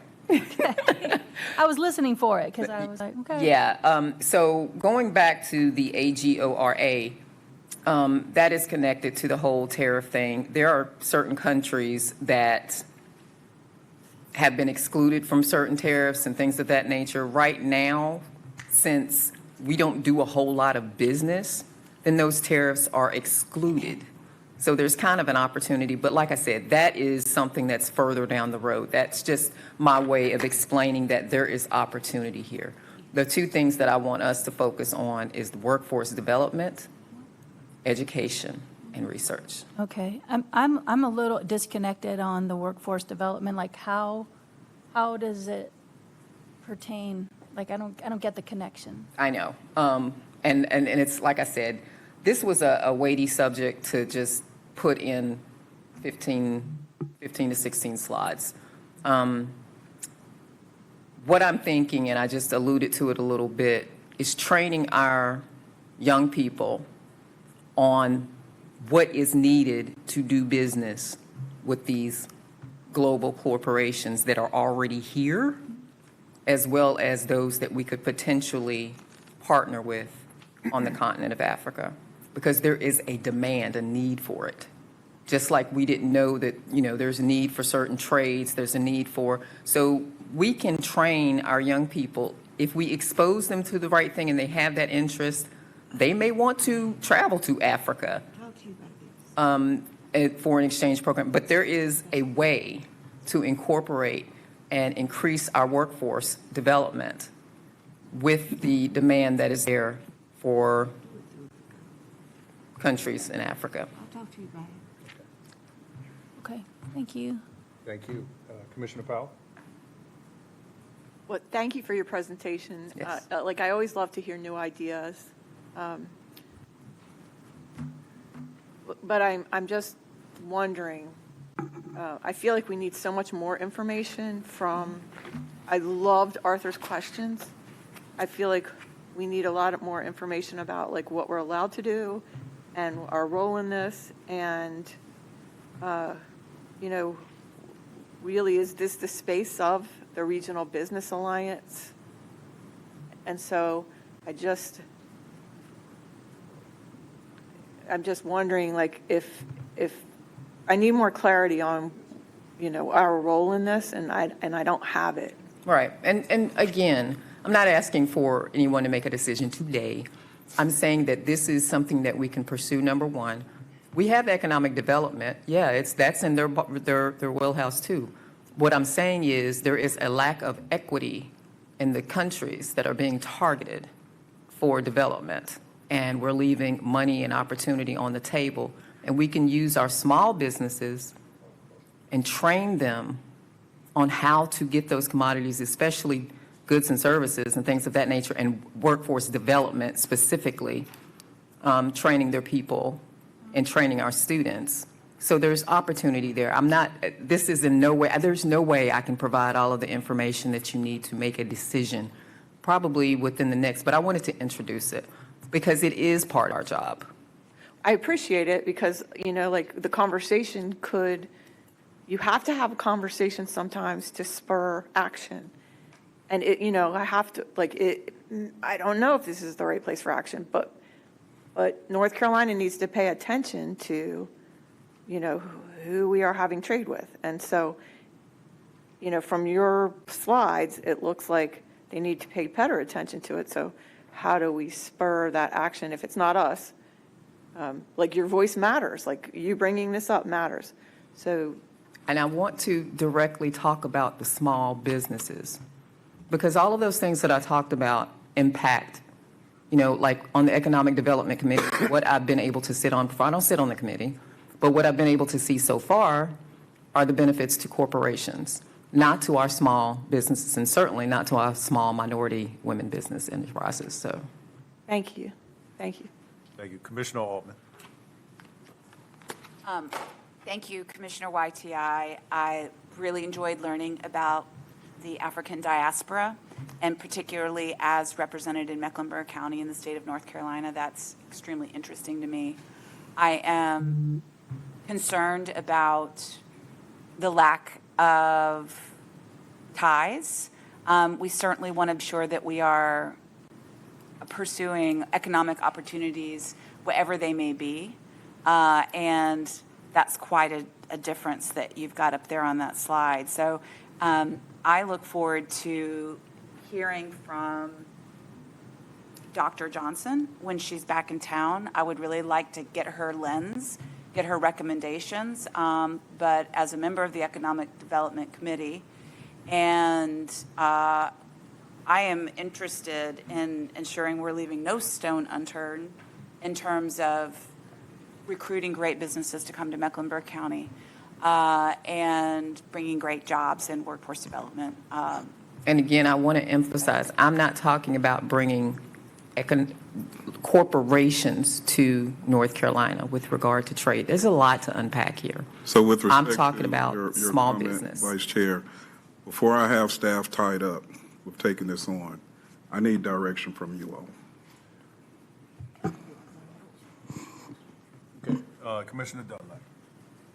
I think the difficulty, and you can tell the uneasiness about this discussion among the commissioners in that I, for one, am not certain that this is something that we should be pursuing or anything that really affects what we do from a budgeting standpoint, which is what I thought most of these discussions were about.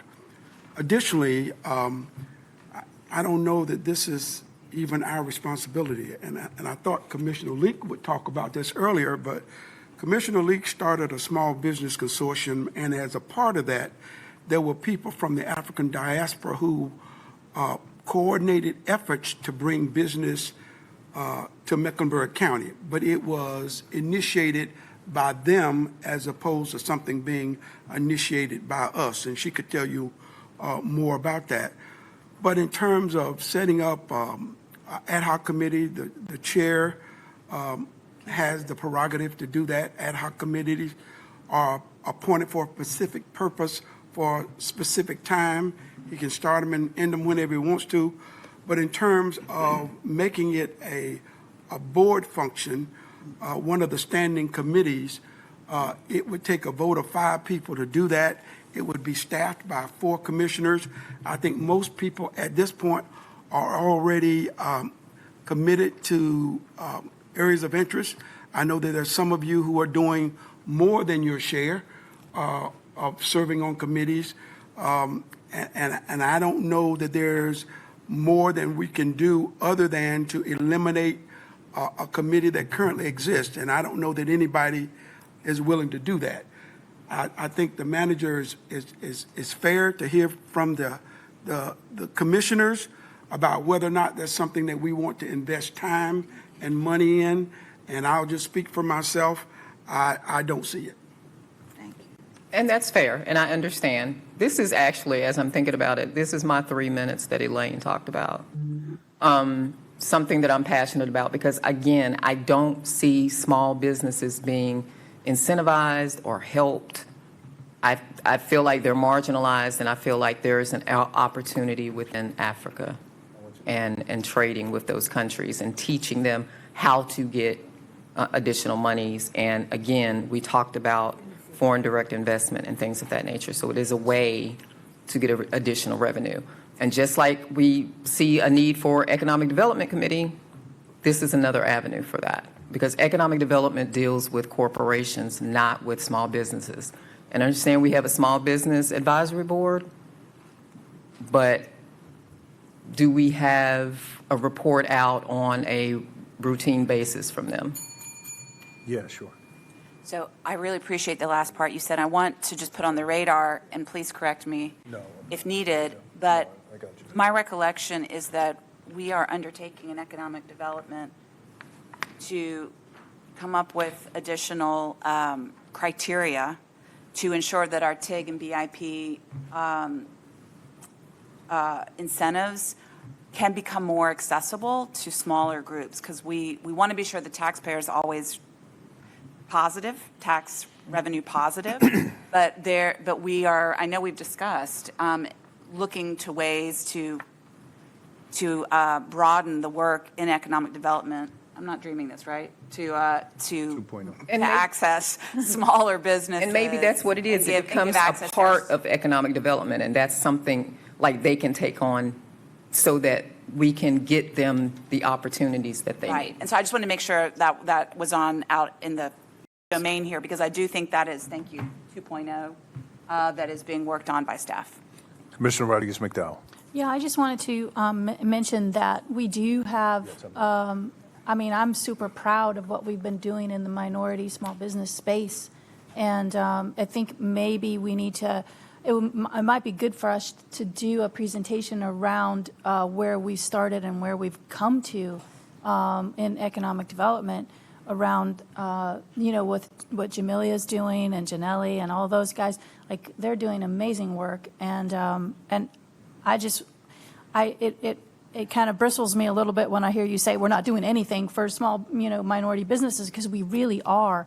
And our Economic Development Committee is not just about large corporations, but I think what the Vice Chair was getting to is that the BIPs and the TIGs, those kinds of things are usually set up around those larger corporations. But as she mentioned, we have always been, as long as I've been on Economic Development Committee, trying to push down whatever we can do towards small businesses.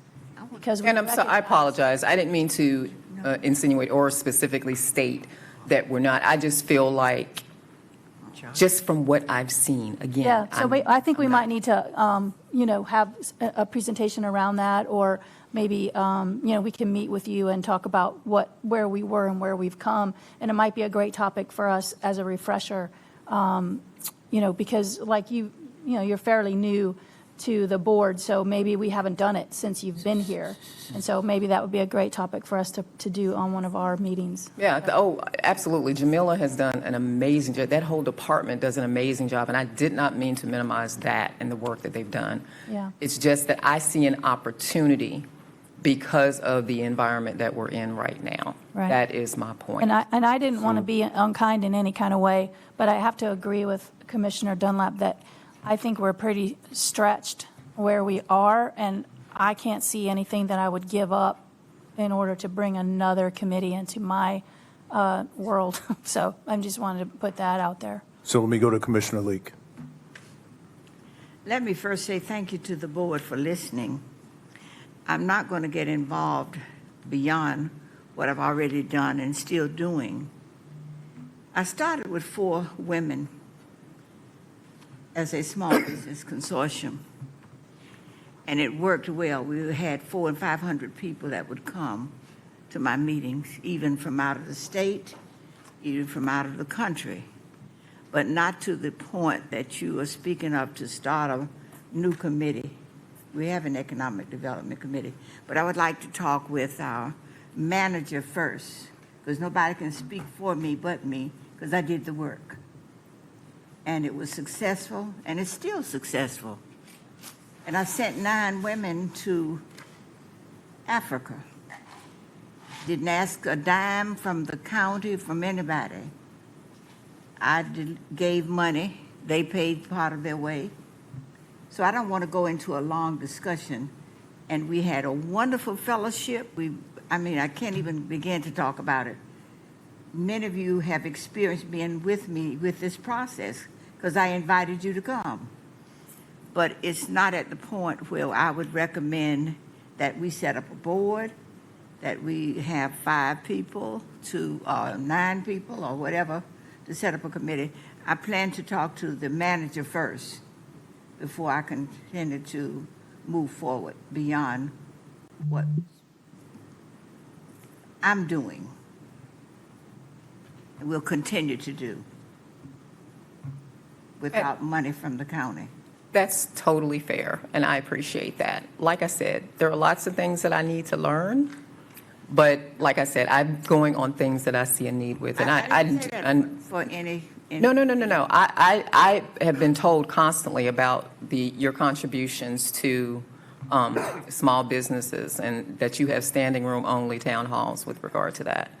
I'm trying to zero in on, again, an opportunity.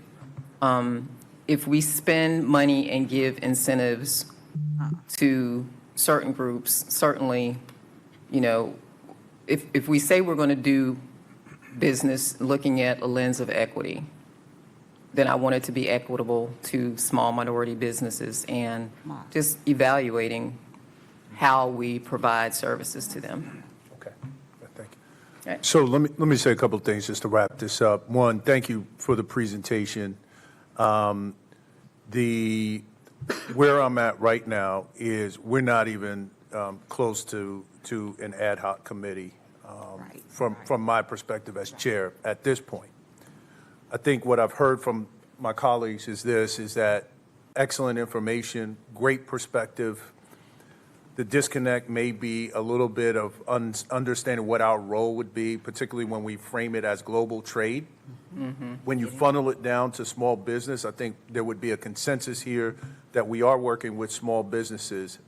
Now, is there a possibility or is it possible for us to look at immigrant small businesses?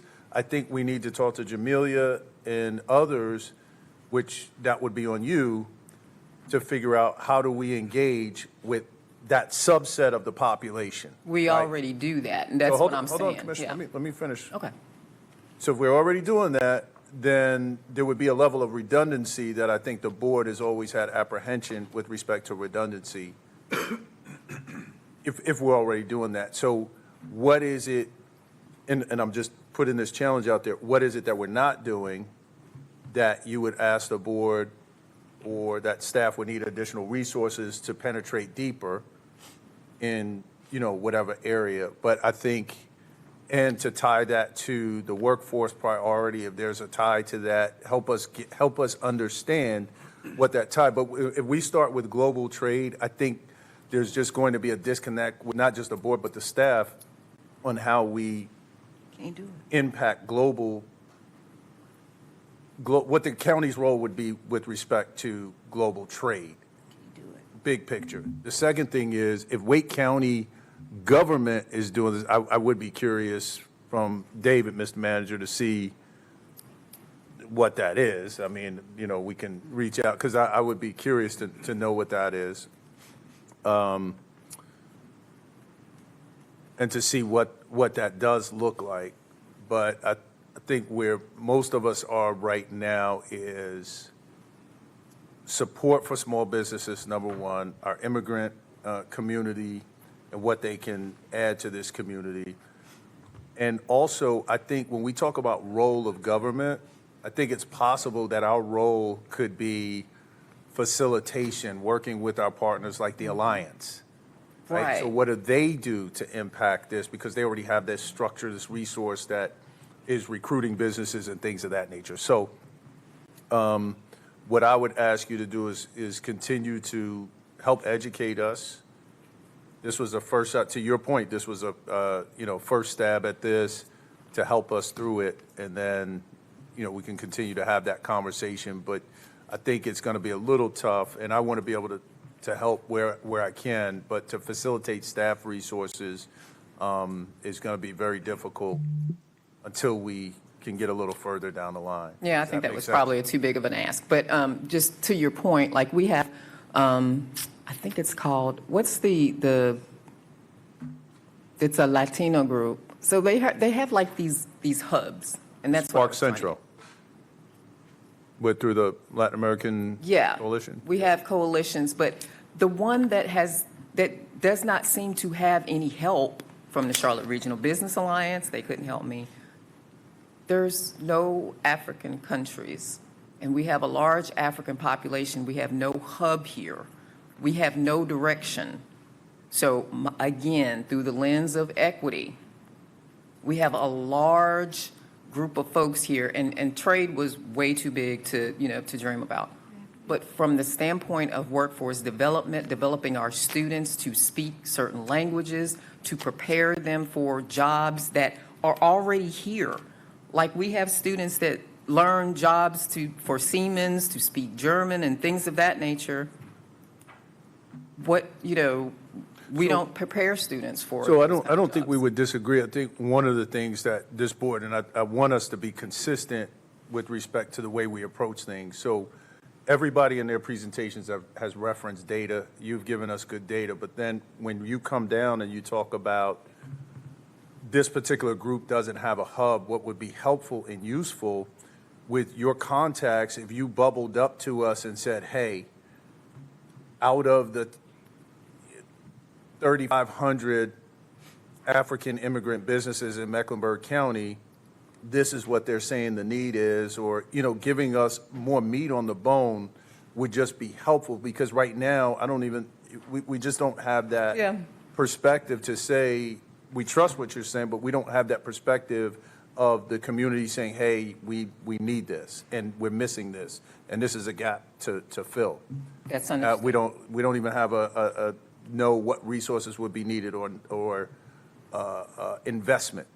So we just have to have a lot more meat on the bone. To your point earlier, I think this is a great first pass, high level overview. Now, if you want to drill it down into the workforce component and the other bucket that you name, let's Research kind and of education. yeah, let's kind of sharpen that up. Thank you. That's all I asked. Thank you, ma'am.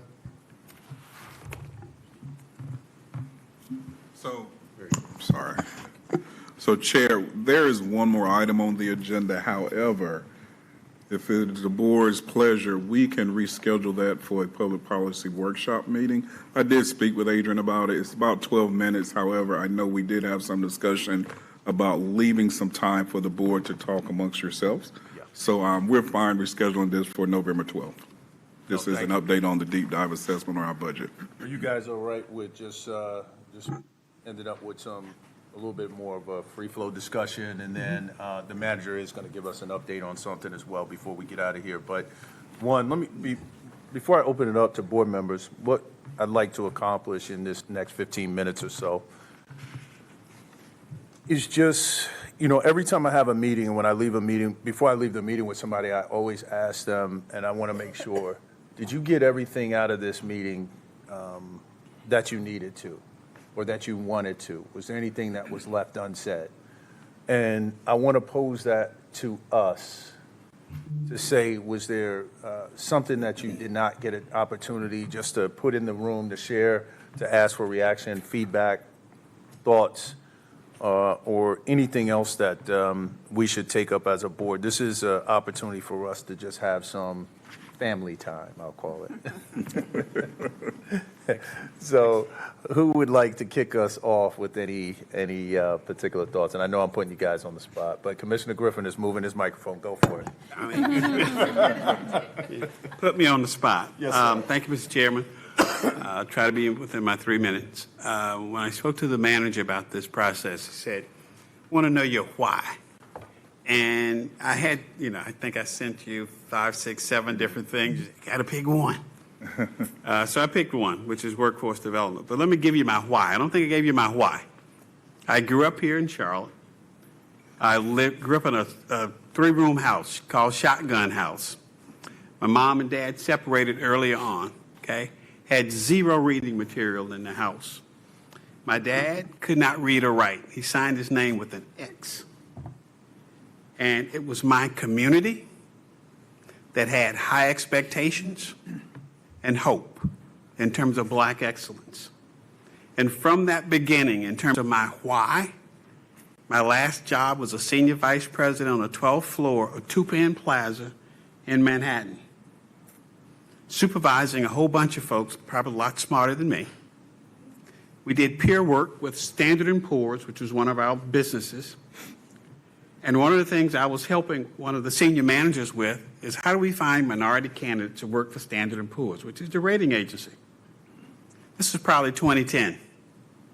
We're trying to find young African Americans in finance with an MBA from Columbia, Penn, you name it. Every time we would find one, offer $250,000 annual salary, which is not a lot of money in Manhattan, but $250,000 is a lot of money for any young person. Okay? As soon as you find one, the streets, meaning Wall Street, would scoop them up.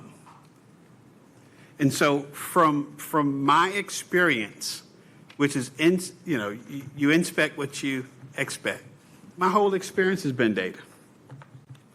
Those old Black teachers around me, those old Black teachers around me said, you can say what you want to say outside the classroom. Inside the classroom, you speak the King's English. So when I ask for data, it's not about summative stuff. It's formative, to give me some idea which direction we're going. Because that's my experience.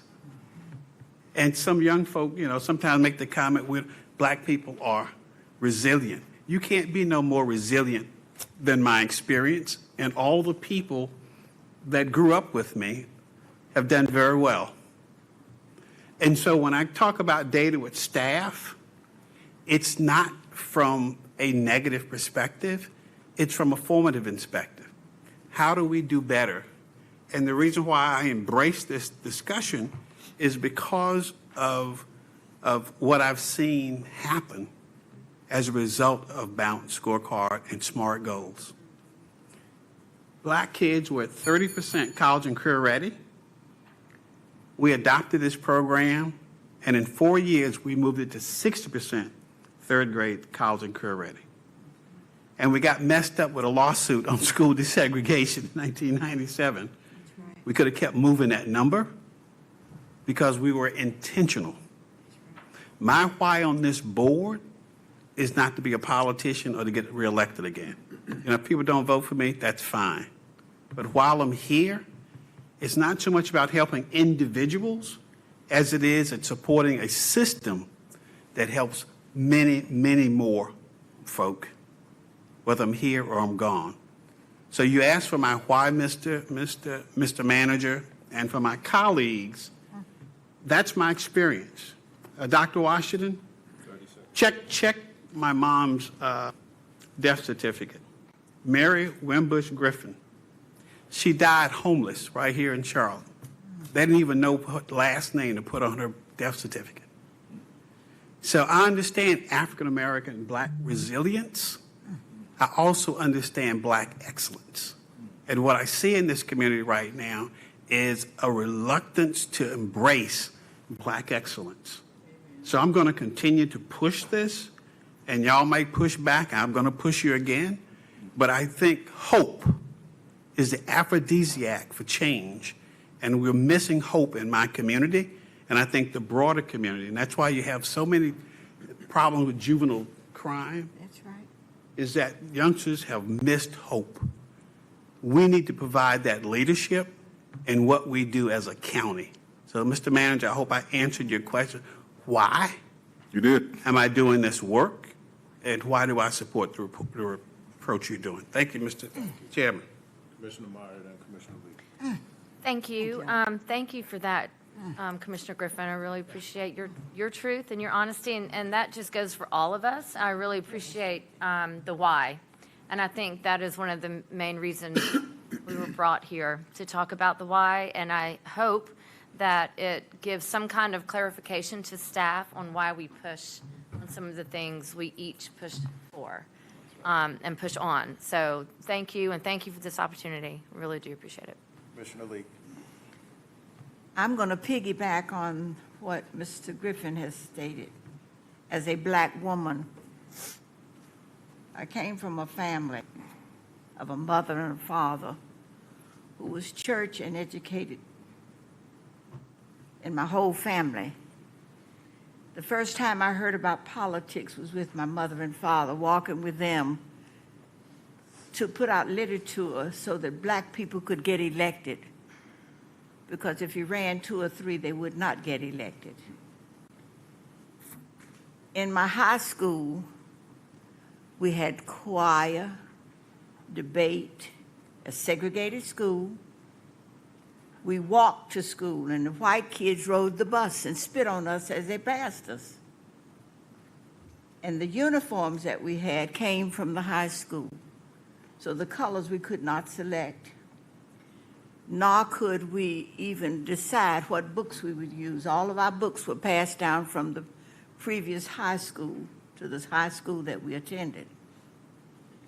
My struggle has been a fight for my people. And when I say my people, that's all I heard at home. There was a young man being executed in my city.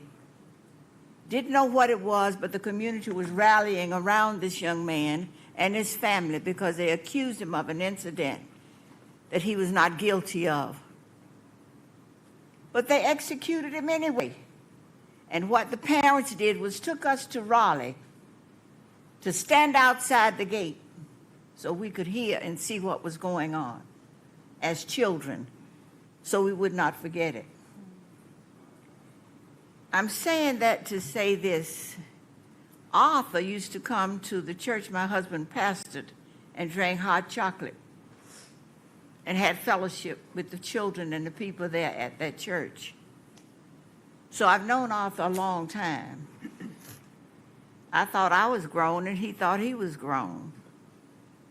The choir, the debate, many of us acquired a way to speak because of debate and speeches at Easter time and Christmas time. This was a part of our heritage. And people wonder why I am I don't call myself aggressive, but I've lived through the civil rights movement. And I can recall 3 crosses being burned in the front of my home in Gastonia. I had gotten on the bus to go get a shirt for my son from the store. And the bus driver said, and I sat right down, put my dime in, and the bus driver said, "No, you got to get to the back of the bus." He didn't say lady, he didn't say young lady or anything. He said, "Get to the back of the bus." So I got off the bus and went home. My husband came back. 5 carloads of policemen came to arrest him because we were speaking about riding the bus, paying our fee, and not allowed to do so. So this has been a part of who I am. And when I talk about black kids are not being educated, they're not being educated, either from the parents and the community. And the school system is certainly failing them. They talk anyway, they dress anyway, and disrespect authority. So we have a long ways to go. So the question to me has been, has integration killed us? or has it prepared us? Has integration killed us, or has it prepared us? So that's the question we hear a lot. And I'm still very active, debate team, choir, patrolman. Used to have patrolmen at school that stood in the hallway. So I'll finish that later. But because of those experiences have kept me on the fight for the rights of women who are black, who are denied many times by black men and disrespected by black men. And I'll get into that later. But all I'm saying to you, I'm grateful that the community has elected me. I've worked hard as a teacher. I've worked hard as a community worker. And I'm just grateful to be here and thankful for the people of District 2 that continue to elect me on the basis of what they see me do with them and for them. Not because you don't want me here, because many of you don't want me here. Would like to see me gone, but you better be careful. Thank you, Commissioner. Commissioner Rodriguez-McDowell. Better be careful. Well, gosh, sure is hard to speak after hearing from our colleagues. You know,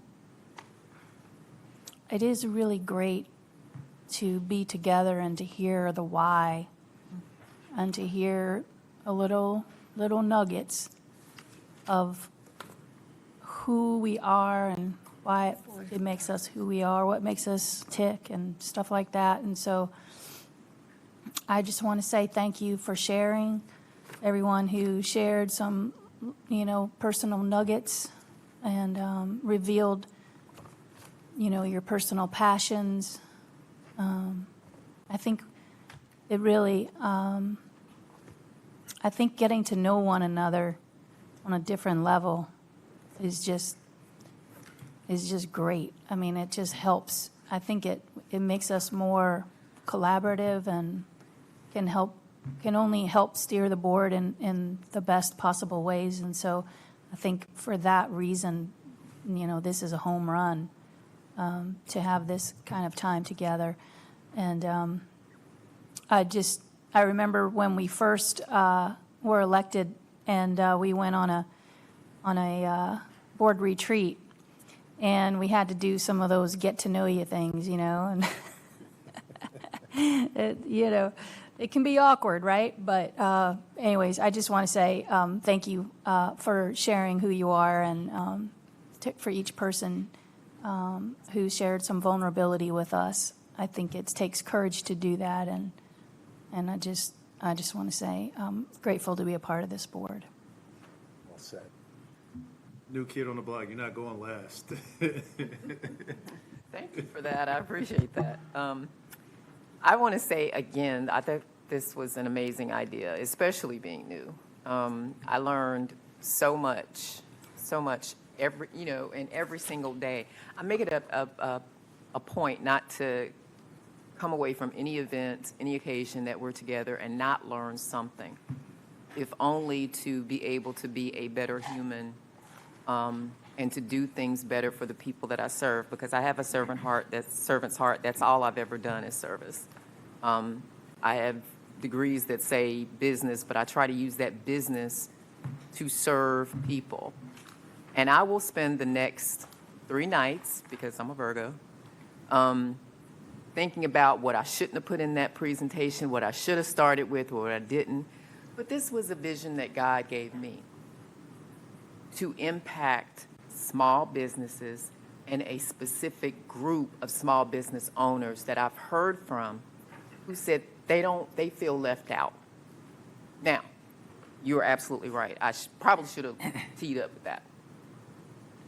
But there is, whenever we're trying to, through a lens of equity, and I see an opportunity for us to do that, because, it was asked earlier in the week on the dais, well, help me get there. There are some things that we're never going to be able to express. You can't live the things that we've lived, like, probably, I'm not going to live the same things and have the same experiences that Commissioner Leak had. And thank you you did that so I wouldn't have to. I stand on your shoulders, right? I've never been called a coming from West Virginia. My dad probably has, my mom, but I haven't. So I want to make it incrementally better, just a little bit better for students that come before me. I'm sure there are people that just did not understand that darn internet thing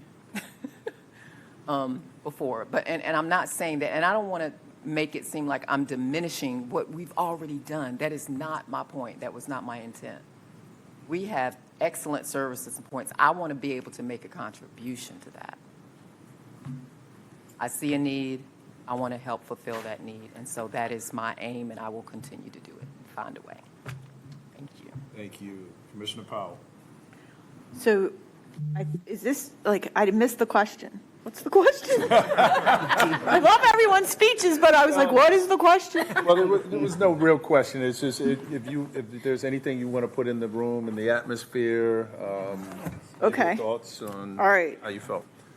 So I'm super thankful. Like, I feel so much gratitude for today.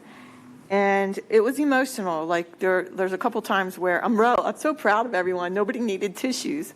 You know, there's a time when I was up there and I was telling you about the 4-year-old that was clinically dead, and his mother grabbed my arm and asked me for a camera. I forgot to tell you why, because I didn't understand, but I wanted to get her one because it was so urgent.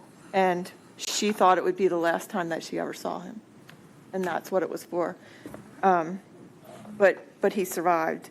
And then when I went to the restroom, I ran into somebody from air quality just by serendipity, and which is how I missed the question, got to thank them for their work, because they're not part of this meeting today.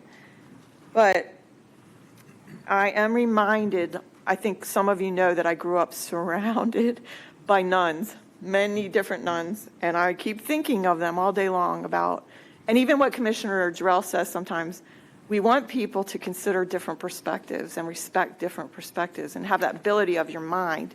And I can see one of the nuns standing in front of me like, unzip your mind and try to defend their position, you know? And I feel like we all unzipped our minds today to listen to other people's perspectives and how beautiful they were, you know? So I heard Commissioner Griffin like talking about hope and, you know, other people like, you know, public good and hope and struggles, and it's all connected. We have a responsibility as elected leaders to work for public good. There are many different areas that need our attention. How do we do it in a balanced way? So I just am real thankful for today. I'm not going to lose my perseverance ever, ever. And I just can't begin to ever honor Rusty Rozelle enough. I carry him with me every day, and he is the reason I even requested my maps, because he said, Commissioner Powell, we were sitting together on March 17th, and he said, Commissioner Powell, when you see it, you will never forget it. And so you guys got to see it today, and I carry him with me. Thank you. Thank you. Commissioner Dunlap? I don't know if I told my why either, but I'll try to make it quick. To look at me is not to know what I've been through. Most of you wouldn't realize or believe that I picked cotton as a child. That was my very first job.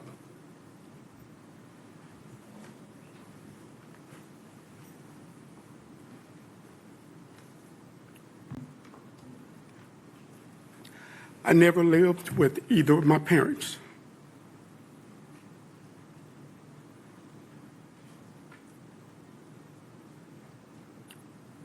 I grew up poor. And so I endured some of the same hardships that you've heard around this dais today. And my promise and commitment to others is that they wouldn't have to go through what I went through. And so I fight for the homeless. I fight for those who are considered the underprivileged. Because what I realized as I grew up was that it wasn't about the material things that you had. It was about what you had in your head. And so it's important to me to make sure that kids get a good education. As a single parent, I fought for that for my son. Most of you know that he is a PhD in mechanical engineering,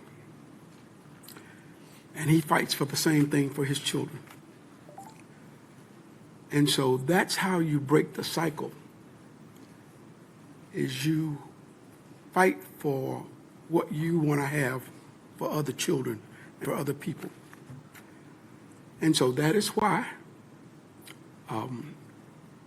I enjoy the privilege of representing the communities that have chosen me to represent them. And that is why I'm not ashamed to speak up and to speak out about things that I don't agree with. But through all of that, I will say that I am blessed to have a good life. I used to resent my brothers and sisters on my dad's side because I thought they had everything, only to find out after my dad had passed that they didn't have much either. So I am still committed to this fight, and I'm still committed to representing my constituents, and I still look forward to advocating for everybody to have a better life.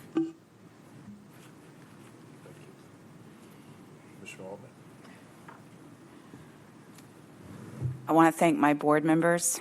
It has truly been an honor. Thank you, Mr. Manager, LaShawn Carter, and to everybody in the room.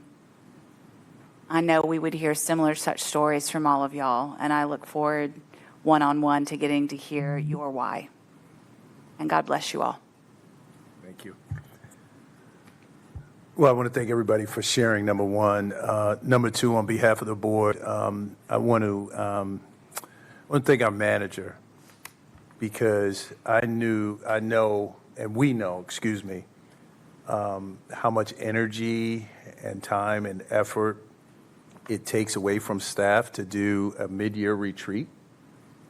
So to pull something like this off, I want to thank you for your leadership, Mr. Manager. I want to thank all the staff that's in the room or anybody that had anything to do with this.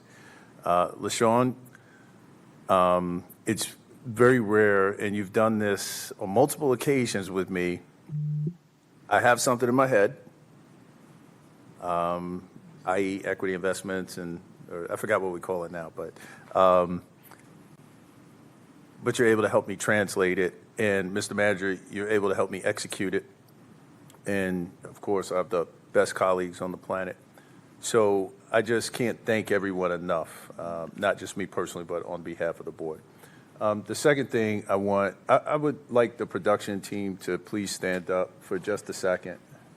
Would you guys just stand up? Everyone on that back row, stand up. Everyone. There we go. Thank you. Thank you all, because you didn't get a chance to participate in any exercises, but you allow us to execute and you keep the show going. So on behalf of the board, we're certainly thankful. I want to add a couple of things. I want to really just say thank you, colleagues. This was something different, and you could have easily, hemmed and hawed or said, what's the value in it? Why are we having to do something different? And you all embraced it.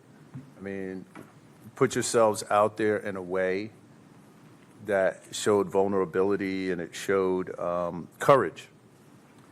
And it's exactly why each and every one of you are elected by the people that have chosen you to represent them, because you do lead with courage. And you lead with honor and you lead with integrity. And regardless of the disagreements or the differences in perspectives, we were able to maintain a level of decorum that the community deserves and that they expect. And so I just want to say thank you guys for that. Commissioner Rodriguez-McDowell reminded me at lunch that I didn't share a part of a story, you know, but during these past 2 days, I can tell you I thought of a lot of things. And sometimes I sit at the dais and I am somewhat overwhelmed by the opportunity that I've been provided and the responsibility that comes with that and the weight that it comes with. And it's never lost on me the shoulders that I stand on that even allowed it for this opportunity. It's not one time. You know, I think about being able to serve with all of you all, but in particular for me as an African-American man, it hits different to be able to sit next to a Commissioner Leak, a Commissioner Griffin, and a Commissioner Dunlap, who have more years of service, who have forgotten more than I'll ever learn, but who served during times when this was not common. That's right. And so that is never lost on me. So when you guys ask, when the community may ask, why do you give Commissioner Leak so much leeway sometimes? Never. Because she's earned it. She's earned it. I've been on the phone with her and heard stories of her childhood and things that she's endured that I don't even have the fortitude to have been able to endure them in any way, shape, or form. I would have wilted, folded, hid in a corner somewhere. And for somebody to have that level of strength, and I have the privilege of sitting next to her, I certainly want to give an extra 30 seconds to 60 seconds. When I think about the legend in Commissioner Griffin and what he's meant to this community as chairing the school board and the history that he has accomplished, not just in Mecklenburg County, but just across this state and what he represents in the country, it's surreal that I'm in the same bubble. I told Commissioner Dunlap one time, I said, do you realize that in aggregate you have more years of service when you think about law enforcement, the school board, the county commission, and the impact that you've had 6 years as chair of this board, guiding us through the worst economic and health crisis that we have ever seen. And he did this job for 6 years. Again, someone like me would have wilted, would have folded. And he led with integrity, he led with strength, he led from the heart. George, you gave us a lesson in leadership that was a master's class. And I could go around the dais and speak about each and every one of you in what you mean and what you brought to this community. And I am just very, very thankful and fortunate to be able to serve with you all. You know, my why is not different than anyone else. I think I know we all care. We do this work because we care deeply, and we're affected by what happens to people. We're affected by the data that we see. We are driven by wanting to make a change and improve the quality of life of everyone in Mecklenburg County. And we all bring these perspectives, and we have to know that we are better together, that grace should be the order of the day, that we should be able to move on and move beyond small disagreements. We should be able to keep our eyes on the North Star, which is and should always be the people of Mecklenburg County, those who are coming behind us, those who don't have the opportunity to be in a fall retreat in the middle of the day. We should always have the North Star of that parent that is thinking tonight about, are they going to eat, or are they going to walk in the house and the lights are cut off? Or someone that's a victim of abuse or gun violence or living in circumstances that are just tumultuous beyond our comprehension. And so I know that we have that lens, and I'm thankful for each and every one of you. And I thank you for extending the grace that you've extended to do this and for us to continue to do this work. I pray that we leave here better. I pray that we leave here motivated. I pray that we will leave here in even closer than what we came in. So thank you for that, and I will turn it over to the manager for Before the manager speaks, I got to do this as one of the seniors here. You said in January or before January that you'd like to have an opportunity for the Board of County Commissioners to just have opportunity to just talk and speak among ourselves, to get a recentering. And you did that. And I want to say on behalf, I can't even speak for the rest of the board members, but I want to give you a hand because I appreciate your leadership, young man.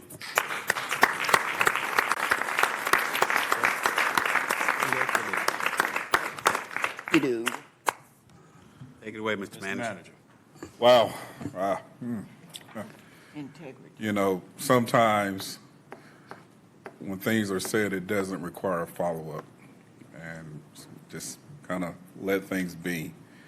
And I wish I could do that today, but there are some updates I need to provide to you. So I want to bottle up all of the comments that have been made and put that to the side, and after I provide you this update, I will shift back to giving my thank yous.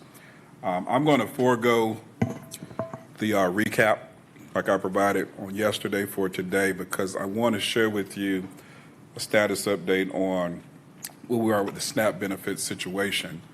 You hadn't received an update, a formal update from staff since I think it was the October 7th board meeting that Lisette presented to you all, and we committed to you and keep you informed. And since we have you here today, I thought it would be appropriate to give you a status update, particularly in light of the November 1st deadline approaching.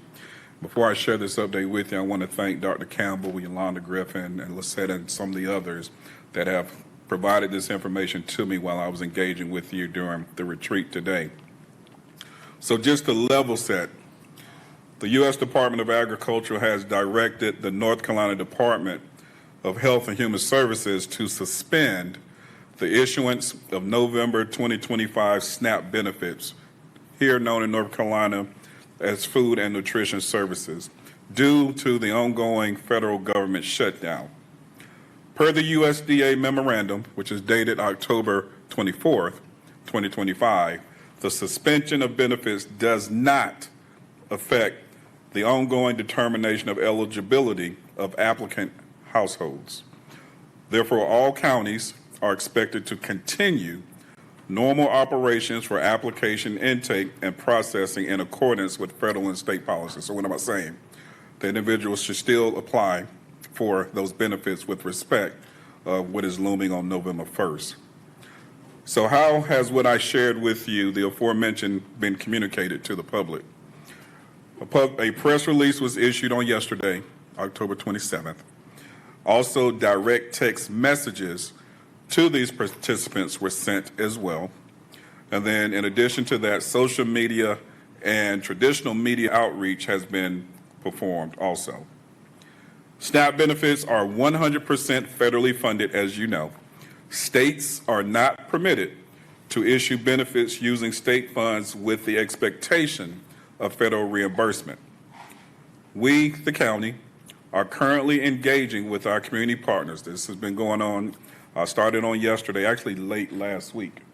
When we engaged, we notched up our engagement with our community partners and food resource organizations to mobilize a plan to help get food in the hands of families with the acknowledgement that county doesn't have the resources to make up for the SNAP benefit freeze. Made that very clear back on October 7th. The North Carolina DHHS is meeting with our directors, our DSS directors. Yolanda will be attending that meeting tomorrow, and possibly Dr. Campbell as well.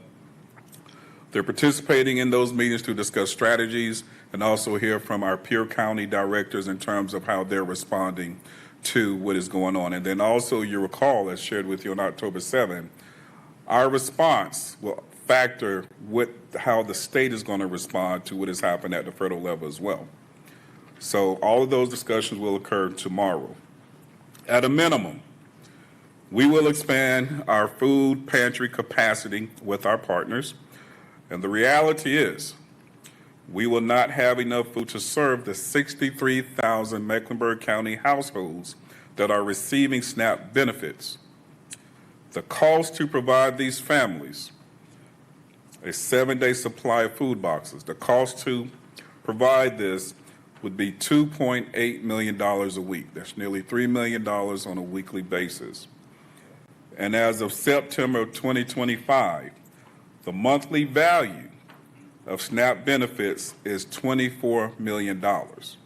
Hence why I say, again, the county, no county in this state is in a position to supplement the funding associated with this benefit. So again, the monthly value as of September, $24.3 million, which breaks down to $175 per participant.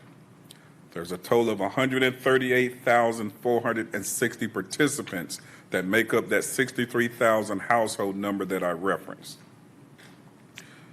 We anticipate having additional information and recommendations from these discussions by this Friday. Again, conversations with the state, our county peers will be occurring. I'm traveling to Raleigh tomorrow to attend NACO's Business of Counties session, so I'll be there with David, our Wake County manager, and he and I plan to have some discussions about how we're going to respond to this as well.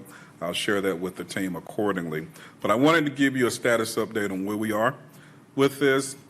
We are prepared to respond to any question that you may have, but I can assure you that just like the last update, that we are all in on this, taking it very seriously in light of the hand that we've been dealt relative to what we can and cannot do. So our efforts is not to supplant because we can't do that, but it's to try to minimize the impact, the blow that is associated with this. Now, of course, if there is a budget in place by November 1st, then we're at a good place. But if not, we're prepared to have a plan of action moving forward. And we'll continue to keep you abreast, more than likely at your meeting next week, Wednesday, because of Election Day. You'll probably get another update at that point of time as well, pending how things play out between now and November 1st. That includes my update on that item, Mr. Chair. Happy to take any questions. So let me do this, because I know everyone is concerned about this, but let me set the stage real quick. One, the manager said there's a meeting tomorrow. Yolanda, Dr. Campbell may be a part of that as well. So we'll have more information at that point, which will be communicated to the manager. What I will make sure, obviously, the manager and I will be in communication. So I will make sure that I'm communicating to the board all the pertinent pieces that need to be communicated for awareness purposes. But I think two of the big takeaways that was said, we're not allowed, well, it's costly, number one, to try to supplant that level of funding that's supposed to come from the feds. There is no reimbursement for that as well. 63,000 people potentially impacted. And then we are also, I'm sorry? Households. 63,000 households, excuse me. Thank you for that. And we're also coordinating with partners. And so my goal will be to communicate with this board to make sure that the community is continuously communicated to, so everyone is very clear on what our role is, what the plan is, and how we plan to impact this. But as I know information, I will send it out to us as board members. Obviously, that does not preclude anyone from reaching out to the manager directly, but I would just ask, as they're in those meetings, to not just arbitrarily, let's pepper every communication. Let's allow them to get and gather as much as possible, because it may answer our questions. Commissioner Rodriguez-McDowell. Can you just help us understand what are some of the possible things that you're thinking of, or the manager's thinking of, when you say a plan, or what we might do, or how we might respond to this? What I'm comfortable saying now, because I don't want to be committal, because we have to have these conversations with our partners. I'm sure you understand that. But the focus is partnering with our pantries. But even then, with who? Our food pantries. Food pantries. But even then, they have a limited supply. When you talk about the number, the 63,000 households, and who knows how long this may last. But beyond that, I'm a little reluctant to say at this point. Okay, thank you.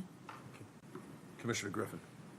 Yeah, what I would hope, once you get that information with the chair on Friday, I think that's the 31st, November 1st is the next day, that whatever in big print on our website or whatever it is, that people have some idea in terms of continue to apply, or whatever the decision is, so people will have access to accurate information as opposed to rumors, et cetera. And I'm sure that you and the chair and PIO and stuff like that will do that. Yeah, I totally agree. When I was speaking with Yolanda during the break, we were talking about a communication strategy that, of course, includes working with Suzette and her team. Okay. Thank you. Commissioner Powell. Can you just repeat what the price was per week? Yeah. 2.8 million. It's 2.8 million. I can run down all the numbers for That's you. okay. I didn't, But the weekly is 2.8. thank you. That's all. Okay, thank you. You're going to be in contact. Yes, I'll make sure I communicate to the board once I have information. We're good? All right. Now I'm going to shift back to try to end and land this plane on a much lighter note. One, I want to say thank you all. I have the best bosses out there. 9, I am proud to refer to you as my bosses, and I mean that from a respectful way. It kind of reminds me with the Ride the District sessions. You know, as much as it was about me learning about your passion to serve, it was just as important for me to start establishing connections with you. And I think we accomplished that. I sat at dinner tables. I had ice cream. I'm not going to call all of you out, but it was a really good experience to learn more about you, and it carried on into the 2-day retreat as well, that I'm really appreciative of that. As I stated in my open remarks yesterday, at least to my knowledge, this is the first time that this board has gone through this type of retreat where you are presenting your why and your passion to one another. And there's a risk associated anytime you do something new and there's no blueprint. It can go really bad or it can go really good. And I think it's the latter, that it went really well. It's a huge success, and certainly something that I believe we should continue to do. We'll define what the cadence would look like moving forward, but certainly I believe that we're on to something. Also, I hope you have developed an even greater appreciation. I say even greater appreciation, words matter, of what it's like to stand on this side of the podium.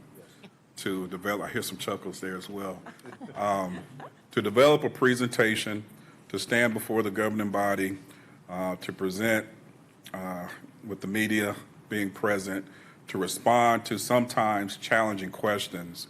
I believe that you all have an even greater appreciation for that in working with our subject matter experts and assisting you with preparing your presentations. And to that note, I also believe by you partnering with our SMEs, our subject matter experts, that you realize it takes a very special type of person to do this type of work called public service. They don't do it for some type of recognition. They don't do it for financial reasons. They do it for the same reason that you're serving as elected officials, because they care. You know, I have the benefit twice a month of welcoming our new employees to this organization. And I always share with them that regardless if they're on the front lines working in HHS or in internal support, IT, HR, we all have one common role, and that's to serve this community as well. And I believe by you spending some time with the staff, the subject matter experts, you realize that they too share a similar passion that you have regarding serving this great community that we call home. I'd like to thank you for your ongoing support to allow me to do things differently. And it's my attempt to respond to some of the conversations that we had about collaborating and enhancing the collaboration between me as your manager and you as our governing body. I think we are on the right track, and those efforts will continue as well. And of course, any success that I experience is not me alone. And first, I want to acknowledge the entire team, you know, those that are still here, and then some that had to leave, and those that are watching online as well. I also want to call out a few individuals, and it starts with, and I'll just follow your lead, Chair Darrell, the media production team. Those guys are rock stars. I know you've already acknowledged them, but we actually have a tradition that goes back to my days as budget director, where first thing I come in, we give each other a pound and kind of hype each other up, because I just really appreciate the work that they're doing, and it doesn't go unnoticed. They're rock stars and keeping you all and us looking good and making sure that we have very minimal, if any, technical difficulties. So I want to say thank you to the tech team over there. Also, Rebecca Herbert. She is, yeah, you can clap for it, that's fine. She is, I don't know if she's listening or not, but she was texting me earlier. But she's amazing and she's gifted. She's a long timer as well. Rebecca's been with the organization 24, 25 years. And she's an amazing talent for this organization, and she's a natural at what she has been doing. The warm-up exercises, when done correctly, which she did, it helps establish connection, as you all have said, amongst each other. It's not just about the work, it's the relationships also. And yeah, there's been some times where the exercise may have not gone as planned, but I think Rebecca has nailed them on both days, and it helped feed into the comments that you are sharing with one another at the end of this retreat. Certainly the subject matter experts, there's too many to name, but again, they're the secret sauce in making all this happen and helping you all pull this off, providing you the data as well. Thank you for that. The clerk's office as well. Yes. I didn't get the memo to wear maroon, but the other clerk. Awesome. You already know how awesome they are. Along with the board support, Lisa and Chanel are not here, but they too are engaged with helping us. And then last but not least, before I take my seat and we go home, Mr. Sean Carter. Yeah. One of my favorite leadership books of all time, and I had my directors read this when I was a deputy director, is Is Your Ship? And Is Your Ship is a book that was written by a Navy captain. And the whole intent about it was having to operate in a rigid environment where all the decisions were made by one person, the captain.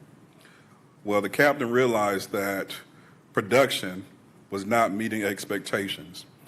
And that's because he was making all the decisions instead of engaging his team.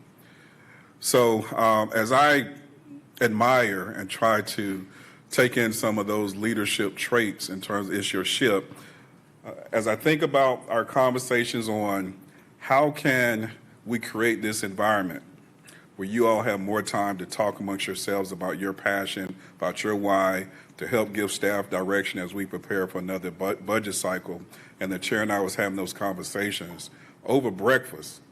Sean came up with this vision here. So as much as I appreciate you all recognizing me, it's really all about Sean and his idea, was his vision that and recommendation making this happen.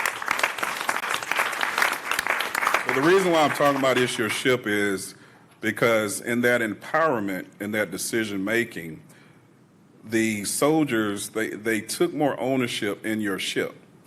So as I lead this cabinet, I want them to know that Mecklenburg County is their ship. So hence why not only embracing Sean's thought, but you notice, I let him quarterback everything. I supported him from leading behind in running this, from meeting with all of you, providing you templates, checking in with you, sitting in all your planning meetings with your subject matter experts, because I want him to have ownership in this ship here, because he's a solid leader. And I'm not just pegging him as though he's an expert in DEI. He's also an administrator and a leader as well, and you saw that play out today. So, LaShawn, I want to thank you for a job well done. And with that, Mr. Chair, that concludes all my comments. Thank you, Mr. Manager. At this time, we'll entertain a motion to adjourn. Moved and seconded. All those in favor say aye. Aye. Meeting adjourned. Thank you.